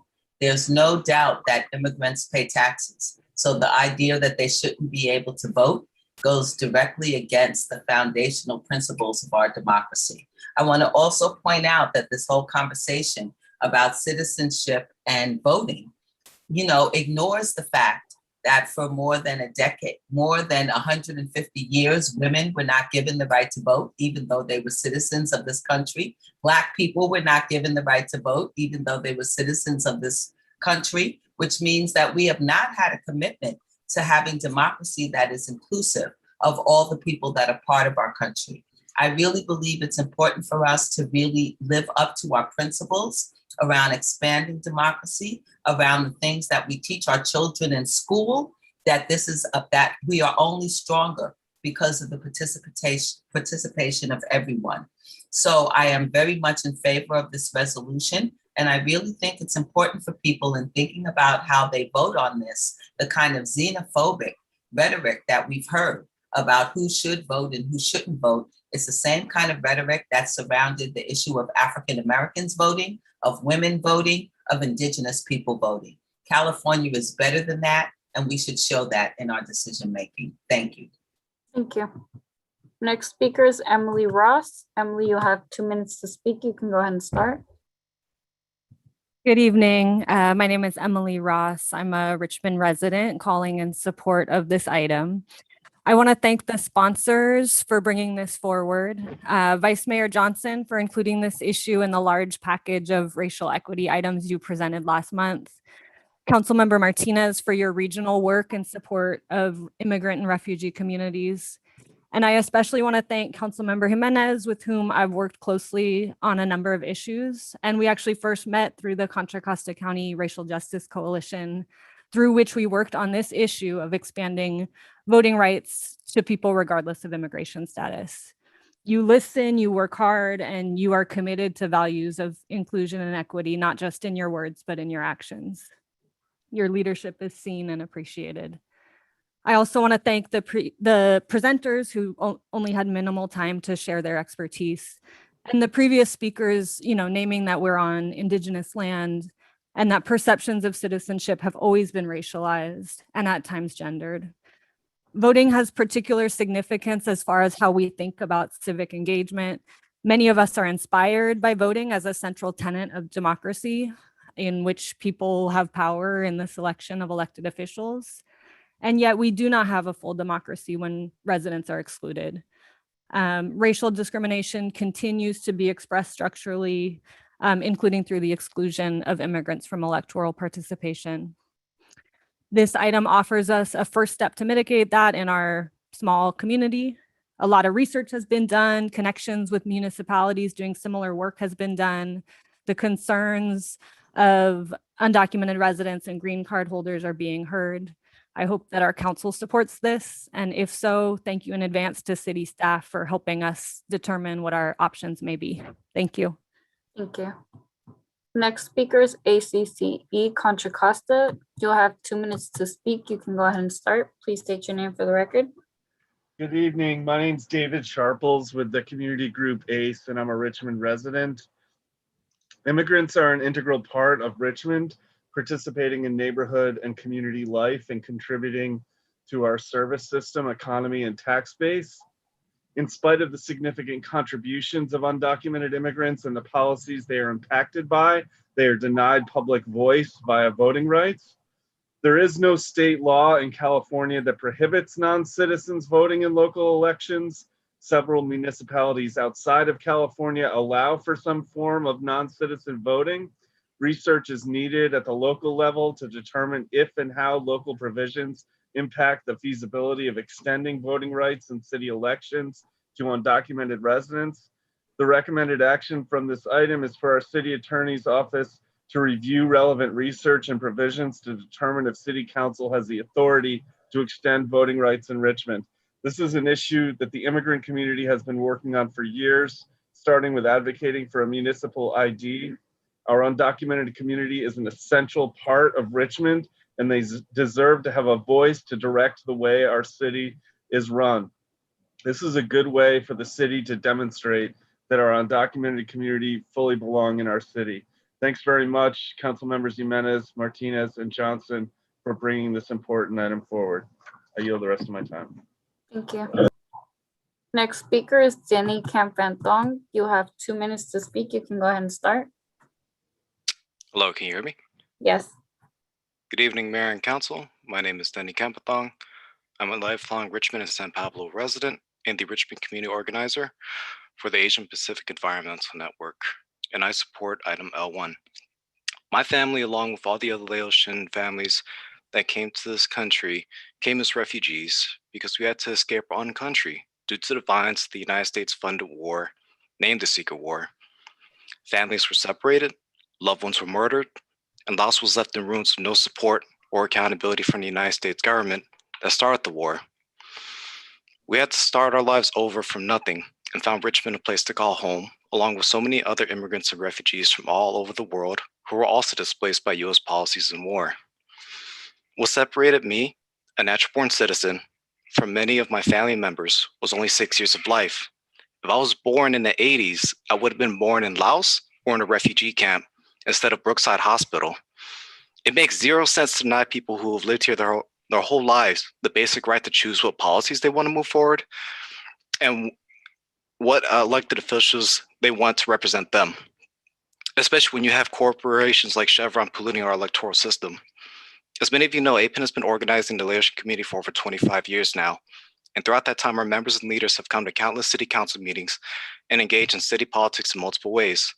Many of our members have phone banked and canvassed to elect city council members through our APEN Action organization. And many of our leaders have spoken at city council meetings to share their life stories, but were never able given the right to vote due to the citizenship status. And that could change. Do everything in your power to make these rights possible for our undocumented immigrants and refugee communities. Thank you. Thank you. Next speaker is B-Rod. You'll have 2 minutes to speak. You can go ahead and start. Hi, my name is B-Rod. I've lived over in North and East. I'm calling in support of starting research into non-citizen voting in the city. I'm undocumented, graduated from college. I've been here in the US more than 19 years, and I pay my taxes just like many of the racists on this meeting. I believe that it's important to look into the possibilities of including all Richmond residents in the decisions that directly affect them. I think it's dehumanizing to be told time and time again that we are criminals, that we're not deserving of rights, that we contribute nothing to our communities. It is even more dehumanizing, really, that during a national movement to take away the vote from Black, Indigenous, and people of color, we all have to sit in a city council meeting where an elected mayor, whom I can't vote for, but claims to represent me, is angry and disruptive because of the simple fact that people like me want to speak up for ourselves and our efforts against disenfranchisement. We need local citizen voting so that people like that can be held accountable for promoting an environment of hate. Research is needed at the local level to determine if and how local provisions impact the feasibility of extending voting rights in the city elections to undocumented residents. Thank you. I yield the rest of my time. Thank you. Next speaker is phone number ending in 4440. El próximo orador será el número terminando en 4440. Please unmute yourself by pushing *6. Por favor, prenda su sonido empujando estrella 6. Tendrá 2 minutos para hablar. You'll have 2 minutes to speak. You can go ahead and start.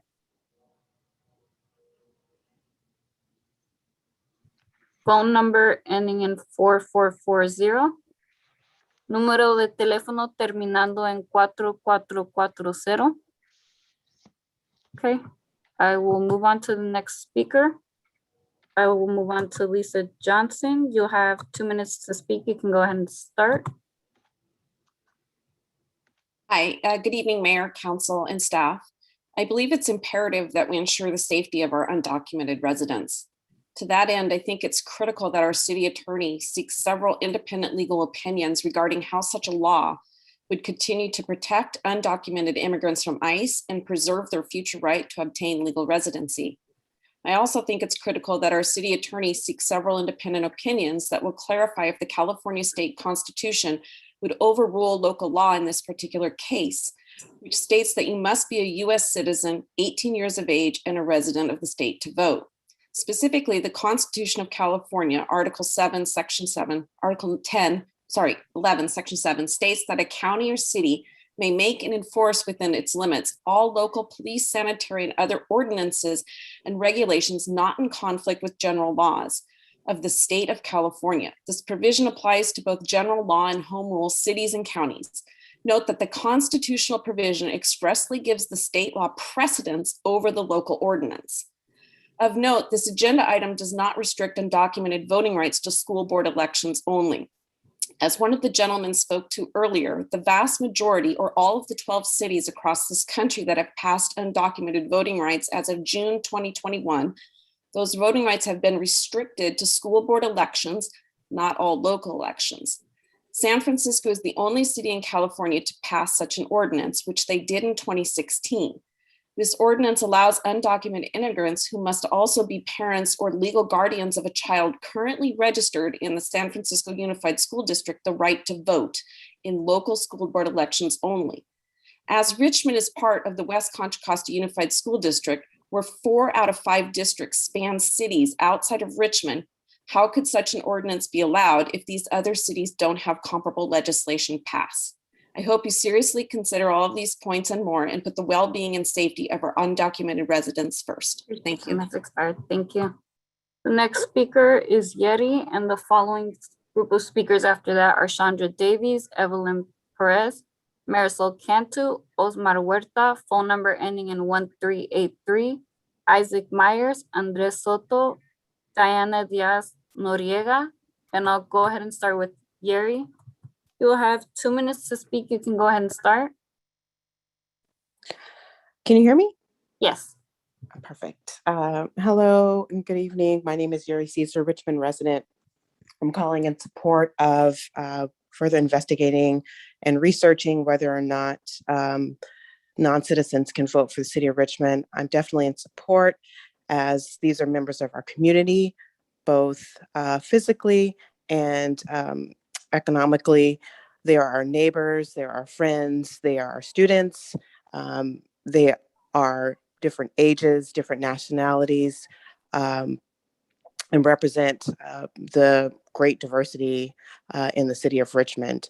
They have roots in our community and they deserve to have input in local city policies that directly impact them.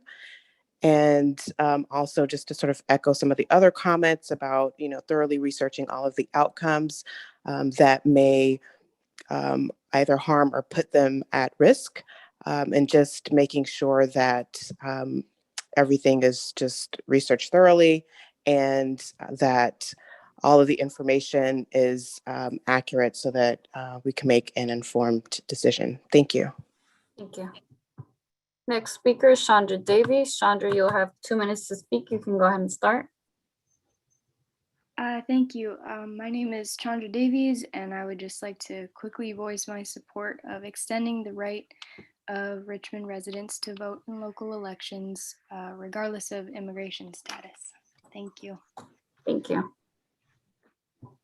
Next speaker is Evelyn Perez. Evelyn, you'll have 2 minutes to speak. You can go ahead and start.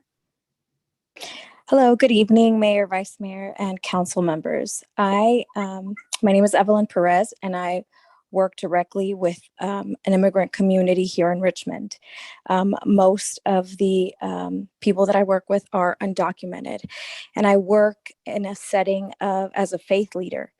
And it's really disheartening to hear some of these comments that are spoken to about this community when I feel like they really contribute greatly to our city when it comes to service system, economy, and tax base. It's important that that we understand that our community is an essential part of Richmond and that they deserve to have a voice to direct the way our city is going. They have a voice, and these policies that we're voting on directly affect them. Many of them are hardworking, contribute to the bettering of this community. And I really hope that we can consider and we can look at what we are as the city of Richmond. Are we really a city of pride and purpose? Is that what we are for everybody, or is it just to a specific demographic? And so I want to encourage that we can all be together in encouraging voting rights for all of our undocumented community. Thank you. I yield my time. Thank you. Next speaker is Marisol Cantu. Marisol, you'll have 2 minutes to speak. You can go ahead and start. Hi, can you hear me? Yes. Hi, my name is Marisol Cantu. I'm a third-generation resident on Ohlone land, also known as Richmond, California. I want to thank Council Members Jimenez Martinez and Vice Mayor Johnson for bringing this historic motion to our incredibly diverse city. I want to remind everyone that this country is stolen indigenous land founded by white European immigrants built on the back of Black slaves. As our nation moves to suppress rights to vote, it is critical that a city like Richmond stand up for the rights of all, including non-citizen residents.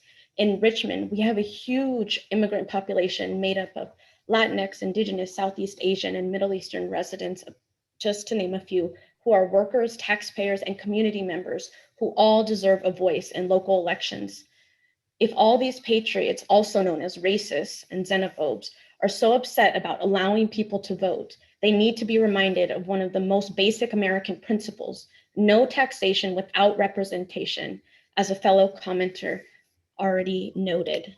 To address the concerns of people who are so scared on immigrants' behalf, we are asking the city attorney to build on the research done by the top public university in the United States. We are asking to see if our city charter allows this and how it can be done with the utmost concern for privacy and protection for our non-citizen residents and their pathways to citizenship. But to continue to fearmonger and scare our community members is simply a guise in this protect our immigrants type of xenophobia.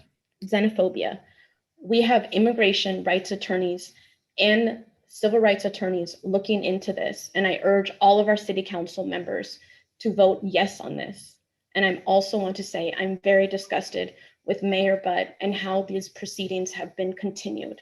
Thank you. Thank you. Next speaker is Osmar Huerta. You'll have 2 minutes to speak. You can go ahead and start. Good evening. My name is Osmar Huerta, Chairman of the Youth Council. But today I'm coming to the City Council to discuss undocumented voting rights as a child of immigrants. Our Constitution states that no one shall go taxed without its representation. If you studied history, you know our country was founded on the idea of equal representation for all individuals who come seeking a better life. Our moral document was created to ensure anyone could come over and have a say, input, and benefit in our community. The fact of the matter is there are far more undocumented individuals who actually pay taxes and contribute to social services, social security, and do the most backbreaking labor to ensure our society survives in comfort. than the ones who don't. It's quite honestly our constitutional obligation that we tax and represent our individuals equally, not use and discard the most vulnerable populations under the guise that they are not one of us. We have brought some of the most highly educated legal minds in the world to pioneer this groundbreaking work, and we have the legal go-ahead. We have the opportunity to change the way we see each other and our rights in this country, and it starts in this city. At this point, the only thing preventing the equality of individuals present in this country is a nationalist gatekeeping of something as important to obtain as citizenship. Something almost everyone in the room today had the luxury of automatically being born with without having it to work at all, having to invest any time, any money, having to cross any deserts or leave any lives left behind. If we truly want people to come here legally, we must make the pathway to their citizenship easier to obtain, but we cannot do that with individuals who ignore democracy, equality, and equal representation, prevent them from doing exactly that. We must change the way we allow individuals to participate in our community so that they're able to properly use the legal system put in place, not turn them away simply because this is my country, because guess what? This is our world and everyone has a say in it regardless of national identity. City Council, I am asking you to approve staff to look into the ability for undocumented immigrants to vote, to look into the ability to provide equal representation for all Richmond residents, and to create a democracy in a city that truly has liberty and justice for all. Thank you. Thank you. Next speaker is phone number ending in 1383. Próximo orador será el número terminando en 1383. Please unmute yourself by pushing *6. You'll have 2 minutes to speak. ¿Sí me escucha? Do you hear Sí. me? Yeah, tendrá 2 minutos para hablar. I'm gonna speak. Yeah, I'm gonna speak in English because I'm a bilingual. Okay. My name is Patricia Aguiar. I'm a Contra Costa organizer, and I don't live in Richmond, but I do work in Richmond for many years, and I know a lot of people suffering there because they are being discriminated by a lot of people that they don't think that they belong there, but they live there, they work there, and they pay their taxes. So I do believe that this is a very, very positive investigation they're trying to do, because everybody should have the right to vote locally where they live and where they work. And I do believe that a lot of these people that other people call this is not your country, well, they came legally, for your information. A lot of them, they have permits, they have green cards, and they have different programs that allow them to stay here in the United States. So not everybody is illegal and criminals like they want to, a lot of people say. So for that reason, I really want to thank all the council members that they did this proposal, and to continue in do the investigation, that way to have a way that is right and protects the immigrants to not break any law, and that way they will status will not be affected to become citizens later. So thank you very much, and have a nice evening to everybody, to the mayor and the council members. Thank you. Thank you. Next speaker is Isaac Myers. Isaac, you'll have 2 minutes to speak. You can go ahead and start. Can you hear me now? Yes, you can go ahead. Awesome. Thank you for giving me this opportunity to speak. I yield my time. Good. Okay. Thank you. Thank you. Next speaker is Andres Soto. You'll have 2 minutes to speak. You can go ahead and start. Thank you. Good evening, Mr. Mayor and members of the council. Andres Soto. And I'm so glad to be here tonight to hear this discussion and hear all these voices in support of an idea of just exploring and getting legal validation for something that is a human right. In a democratic principled society, voting is a human right because everyone is entitled to the franchise to discuss and debate and vote on how their society should be governed. Of course, you've heard all the history stories, history lessons here tonight, that the denial of voting is just part of the system of oppression that is used around the entire world. And here in California, in my own time, I saw Proposition 13 pass, one of the most racist policies designed to destroy the California education system and the California public health system. Why? Because they knew it was going to become a majority Latino state, and that they wanted to keep Latinos in a position of servitude in the American system. And so this is part of an historic movement. And I know the entire Richmond City Council, who proclaims to be anti-racist, is going to support exploring the question. And if you don't like the answer, then you can vote against it later on. But to deny a vote in favor of information gathering is a sign of intellectual dishonesty. And I know that the council is going to do the right thing tonight. So thank you for those who brought it forward. Thank you. Next speaker is Diana Diaz Noriega, and the next three speakers after that are Ceci, Alexa, and Richmond, California Republican Party. Diana Diaz Noriega, you'll have 2 minutes to speak. You can go ahead and start. Thank you. Hi, everyone. My name is Diana, I use she, they pronouns, and I'm an undocumented immigrant in the community in support of L1, because there's no harm in doing the research needed to understand the dynamics of extending voting rights to all undocumented folks in Richmond. I want to respond to the folks being xenophobic and anti-immigrant. I will unapologetically say that immigrants belong here. We matter and we have rights. We are not criminals, we are not fraud, we are people, and we're not going to back down because of your hateful statements. Migrating is not a crime. And as an undocumented immigrant, I will say that you will never understand what it's like to have to come and advocate for myself and my immigrant community and hear your hateful comments over and over again. Also, laws have never been just to us. From the very beginning, they criminalized and harmed Black, Indigenous, and non-Black people of color.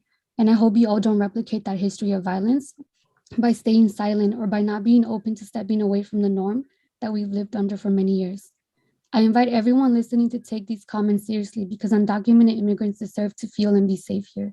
And we need y'all as allies, as city council members, as people to step in and commit to protecting and defending our rights without speaking over us or taking away from our stories and power.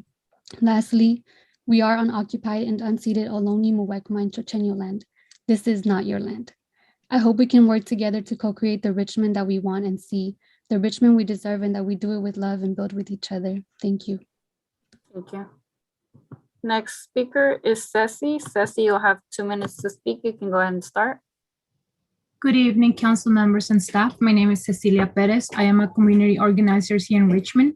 I am representing the West County Regional Group sponsored by First Five Contra Costa. The WCRG is a group of parent advocates who work to create a healthier, safer, and more equitable Richmond for young children and families. The WCRG is made up of hardworking community members who for years have been volunteering their time to improve Richmond. They have contributed to the improvement of parks, streets, and policy change. The WCRG most recently partnered with the City of Richmond to renovate Borman Park, which resulted in a grant award of $4.1 million from Prop 68 funding.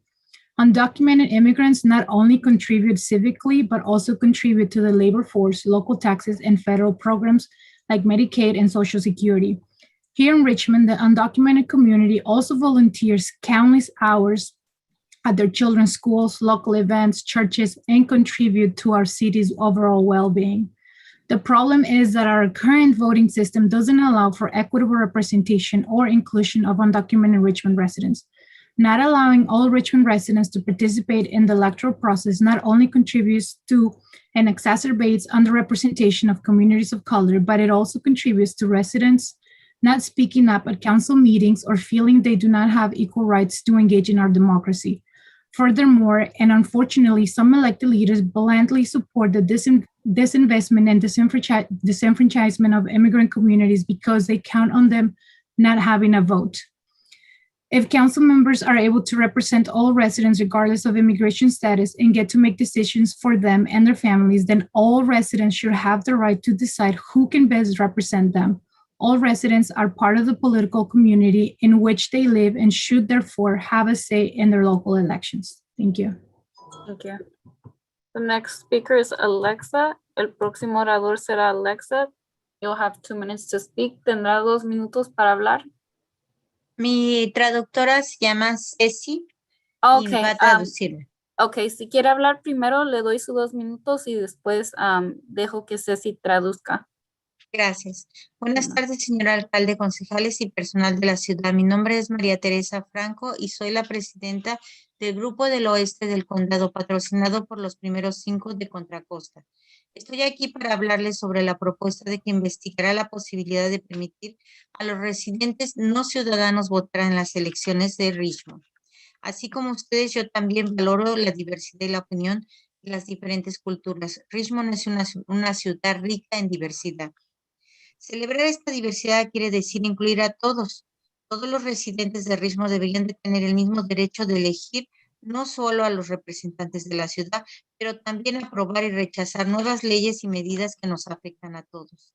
Las personas que no tienen la oportunidad de votar se ven excluidas de tomar decisiones que les beneficiará a ellos, sus familias y la comunidad.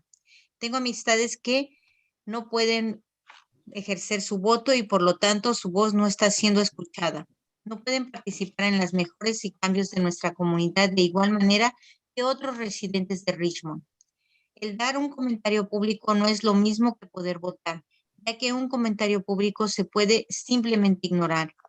No podemos tampoco votar en medidas que afectan a nuestras comunidades, medidas que involucran fondos y cambios. Así la comunidad tuviera la oportunidad de votar, tal vez los fondos puedan ser utilizados más inclusivamente. La solución es permitir votar a todos los residentes de Richmond sin importar su estatus migratorio. Una democracia verdadera, una voz para todos, nos dará la posibilidad de transformación positiva en nuestra comunidad a largo plazo. Por estas razones, les pido de favor que apoyen al personal para investigar la posibilidad de incluir a los inmigrantes en las elecciones locales. Sé que ustedes tomarán las mejores decisiones para los residentes de Richmond. Gracias por la oportunidad de expresarme. Que tengan buena noche. Gracias. I'm gonna pull up her translator, Cecilia. Cecilia, you have 2 minutes to translate. You can Good go ahead evening. and start. Good evening, Mayor, Council members, and City staff. My name is Maria Teresa Franco, and I am the chair of the West County Regional Group sponsored by First Five Contra Costa. I am here today to talk about the proposal to investigate the possibility of allowing non-citizen residents to vote in Richmond local elections. Just like you, I also value diversity and the opinion of different cultures, and Richmond is a city rich in diversity. Celebrating that diversity means including it in all we do. All Richmond residents should have the same right to elect not only city representatives, but also to pass or reject new laws and measures that affect us all. People who do not have the opportunity to vote are excluded from making decisions that benefit them, their families, and their community. I have friends who cannot vote and therefore their voice is not being heard. They cannot participate in the improvements and changes in our community in the same way as other Richmond residents can. Giving a public comment is not the same as being able to vote, since a public comment can simply be ignored. We also cannot vote on measures that affect our communities, measures that involve funds and changes. If the community had the opportunity to vote, perhaps the funds could be used more inclusively. The solution is to allow all Richmond residents to vote regardless of their immigration status. A true democracy gives everyone a voice and gives us the possibility of positive transformation in our community in the long term. It is for these reasons that I ask that you please support staff investigating the possibility of including immigrants in local elections. I know that you will make the best decisions for Richmond residents. Thank you. Thank you. The next speaker is Richmond, California Republican Party, and then the next speaker will be Tarnell Abbott, Richmond, California Republican Party. You'll have 2 minutes to speak. Please state your name for the record. Hi, my name is Darren Mogadam. I'm a first generation American. I bought my first property and restaurant in 1985 in North Richmond and have been a tow truck driver for 40 years. I am the president of the Richmond Republican Party too. I have been cleaning up car wrecks for 40 years, making me kind of a master of cleaning up accidents, being mechanical and a builder. Richmond is an accident that needs cleaning up. $21 million run in the red plan for next year. Our plan to fix it, 10 refinery more, 10% on energy they produce, taking our library and defund it more. No way. We need to do the following. Start a committee and get all the city property rented. Double down on police. This will attract new businesses due to other areas closing because of their lack of police. We could start a racetrack by the Richmond Parkway. This will stop the car show safe environment for the kids to play. Also, before we can do anything, we need to fix our elections and get honest elections. And then finally, to establish how undocumented people are established in our community, then create pathways to citizenship with limited voting. That way they have established goals and we get rid of this bureaucratic nightmare for them. And last, I would like to say that we need to stop the socialism and Marxism that's infecting our state. I yield the rest of my time. Thank you. Next speaker is Tarnell Abbott. Tarnell, you'll have 2 minutes to speak. You can go ahead and start. Can you hear me? Yes. Thank you. Thank you for fixing the clock. My name is Tarnell Abbott. I live in Richmond. I've been here for 34 years. I'm a lifelong resident of the Bay Area. I think I'm a 5th generation Bay Area resident. And I value more than almost anything the diversity of the community that I live in. And I have to remind us that we didn't cross the border crossed us. California was Mexican land. And this item is only about, it's not an action item. It's about looking at the documents that can inform us on the issue. And for every attempt to block that, I just have to say to you, don't be ignorant. Look, if you don't look at history, if you don't value the record, then you're just going to be a reactionary. You're going to react out of ignorance, and don't do that. Inform yourselves. This is an opportunity to inform yourselves. Nobody's asking you to vote on, whether to give immigrants the right to vote. The ask is look at the information, and that is the intelligent thing to do. So that's my case. Okay, thank you. Thank you. And I have one last speaker, Jocelyn Kansuvong. You'll have 2 minutes to speak. You can go ahead and start. Hello, can everyone hear me? Yes. Hello, everyone. My name is Jocelyn Kansuvong. I'm a member of the Richmond Youth Council, and I want to voice my full support of exploring this research to extend voting rights for our undocumented community members. I am the daughter of refugees who fled their home, who fled war, destruction, and poverty, who risked their lives to come to our little city of Richmond, California. They came here with nothing but the rags on their back and hope in their heart. And I am disheartened to hear that them, as well as many other immigrant community members, being treated as if their struggles never matter. Immigrants are the backbone of this citizen. Oh, my apologies. Immigrants are the backbone of this country and the backbone of our city. It's unfair for them to continue living here and not being able to voice their opinion on local legislation that has such a profound impact on their everyday lives. Voting isn't just a citizen right, it's a human right. And exploring this research is just the beginning of creating the opportunity that all of our community members deserve. Thank you. Thank you. There are no more public speakers. I see Councilor Willis with his hand up. You have something? Yeah, time is short, so I'm just going to make a motion that we do direct the city attorney to do research on voting rights, because at the end of the day, the only undocumented people are people too, okay? They should have a right to have a voice in our election like anybody else. There's nothing that having people who are children of those who are undocumented, but their children are technically US citizens, yet they can barely have a voice. So I'm not going to get too much into it. Just move this item. I want to move the item. I second. Okay, is there a second? I second. Okay, second, motion by Willis. Second by Martinez.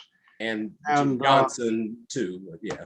Well, we only have 1 second. So I would like to add a friendly amendment that in addition to the research about legality, we also ask for research into what the process is, what it costs, things like that. Do you have any problem with that?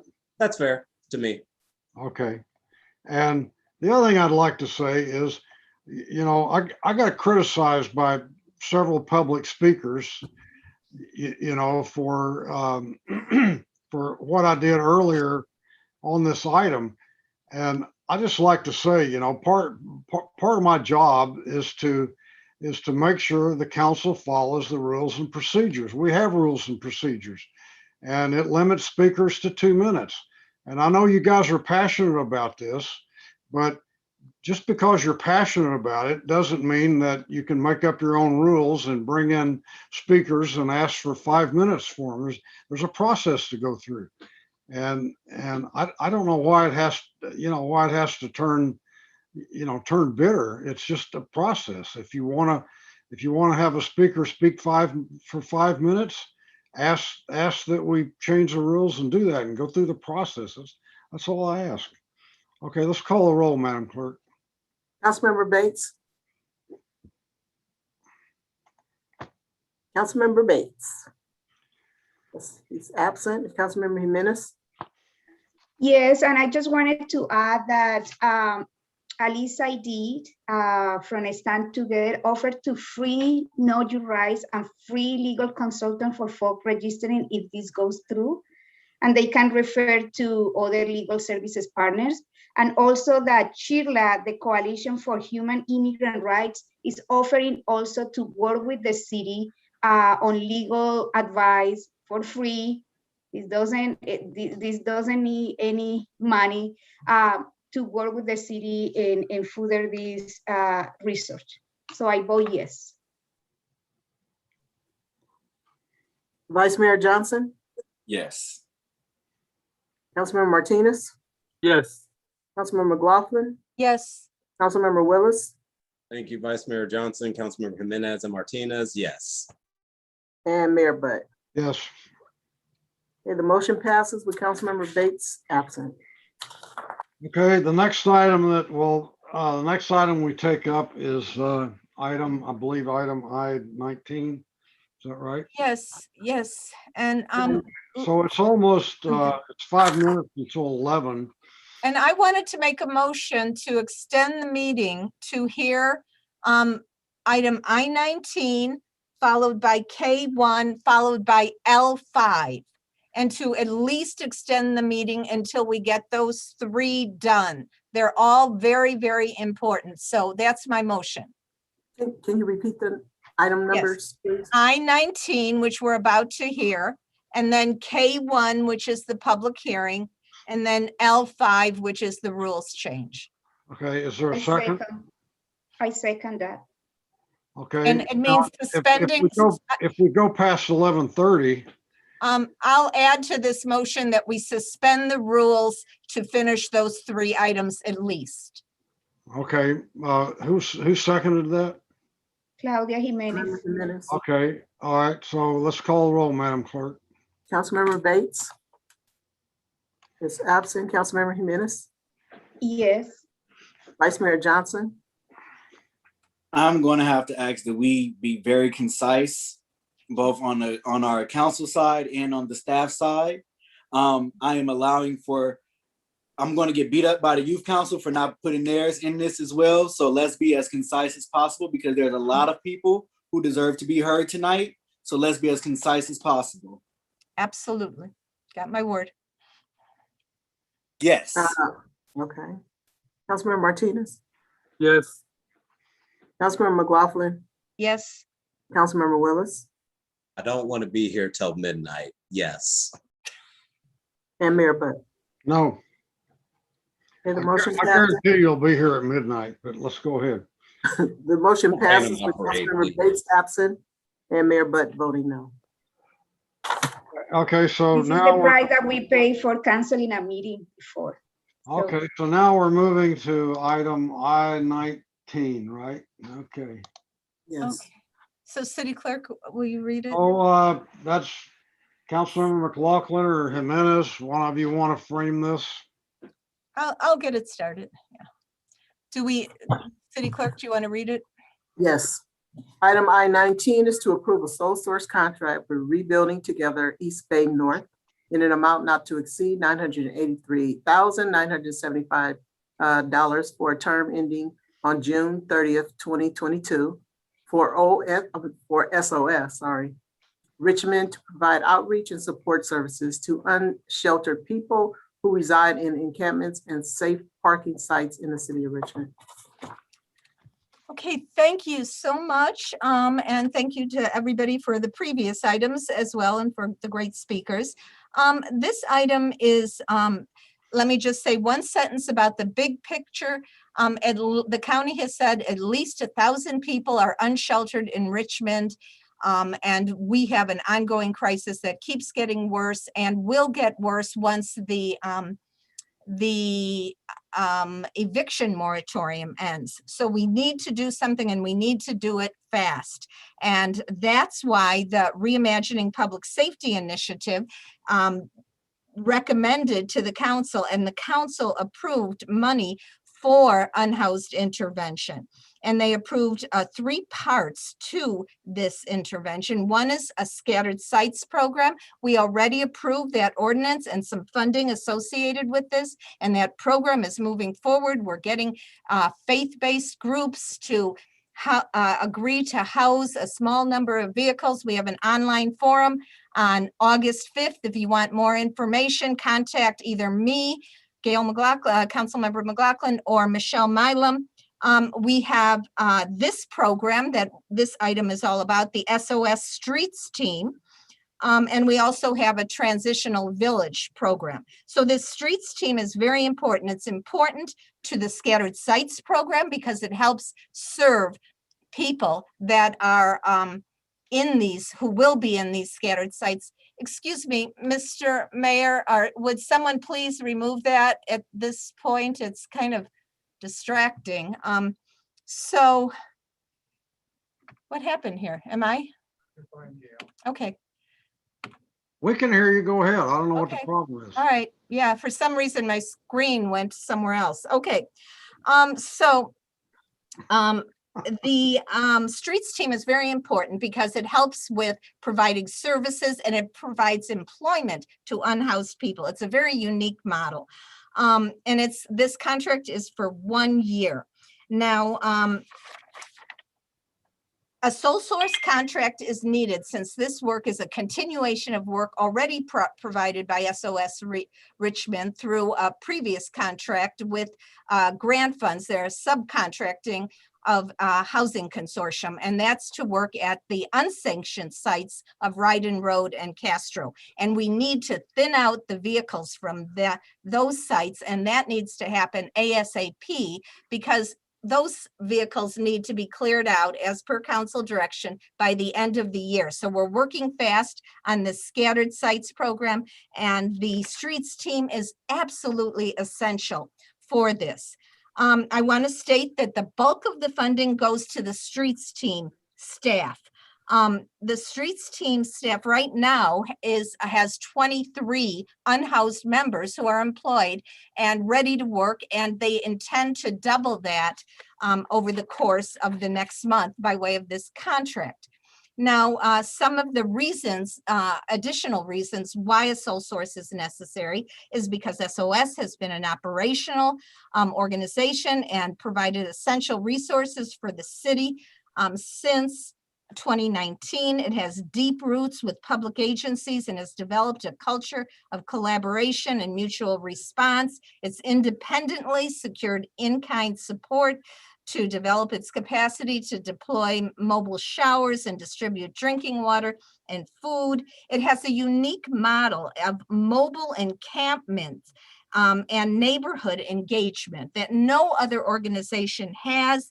It connects with neighborhood councils, civic groups, various forums to create greater levels of communication and cooperation. It augments the county's work. The county's outreach only comes when needed. The SOS team is there day in and day out with sustained contact. County ceases at 4 p.m. This team works day and night dealing with any problematic behavior that comes up. It helps RPD from having to come to encampments and allows RPD to focus on other things.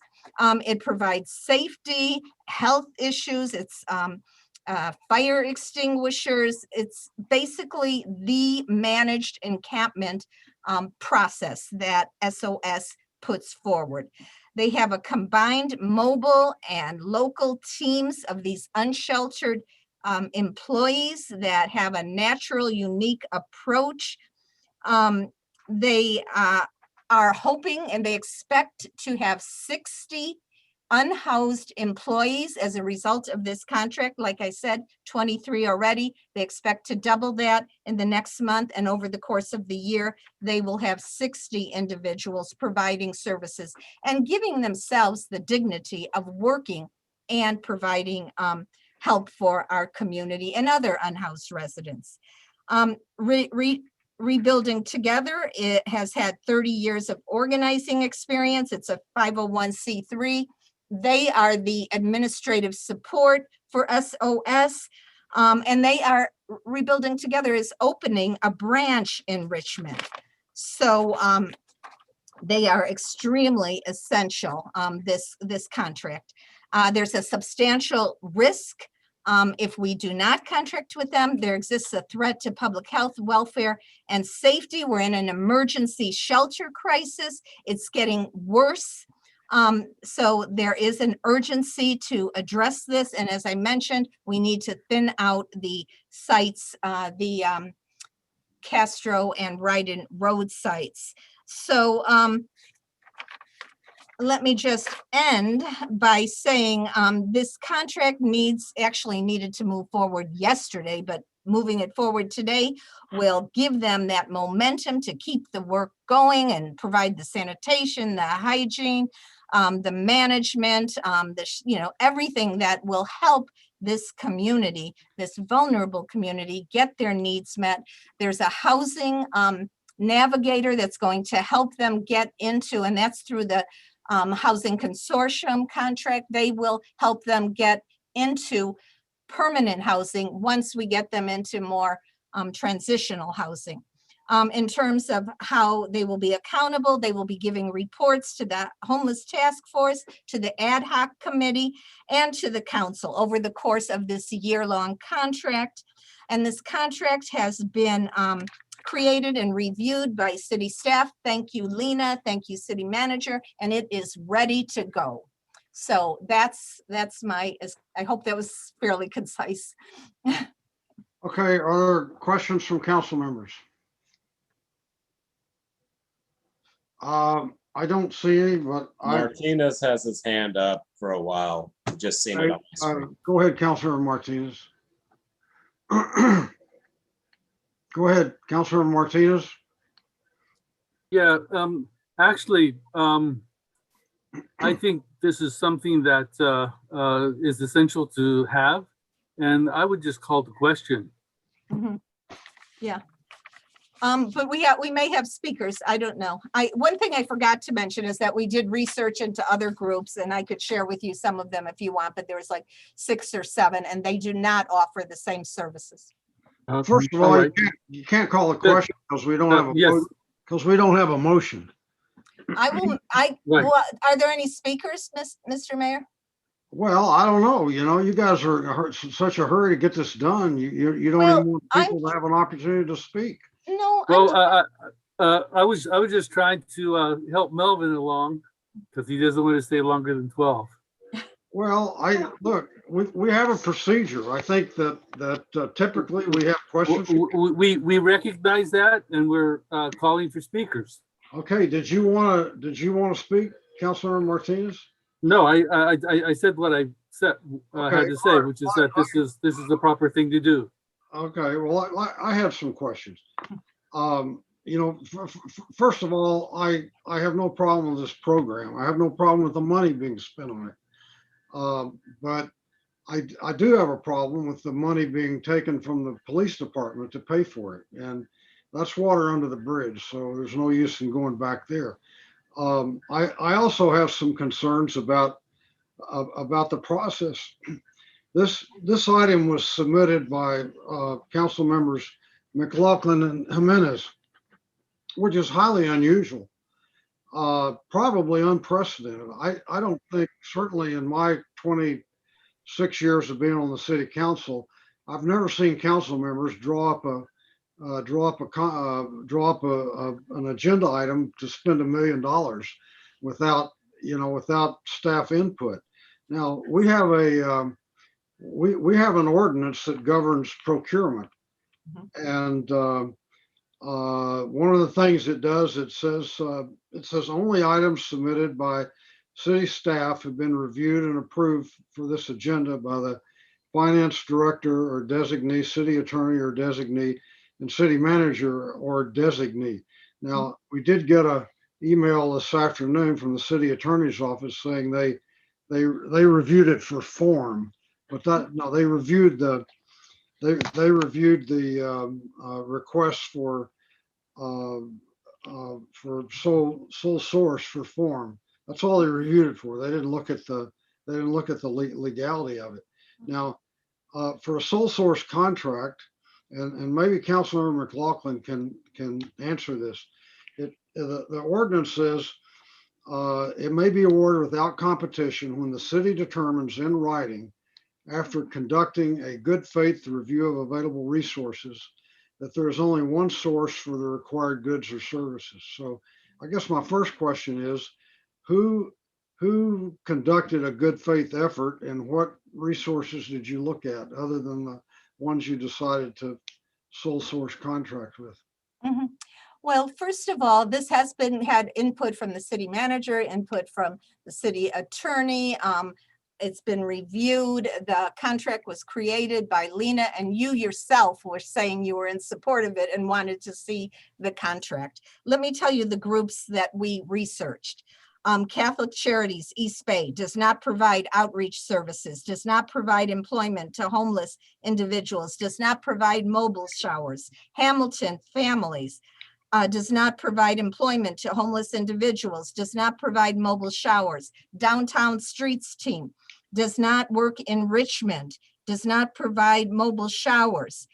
We Hope only works in San Mateo County, Santa Clara, San Francisco, Alameda, and Los Angeles County. Life Moves, limited to San Mateo County. They do not provide employment to homeless individuals. They do not provide mobile showers.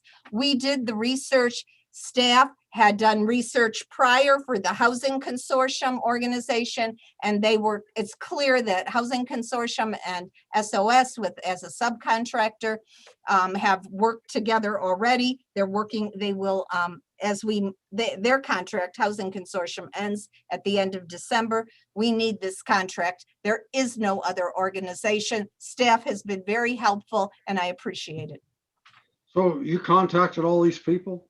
Yes, we did research on them. Did you make a written record of it?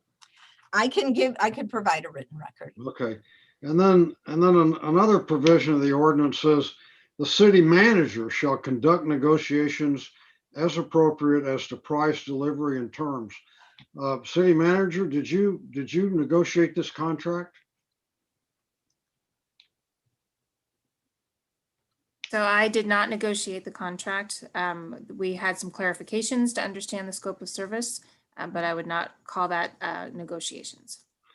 And I would also add that this funding has already been allocated through the budget. We discussed it multiple times in budget hearings and we approved option E of the public safety initiative, the reimagining public safety initiative. I'm not disputing that. So it was all allocated through that. So it's not a question of negotiating it. The council approved a certain budget that laid it out And that's what this is. Well, but it says the city manager shall conduct negotiations as to price, delivery, and terms. And the city manager says she didn't do that. So I've been working with Michelle Milam. I've been working with Wait, planning this department. says the city manager. It doesn't say Michelle Milam. So I'm asking the city attorney. In your opinion, did this process comport with Richmond Municipal Code Chapter 2.52?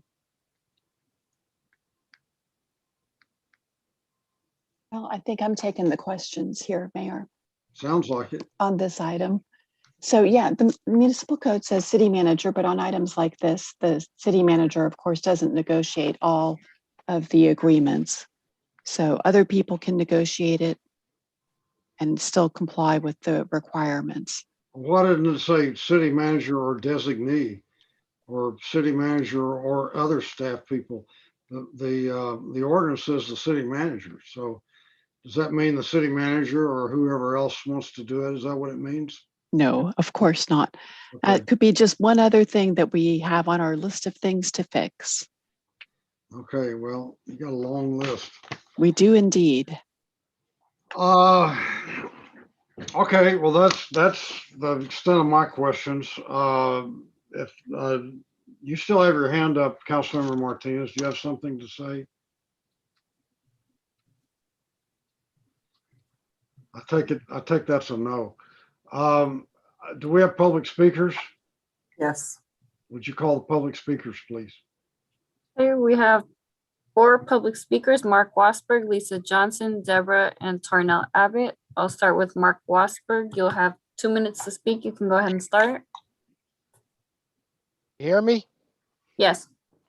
Yeah, it sounds like McLaughlin's trying to push this thing as fast as she can, even though she wants to bypass the city government. You know, anytime you deal with city money, you're going to have a contract. You're going to have a written agreement. You know, you just don't throw money out there to a bunch of people that we have never seen or heard before. Now, this task force is going to go ahead and pay for the registration of these vehicles. You know, you have to pay for insurance because you can't get your vehicle registered without having insurance. And if they can't pass smog, then you're going to have to get it fixed so you can pass smog. So you're going to spend thousands of dollars for people to come to get their car fixed. They're going to come from every parts of this country just because McLaughlin wants to start a stupid SOS thing. You know, I mean, there's been social workers that they tried this out in Chicago, and these social workers were being killed because they was confronting these people that living in these encampments. And you still got that one guy across the street from the mortuary in Richmond, and you got piss and shit right on the street. You got flies flying right over it, still blocking the sidewalk.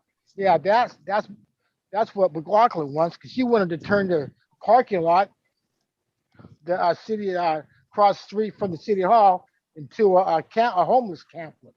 You got piss and shit right on the street. I like to know what happened to your code enforcement. They ain't doing nothing. Cops ain't doing nothing. They just let that guy sit there and piss and shit right on the street, man. Shit's just rolling from this thing. So, you know, this is just ain't nothing but a scam. You know, this is not gonna work. McLaughlin's just trying to push her stupid SOS crap. Time has expired. Next speaker is Lisa Johnson. Lisa, you'll have 2 minutes to speak. You can go ahead and start. Good evening, Mayor, Council, and staff. Okay, the public agrees that we have a crisis with our unhoused population in Richmond, which needs support. However, you can't violate city policy in the process, especially when dealing with $1 million of taxpayer money. This item is for a sole source contract. Were this any other matter doing something comparable, the RPA would be having a coronary if someone else had put this on the consent calendar. You can't sit on the dais and cry that there is a lack of functioning democracy when this action is not following Richmond policy, as well as a fair bidding, negotiation, and public review process.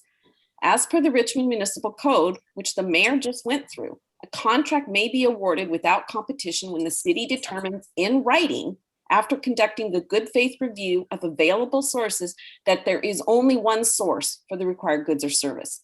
The city manager shall conduct negotiations as appropriate as to price, delivery, and terms, and a written statement of the basis for that determination shall be placed in the file. I would like the city manager and attorney to clarify for the public why policy wasn't followed. The code clearly doesn't support what just happened, but the attorney just said, oh, well, we just have to fix it after the fact. That's not how policy happens. Is the contract with Rebuilding Together East Bay North, or is this a workaround on paper and the contract is really with SOS, who does not have the current in-house capabilities to oversee such a large contract? As per the code, did you conduct a true good faith review of all available sources and determine that there is indeed no other source besides Rebuilding Together East Bay North to provide the required goods or services that SOS can't? Councilmember McLaughlin did not directly address that. SOS provides the shower services. So there can be other services that provide the other functions that Rebuilding Together is. This is just ridiculous. There's no metrics of success and failure. There's no audit mechanisms in place. This is not how we should be laying a Time has foundation. expired. Thank you. The next speaker is Deborah. Deborah, you'll have 2 minutes to speak. You can go ahead and start. Yes, good evening. My name is Deborah Small. I'm a Richmond resident and a member of the Reimagining Public Safety Community Task Force that made the recommendation that this body is considering as part of its overall implementation plan of the budget that was approved last month. And I want to, as abhorrent as it is to me, piggyback on the comments of the first person who talked about people shitting and pissing on the street. I've seen that as I've driven around in my neighborhood in Richmond, and every time I see it, it saddens me, because contrary to what people think, folks don't do that because they want to. They do that because they have to, because there's no other place available to them. And one of the consequences of COVID is that it's made it even more difficult for unsheltered people to find places to address their basic hygiene needs. So to me, when I see that, I see a failure of our society, of our community to address people's basic needs. And this is an effort to move differently in that direction. The other thing I want to recount is another experience I had the other day, again, driving on Carlson Boulevard and seeing a woman unsheltered who was digging through a thing of clothing. She was partially undressed. She didn't have on underwear. She was looking for underwear. And as she was doing that, men drove by in a car and stopped and started soliciting her for sex. And it was really sad to me that a person who's unsheltered, who's trying to address basic dignity issues, that would be a justification for people to feel that they could solicit her for sex on the street. I don't want to see people continue to be vulnerable in that way. I want us to do something about it. Thank you. Thank you. Next speaker is Tarnell Abbott. You'll have 2 minutes to speak. You can go ahead and start. Thank you. Can you hear me? Yes. Tarnell Abbott, 34-year resident of Richmond, and I guess 5th generation Bay Area resident. Yeah, the last speaker nailed it as far as I'm concerned. Yeah, you know, we're all 3 paychecks away from being on the street. And where the hell are you gonna go? Where are you gonna pee? Where are you gonna shit? And I'm sorry to offend people, but you know, it's kind of the reality of people who live on the street, who are unhoused. And when COVID first came, you know, one of the first things I did is I wrote to the city manager and I said, there are homeless people who we got to give them bathrooms. We got to put up portable toilets in front of, you know, every public building, and sanitary hand washing facilities. You know, what the hell? You know, Mr. Butt Mayor, but you want to block this? Why? Why would you want to not make some sort of accommodation for people who have nowhere to go? Why would you do that? Where's your conscience? You know, we're all in this together.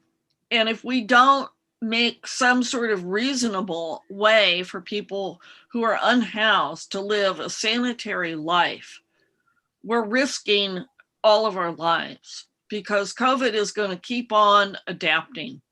And the people who are at risk, we're dependent on them. They are dependent on us. If we don't take care of them, we're putting all of us at risk. You know this. You're a smart man. Get off it. Just vote for this thing. Come on. That's it. Thank you. There are no more public speakers. Okay, anybody want to make a motion? I'll move make the the item. I'll make the motion that we, Motion by McLaughlin. Is there a second? Second. Second by Willis. Let's call the roll, please, Madam Clerk. Councilmember Bates. Is absent. Councilmember Jimenez. Yes. Vice Mayor Johnson. Yay. Councilmember Martinez. Yes. Councilmember McLaughlin. yes. Councilmember Willis. Yes. And Mayor Butt. Yes. The motion passes with Councilmember Bates absent. Okay, I think now we're supposed to go to item K1. Would you read that, please? Item K1, under public hearing, is to hold a public hearing and adopt a resolution approving a report of sewer service charges for fiscal year 2021 through 22, allowing for sanitary and stormwater fees to be collected on the annual 2021 through 2022 tax rolls. Okay, is there a staff report? Yes, good evening, Mr. Mayor and fellow council members. My name is Mary Phelps, and I am the project manager for the Water Resource Recovery Division of Public Works. This is just a formal public hearing that we have every year so that we're allowed to collect the sanitary and stormwater fees on the annual property tax rolls.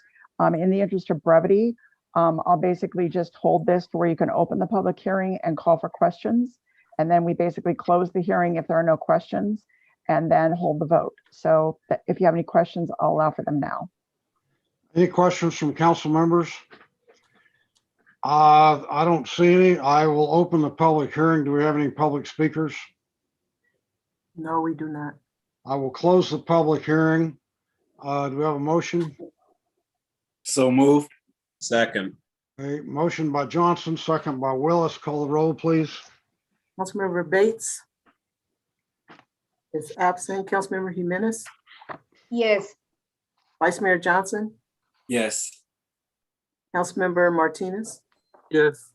Councilmember McLaughlin. Yes. Councilmember Willis. Yes. And Mayor Butt. Yes. Motion passes with Councilmember Bates absent. This concludes the public hearing. Thank you all.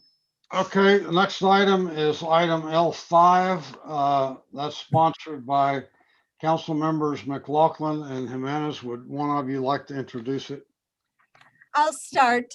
It's just to adopt a resolution to amend our rules of procedure and order. They were initially adopted by resolution 2706 and amended in subsequent years. So we want to modify the last sentence of section 2A, which eliminates the authority of the mayor to unilaterally cancel any future regular or special meetings of the city council, so as to concur with our democratic process of governance.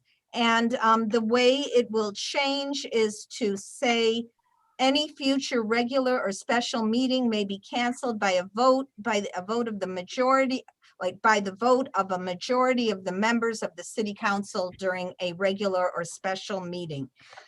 This is important to us because democracy is important to us, and we do not think that canceling meetings for political purposes is the way to hold a strong local democratic process. So I'm going to leave it there. I'm going to ask Councilmember Jimenez if you want to add anything.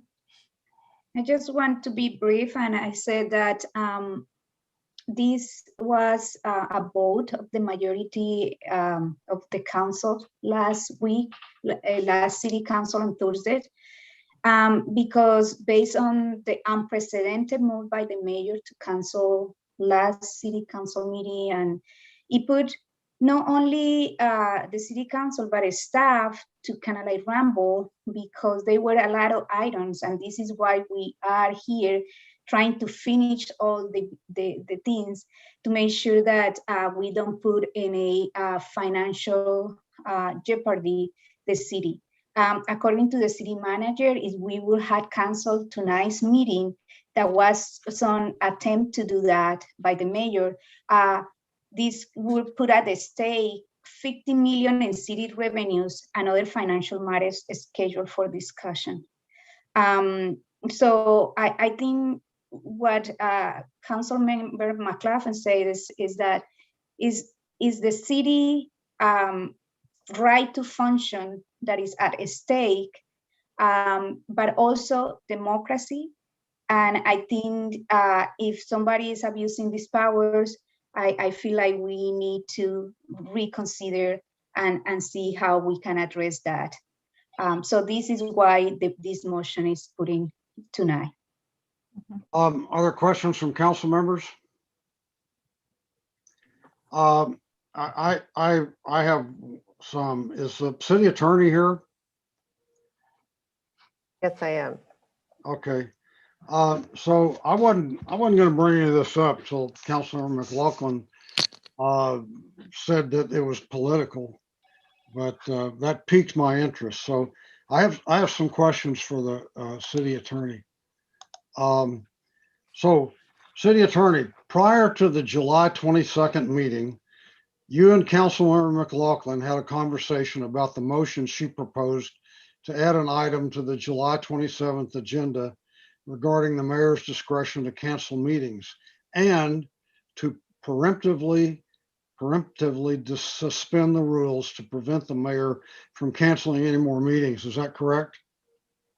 Mr. Mayor, the conversations I have with any of you and all of you are generally attorney-client privileged. You and I did have a conversation, and I need to be careful about disclosing any attorney-client privilege. But what I will say is that has been a routine practice since I started with you in November of last fall to that all different council members have reached out to me in order to ask questions about procedure. You yourself have done that. And so I am the city attorney, which means my client is the city. My client is not any of you individually. And in order to do my job, I need to be available to each of you. And if any of you have procedural questions, you know where to find me. Mr. Mayor, I think you're muted.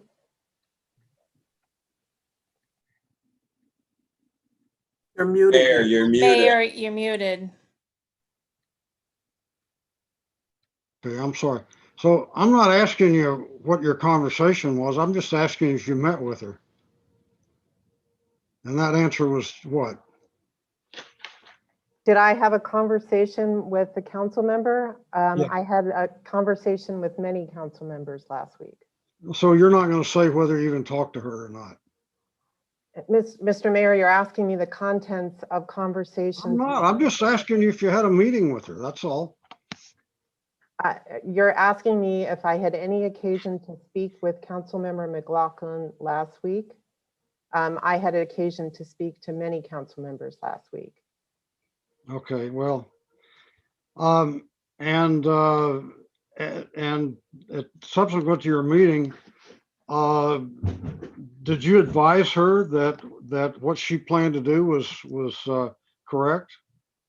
Mr. Mayor, I have to once again tell you that I am not at liberty to disclose attorney-client privileged information, but I will tell you that I have occasion, and every city attorney I know has occasion to have conversations and answer procedural questions.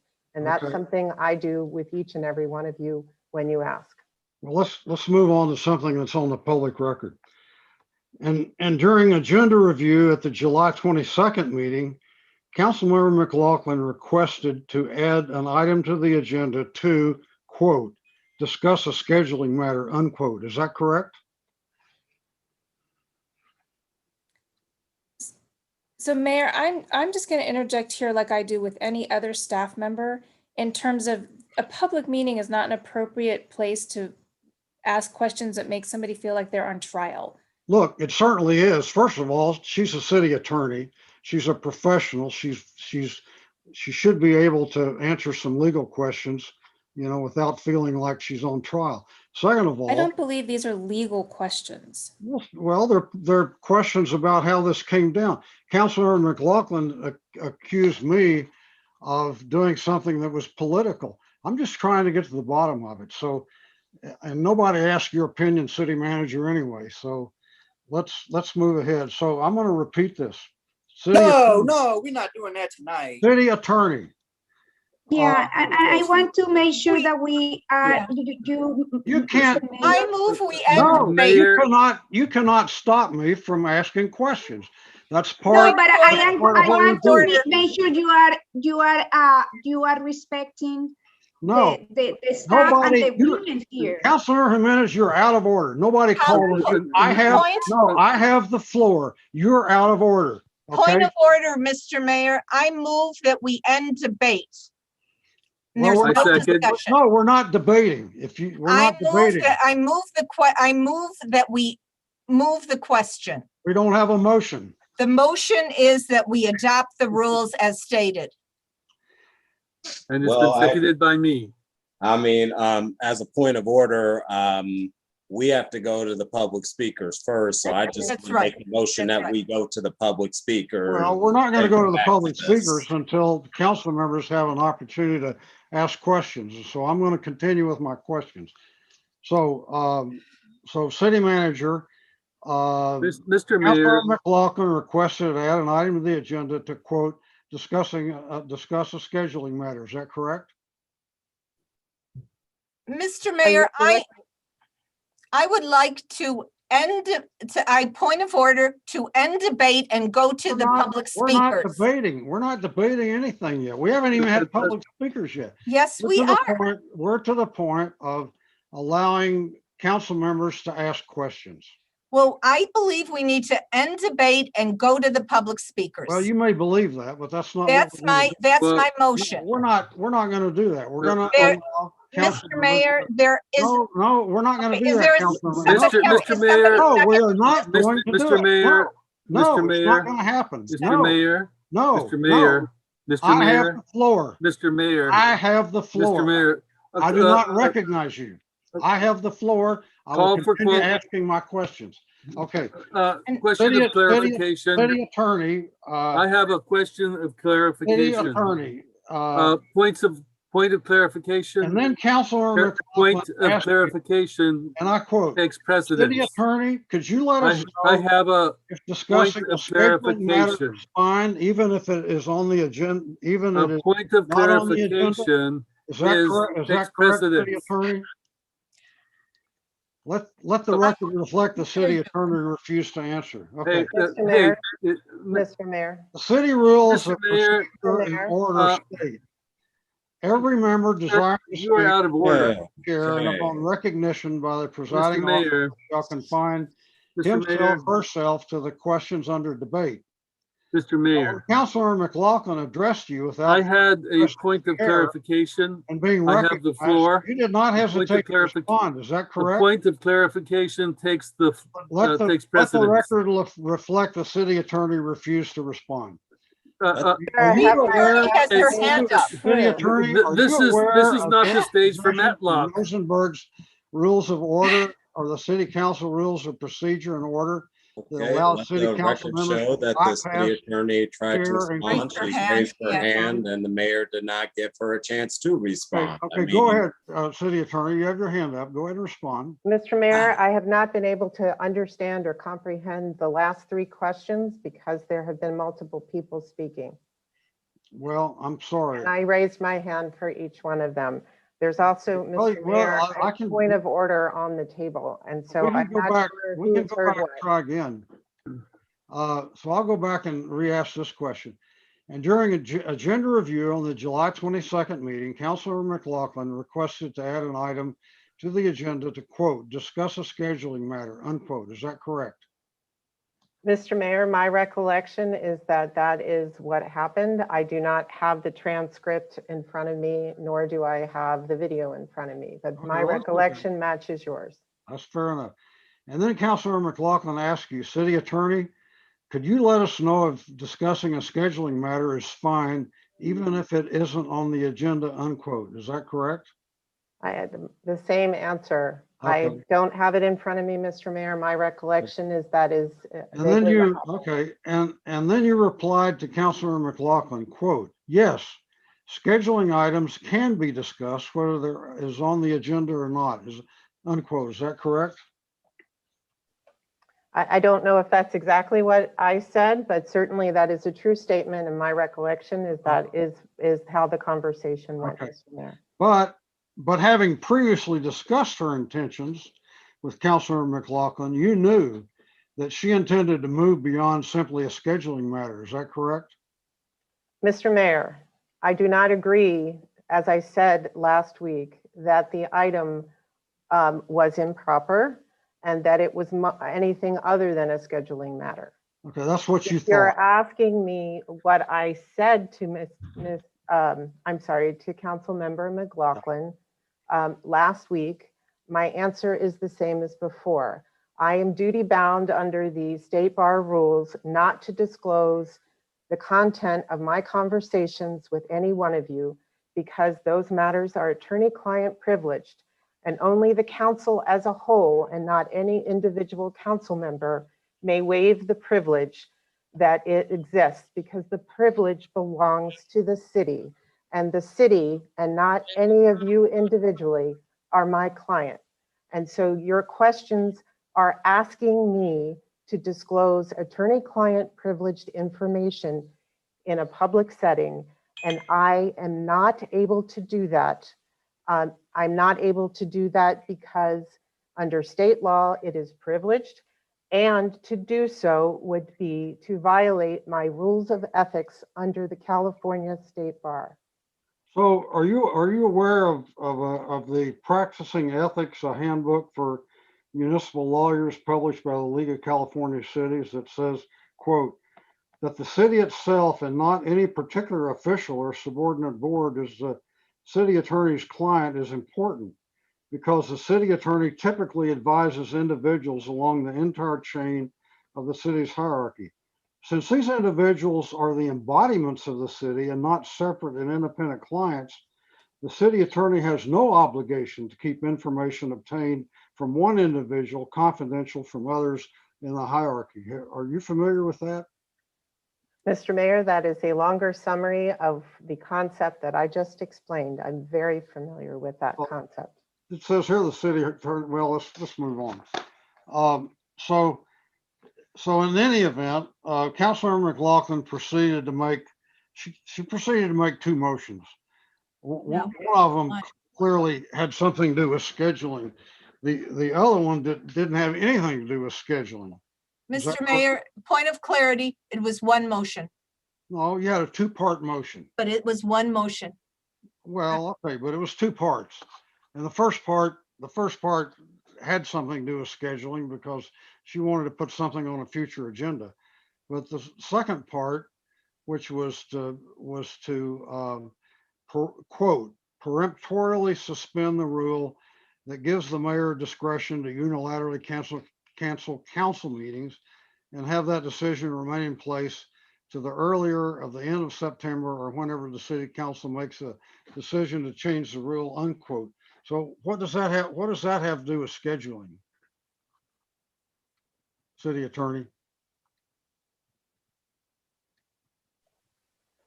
Go ahead. I'm sorry, I was muted.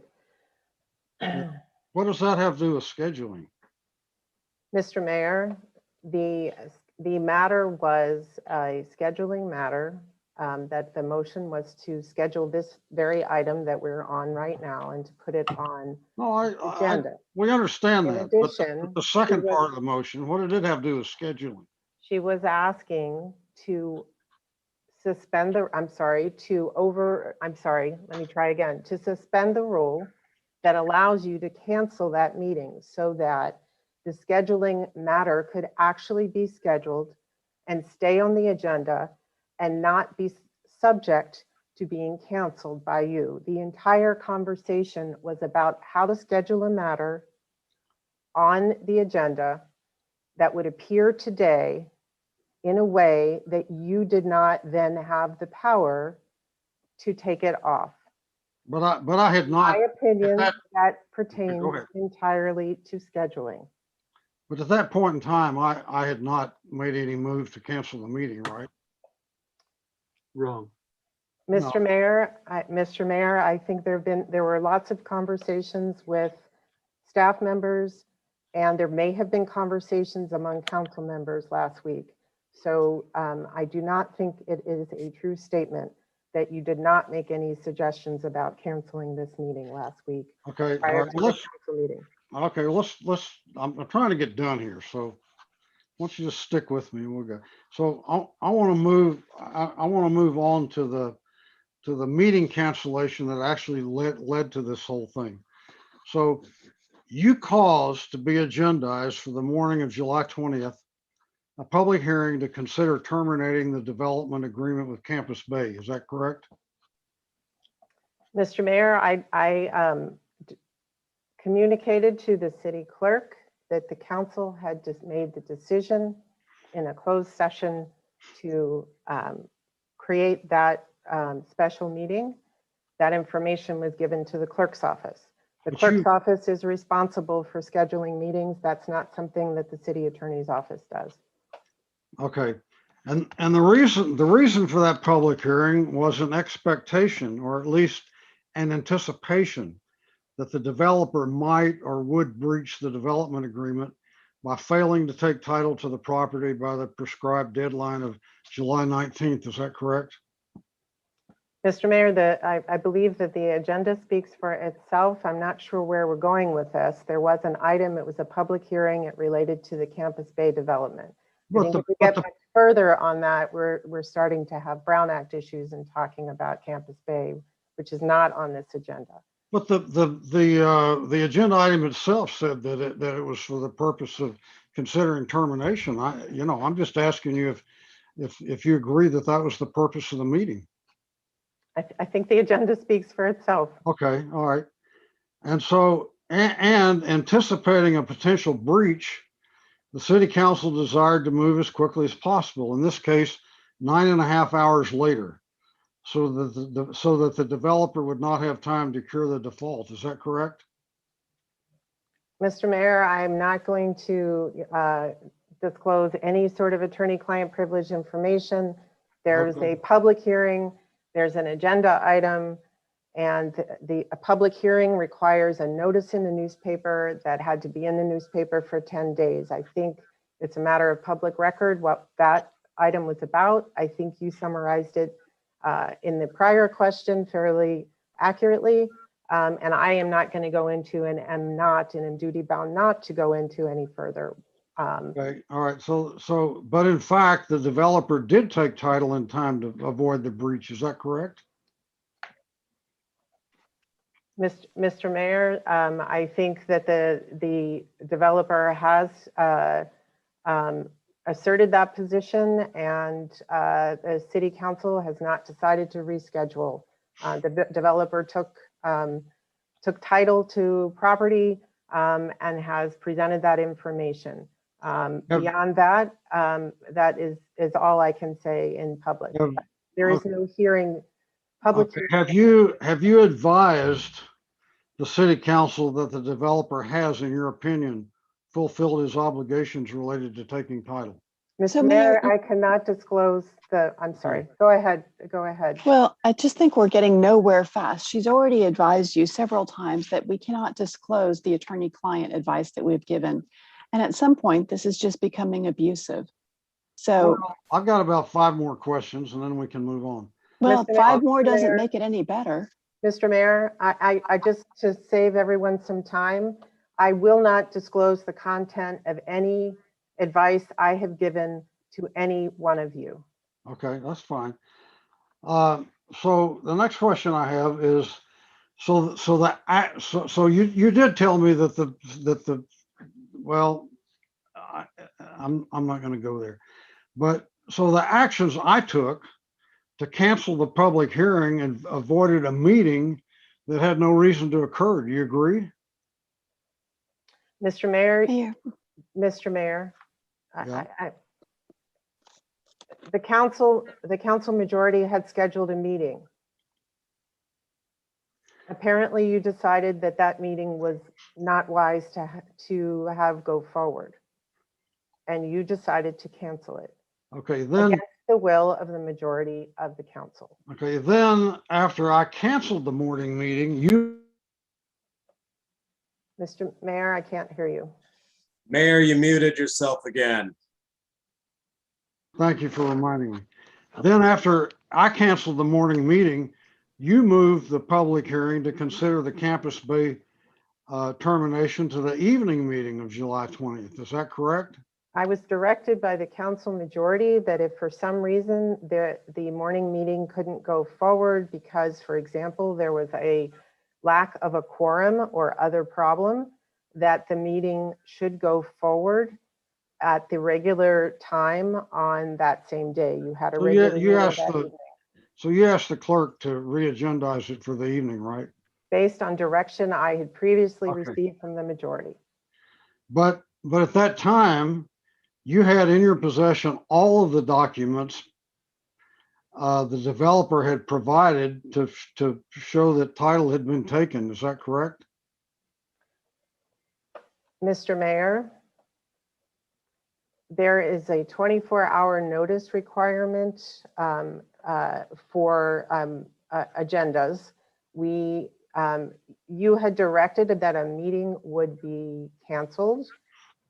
We wanted to make sure we were given appropriate notice that we were required to give under the Brown Act that has a special rule for public meetings that get pushed to a later time, particularly if the time is within 24 hours. We needed to make sure that the developer was aware of that, given the notice that I have. We had information from the developer. We had additional conversations with the counsel for the developer last week and needed to analyze documents.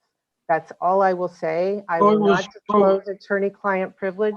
Okay, so it was basically a legal issue, right? Is that what you're saying? The documents were provided. You acknowledge that. So whether or not the developer had performed then became a legal issue, right? I agree that there was a legal component, but there were factual components as well. Okay, and it was related to parcel 10, right? Mr. Mayor, I'm not going down this road. I'm not disclosing the content of my advice or the analysis. Mr. Mayor, you have received advice from me. I will tell you that. That advice is attorney-client privilege. You are aware of it. Neither you nor I can disclose that information absent a waiver of the privilege, which requires a vote of at least 4 members of the council. I am not at liberty to say that in public, and neither are you, Mr. Mayor. Well, I think, look, the developer sent you a package of papers. That's a public document, right? Yes. So Mayor Butt, you're on mute again. Mayor Butt. That's called God. Let it happen. So, so what I'm trying to get to here is that this is not confidential information. The stack of documents the developer sent to you is a public document. The developer sent a letter to everybody today. That was a public document. They all talked about parcel 10 and the issues involving parcel 10. So I'm not revealing anything that's confidential, but my question for you is, Mayor, is but you're that- getting into the realm though, where you're just getting abusive. It's repetitive. No, She no, cannot no, answer the no, you questions gotta- and you you're gotta- creating more liability for the city. you gotta stick with me here because Well, we've tried the point sticking I'm with you trying for to the make- 5 questions and it's So not working. Look, I've only got a couple more. So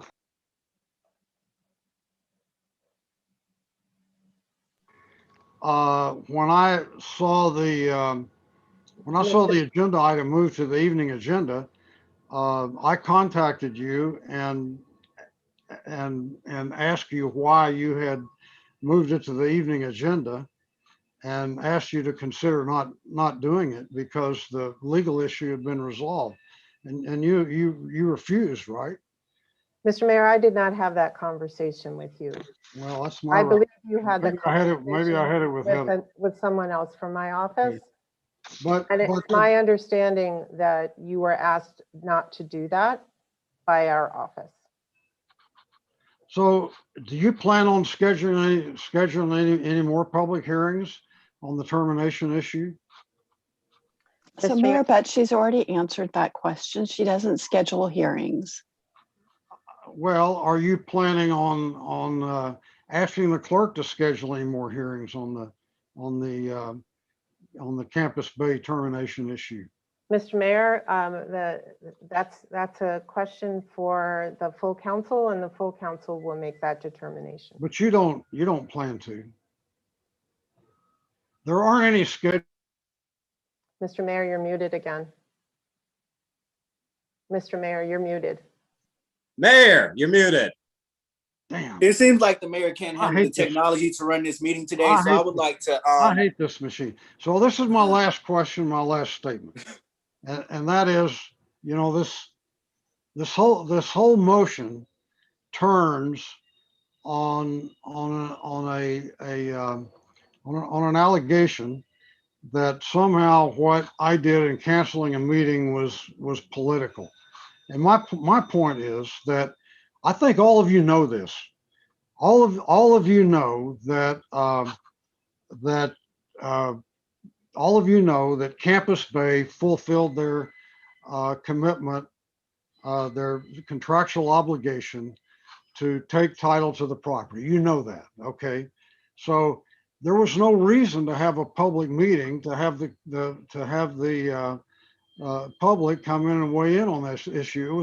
It was a legal issue. It wasn't a policy issue, and so I was just trying to save us some time by not having those meetings and wasting time. So I know what you guys are going to do, but I just wanted to get that. Mr. Mayor, you're muted again. We should have started there. We should have Yeah. started there, Mr. Mayor. Mayor, but, and I'm you know here. that the attorneys give legal advice. It's up to the council to make a decision. We're not the policy makers. We give you legal advice. Y'all are able to take the advice and follow it or ignore the advice. But we just give you our best legal advice. Mr. Mayor, can we hear from the public speakers? But before we go, can I just make Yes, you can hear from one comment? we can hear from the public speakers. Go ahead, Councilman. So I think as the co-sponsor of this item, more than this accusation that you are saying that is political, for me, was that by canceling this, you have the reason, you know, you put in jeopardy the finances of the city. And for me, this is really important because we are here today trying to juggle into all of these and to pass all these important items because you actually said and threatened that we were not going to have this meeting. And it wasn't until I just called you and said you had to pledge to not cancel that you kind of like get back and say like, well, I don't cancel it. And so it's not just about the political, as you try to say, it's more about trying to run the in the good and best way the city. And if we wouldn't have today's meeting, we would have to put the city in jeopardy.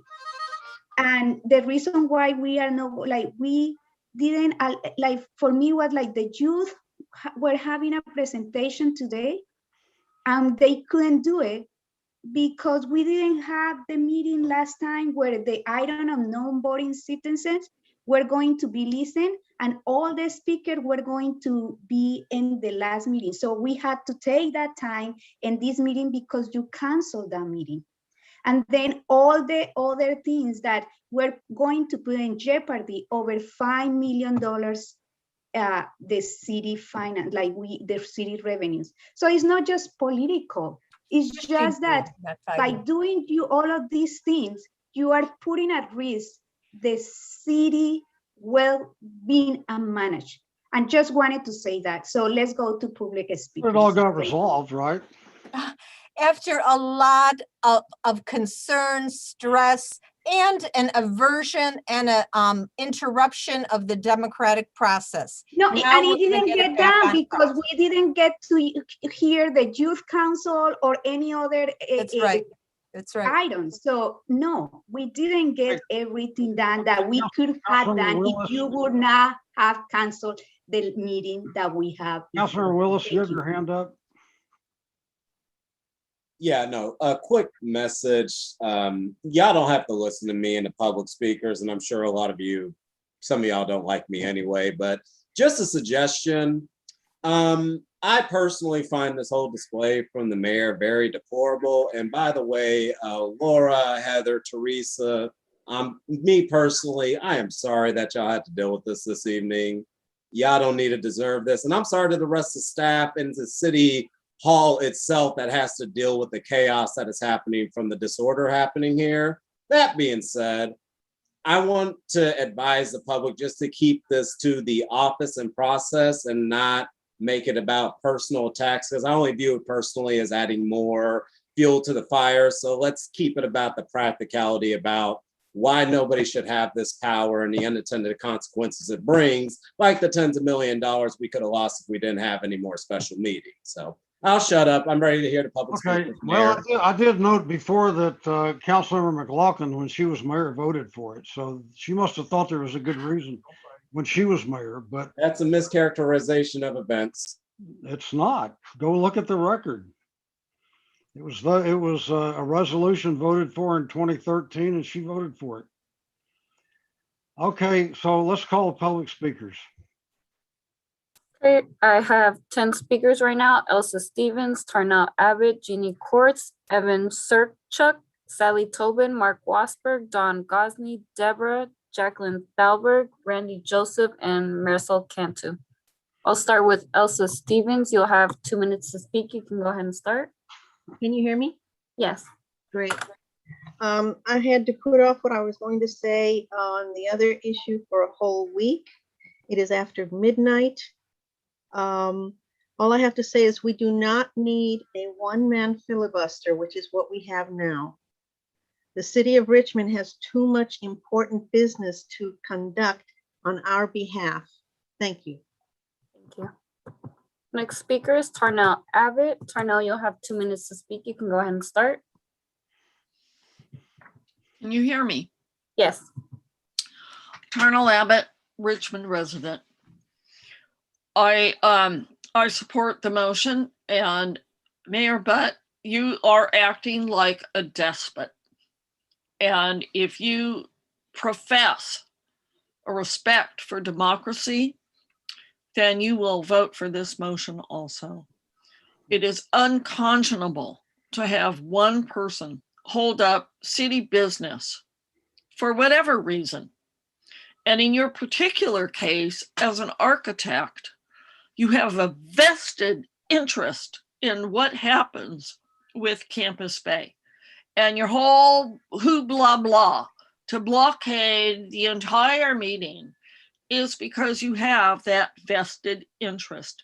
And it may be totally legal, but it's unethical. It is unethical for you as an architect to have a vested interest in city business and function Could you in your explain, role as, could you explain what my vested interest is, please? you're interrupting me. You're not allowed to do that. You're out of order. I want my 10 minutes back. Well, you can go ahead and finish. I thought you were finished. I was just asking you a question. Well, no, you're not allowed to dialogue with me.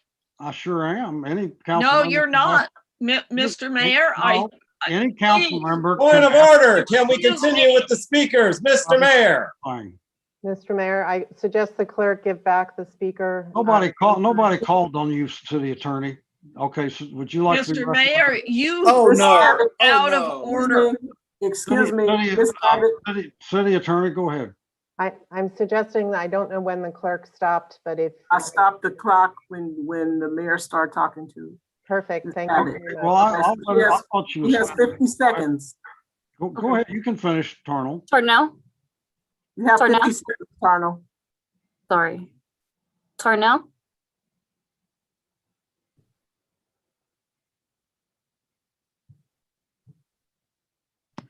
Mr. Mayor, you are again badgering a woman who is attempting to speak. And you do this again and again and again. And I'm not going to put up with it. But you have a code of ethics as an architect that you are bound to, just as the city attorney has a code of ethics she is bound to. And when you get your architectural integrity involved in city business, you're out of order. You're promoting your own agenda ahead of the city agenda. And you no longer are my mayor. I will never address you as Mr. Mayor. You are Mr. Butt. So I have a question for you, Ms. Abbott. Can you explain to me why I have a vested interest in that project? I believe that's what you said. You don't want to answer? Okay. No, I'm willing to answer, but I don't know how this works on Zoom. Can you hear me? I can hear you. Go ahead. Your vested interest is the good old boy system. It's perfectly legal. And all of the people who contribute to your campaigns are all in your system. They are your fellow engineers, architects, developers, contractors. It's a good old boy system. It's perfectly legal. You got a vested interest. You wouldn't have spent all your time speaking about Campus Bay and blah, blah, blah, if you were concerned about democracy. You have a vested interest because that is your profession. Your profession is development. We don't want inappropriate development. We want healthy development, but you're stuck in some kind of 1950s mode of what development looks like. We're not there. We don't agree with you. So you do whatever you can with your power, and it's an abuse of power. Have I made myself clear yet? Well, thank you for explaining that. I just asked you a question. You gave me an answer. I think I answered as best as is possible. Okay. And I'll go more if you want to give me more. No, I don't want to hear any more. Let's go. Thank you. I don't want to hear any more from you. Next speaker. Okay. Next speaker is Jeannie Courts. You'll have 2 minutes to speak. You can go ahead and start. Thank you. First of all, I have to agree with Tarnell Abbott, everything she said, and I can't believe this has happened over and over again. And I have to apologize to our city attorney for the continued abuse. It's just unbelievable that this mayor behaves in this manner. But anyway, getting back to this agenda item, I support the agenda item. A mayor should not have the power to unilaterally cancel city council meetings simply because he or she does not want to discuss a certain item on the city council agenda. This is highly undemocratic, and the last sentence of Section 2 of the Richmond City Council Rules of Procedure and Order, initially adopted by resolution number 27-06 and amended in subsequent years, that currently gives the mayor the power to unilaterally cancel city council meetings serves as a tool that is currently being abused by Mayor Butt because there is a particular agenda item that he does not want discussed at the city council meetings. Canceling city council meetings based on non-emergency reasons and giving the mayor sole authority to cancel meetings costs the city money. We cannot afford this. Again, in the name of democracy and moving forward with important city business, I urge City Council to support this agenda item. Thank you for your time. And again, apologies to Teresa Stricker. I really am feel very bad for you. Thank you. I would like to correct one thing. You quoted a resolution from 2006. That resolution was superseded in 2013 by City Council Resolution number 6113. And that's the operative resolution. That was when Councilmember McLaughlin was mayor and she voted for it. So I just want Point of order, is that okay to allow this conversation with the public like that or not? I just wanted to make sure that we are following. Sure. You want to have a conversation with a speaker? Go ahead. No, I don't. I just wanted to make sure that is that allowed, or it's just like, or we allow the speakers to go. Okay, let's go to the next speaker. Okay. Next speaker is Evan Serchuk. Evan, you'll have 2 minutes to speak. You can go ahead and start. Hey everybody, my name's Evan Serchuk. You may know me from the Richmond Shimada Friendship Commission. I've I've been on this call maybe since an hour before it started because I didn't know when I was going to speak. So anyway, I don't really have any political interest here. I just wanted to say that yeah, when these meetings get like smushed like this, I know I'm a small thing on this agenda. I'm L3, but it does affect us, and especially like really small commissions that are all volunteer.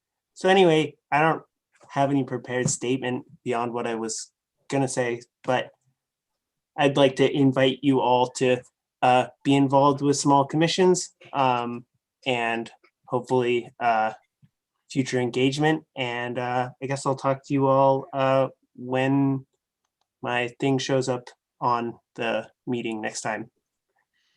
Anyway, I cede the rest of my time. Thank you. Next speaker is Sally Tobin. Sally, you'll have 2 minutes to speak. You can go ahead and start. Can you hear me? Yes. I would also like to express my sympathy to Teresa Stricker because she has been bullied in public, and that's a very uncomfortable situation for anyone. Second, I would like to express my support for item L5, which proposes to adopt a resolution that limits the mayor's ability to cancel regular or special meetings of the city council. This power was probably intended to permit a mayor to deal with unexpected events or emergencies, but has recently been misused by Mayor Butt. It is a shame to lose common sense flexibility, but Mayor Butt's actions have risked city financial functions and are anti-democratic. Please vote to amend the City of Richmond City Council Rules of Procedure and Order. Thank you very much. Thank you. The next speaker is Mark Wasberg. You'll have 2 minutes to speak. You can go ahead and start. You hear me? Yes. Okay. It's not the mayors, the smucks on the city council. These are the ones that starting all the problems. You got about 4 or 5 of them just talking all at once, just interrupt the mayor. Now, if I stand corrected under the Brown Act, the mayor has every right to counsel a meeting, period, no matter what the circumstance it is. But McLaughlin, she got mad, pissed off, went and told the lawyer, and they had their conversation because she wanted the lawyer to make some type of rule that Butt cannot cancel a city council. And the city council is not a client. So now you got a lying lawyer, a too corrupt lawyer. You got this other idiots on there trying to attack the mayor. The mayor already proved you guys wrong. Even McLaughlin passed a resolution, said it was okay for the mayor to counsel a city council meeting. What you need to do, but you need to find yourself a good Brown Act lawyer. That's what you need to find. You got the money, you could do it, but you don't want to depend on this two-faced, no good lying city lawyer you have who lied her ass off and says, oh, they're a client. Bullshit. They're not a client. See what you're running into, but you're outnumbered about 7-1. Like I say, you already proved it wrong 4 or 5 times already. And for Willis, yeah, I don't like you because you're full of crap. And you remember the RPA, you never had a job. The only thing you know is how to be a radical on the RPA, walk around with your stupid ace shirt. That's the only reason why you got on the city council. If it wasn't for the RPA, you'd be nothing. And you still are nothing. So, bud, if I was you, you better get yourself a good Brown Act lawyer because you can't change anything without getting approval by the state. Your time has expired. The I'd next like to speaker, say something, Mark Wasberg. God bless you. Thank you. next speaker is Don Gosney. You'll have 2 minutes to speak. You can go ahead and start. Thank you very much. You know, I'm not sure that those of you on your side of this Zoom meeting live in the same world as the rest of us. But for most of us, last Tuesday night, every day since then, and all of us here tonight, and probably most of the conversations after this meeting concludes, if it ever concludes, have been referring to those meetings as feces shows. Yes, I know the more polite word than some of our other speakers that had access to dictionaries. This is, with the exception of the clerk's office, everyone participating in this meetings, these were embarrassing. It's as if none of you were ever taught how to behave in public. And for those of you claiming that the Mayor Butt's actions were political, virtually every single word coming out of these meetings is political on both sides of the issues. So don't delude yourself into thinking that it's not politics, because that is really what it is about. Now, I am also concerned about this proposed motion here. Whether the mayor can cancel a meeting or not, that's a different subject. But you're trying to say that you can only the city council as a whole, the majority of them can cancel a meeting at a regular meeting. But let's take a look at last Tuesday's meetings. Forget about the content or anything like that. But if there was a need for those meetings to be canceled, the next meeting would be tonight. So you'll be voting tonight to cancel last Tuesday night's meeting? Really? How does that work? You are able to shift time or something like that? To go back in time and do something like this? It doesn't make sense. You know, there has to be a mechanism where if a meeting needs to be canceled immediately, that it can be canceled immediately and not have to wait for a regularly scheduled meeting, as this language says. Thank you very much. Thank you. Next speaker is Deborah. Deborah, you'll have 2 minutes to speak. You can go ahead and start. Yes, thank you. I'm Deborah Small, a Richmond resident, getting experienced in city council survival mode, which is like the ability to stay awake long enough to participate in these meetings.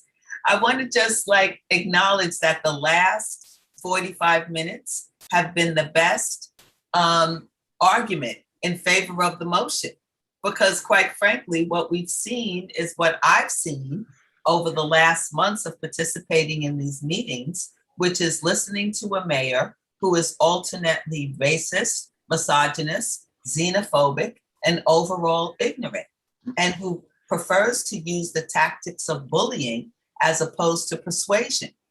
Instead of trying to prove to people that his arguments are right, the focus is on making everyone else wrong and doing it in the most rude fashion. And it makes me really sad that this is the leadership that we have in our city right now. And so I hope that those of you who are able to listen objectively and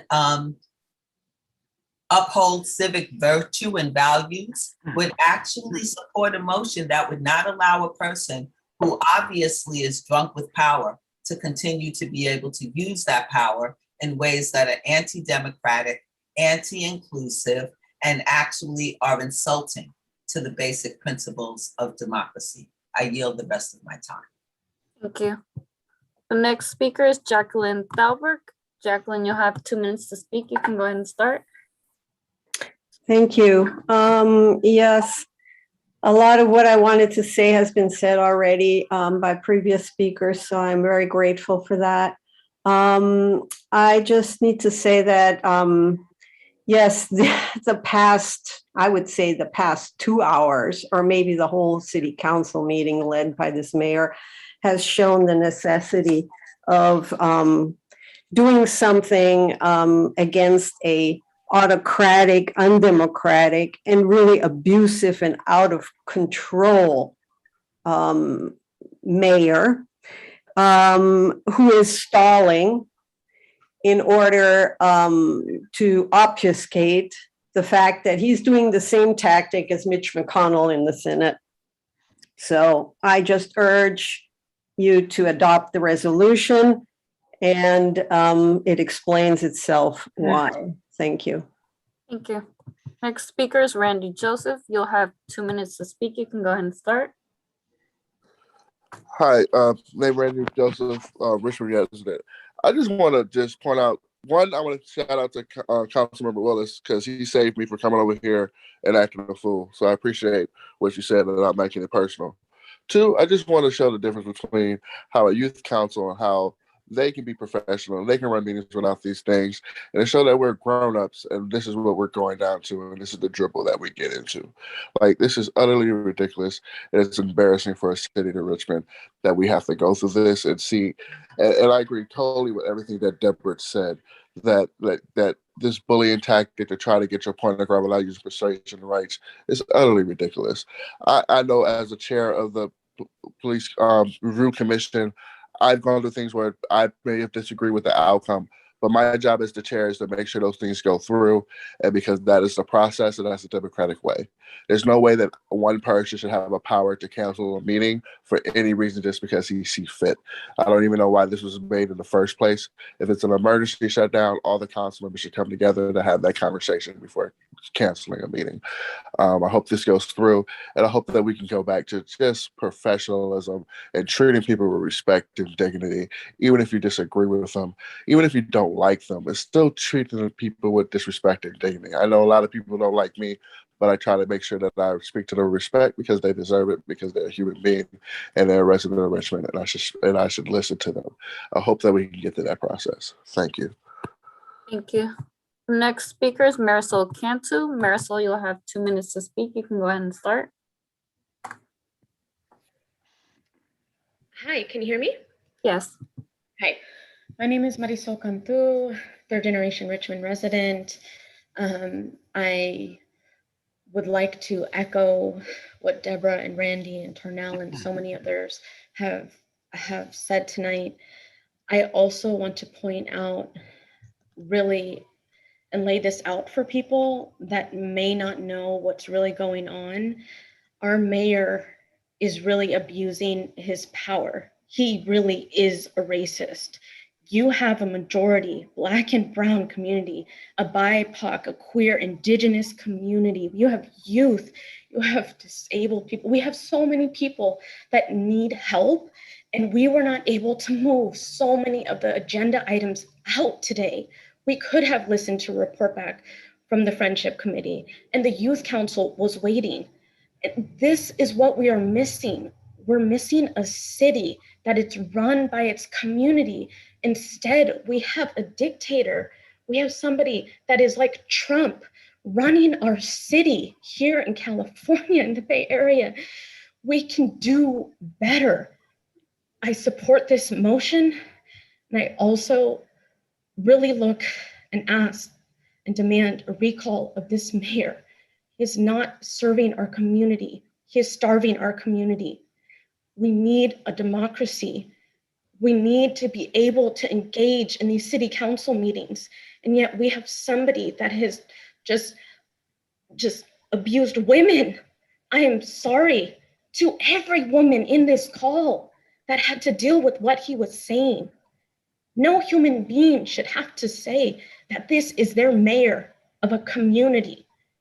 We can and we must do better for Richmond, for everyone. Thank you. Thank you. Next speaker is Floridalma Beck.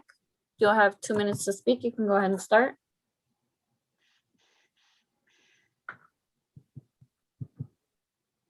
Floridarma.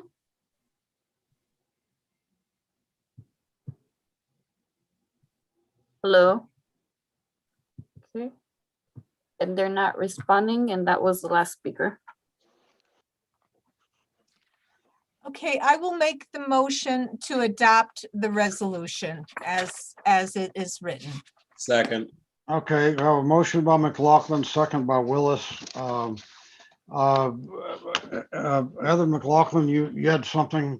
Well, I just want to remind you all that you've got a harassment policy. You know, some of your speakers under public comment were really abusive and in fact slanderous.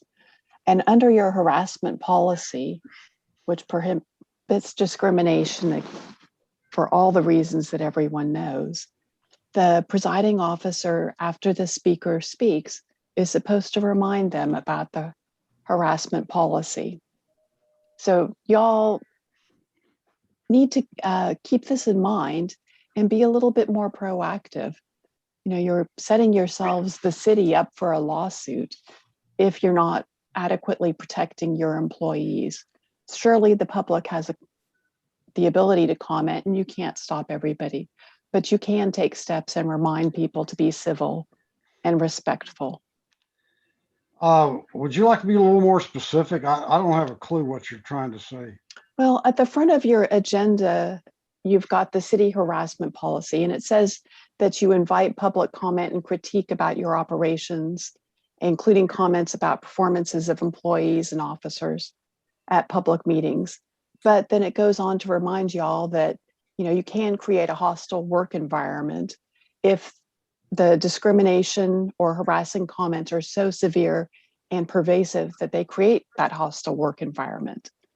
And the city prohibits discrimination based on sex, marital status, mental disability, medical condition, physical disability, ancestry, national origin, color, religious creed, race, sex, including pregnancy, childbirth, and related medical conditions, sexual orientation, gender identity, age, or veteran status, and any other characteristic protected by federal or state law.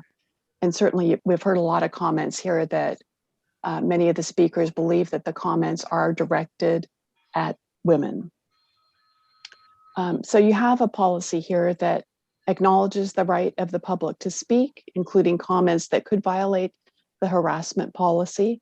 But it does have a provision that the city needs to take reasonable steps to protect city employees from harassment and discrimination. What comment do you think violated the harassment policy? Well, I think there were a number of comments that violated the harassment policy. Would you like to provide an example? No, Mayor, I would not. I just want to give you a general reminder that you have this policy and that you have a role in this. You have a role under your own policy where you're supposed to step in after the comments. Now, I understand that maybe y'all haven't had the harassment training, so you can't recognize it. And in the future, I'm happy to raise my hand like I did in this case. I think we're all familiar with it. We take the courses every 2 years. It's written at the head of our agenda, and so I think we're all familiar with it. I'm just trying to figure out specifically what it is you're talking about. Well, if you look to the front of your agenda, it does have what you're supposed to do, so that if a person makes a harassing comment at a public meeting that violates the policy, any city employee who's in the room, who's offended by the comments, is excused from attendance to the meeting. No city employee is compelled to remain in attendance where it appears likely that speakers will make further harassing comments. If an employee leaves the room, the presiding officer may send a designee to get notify the offending employee when the comments have concluded. And you can also remind the employee or any board member that they may leave if the comments are so bad.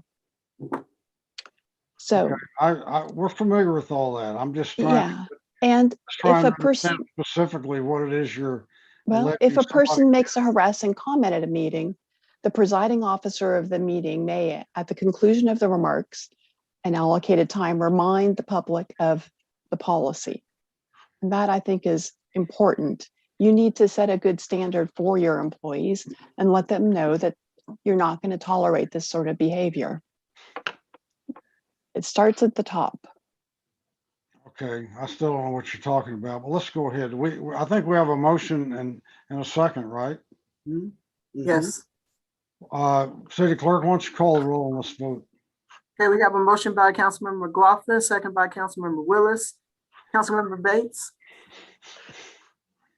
Absent. Councilmember Jimenez. Yes. Vice Mayor Johnson. Before I vote, I want to take a point of personal privilege and say rest in peace to Miss Ella Mae Sewell, who died at the age of 99, and Miss Lottie Russell, who died at the age of 97. And my vote is yes. Councilmember Martinez. Yes. Councilmember McLaughlin. Yes. Councilmember Willis.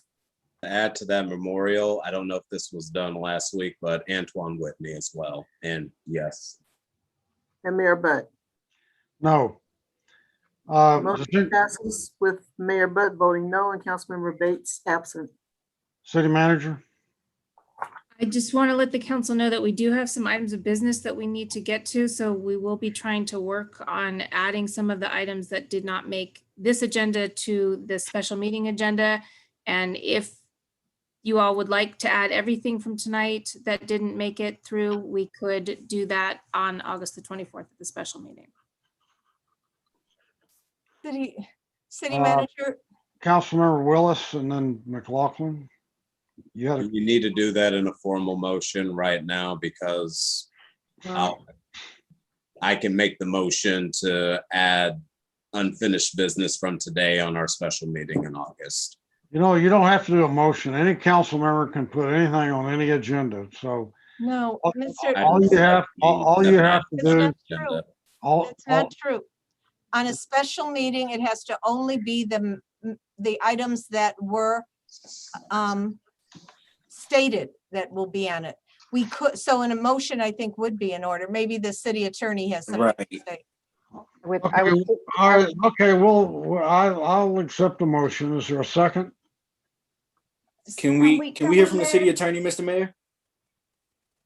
Mr. Mayor, Attorney, what do you have to say? Mr. Mayor, thank you for recognizing me. I would very much like to also add to the motion. There was one item that was item I-20 that was continued to September 14th. If you are going to move the other legal services items that you didn't get to today, our office is requesting that you go ahead and have all of those items get moved. So that item at the moment was continued to September 14th. So the request I'm making is to have that item along with all of the items that you don't finish tonight moved to August 24th, please. Point of information real quick, Mr. Mayor. Yeah, go ahead. To the city attorney, our previous motion for this meeting was to extend it until the end of the previous item, which has already happened. Do we need to make another motion to re-extend the meeting to vote on putting items on our special meeting? Just came in my brain. I need to ask. Probably you do. Probably you do. So Okay, I'll make a motion to extend the meeting to look, discuss. look, you don't have to do that. If somebody wants to make a motion to add stuff to the special meeting agenda, let's just do it and move. Let's just do it and move on. So, but you're gonna have to be specific what you want to put on there. Scheduling matter. Okay, I will make the motion that we extend the meeting past the previous item that we initially intended on ending on in order to add items to the special meeting in August. Unfinished items from today, including the one. You want to hear them tonight, this morning, I mean? No. That's not what he said. Why don't you just make a motion to what you want to add to the August 24th agenda? All unfinished items. I'll make the motion that we add all unfinished items from tonight and the item that the city attorney cited that was initially scheduled for September 14th. Okay. And that we schedule them for our special meeting in August. Okay, is there a second? Second from McLaughlin. Okay, call roll, Madam Clerk. Councilmember Bates is absent. Councilmember Jimenez, Yes. Vice Mayor Johnson, Yes. Councilmember Martinez, Yes. Councilmember McLaughlin, Yes. Councilmember Willis, Yes. and Mayor Butt. No, I'm voting no. You know, back in the day, we used to take a break during September, and you guys put so many things on the agenda, you can't get them done. And now we're working like all the way through August. So have fun. The motion passes with Councilmember Bates absent and Mayor Butt voting no. Good morning to you all. I'm leaving. Bye. Okay. If there's Thank no you, other, everyone, for no other business, I'm going to adjourn the meeting. Okay. thank you. Bye-bye. All right. Thank you. Good morning, Good night. everyone. Good morning. Good night.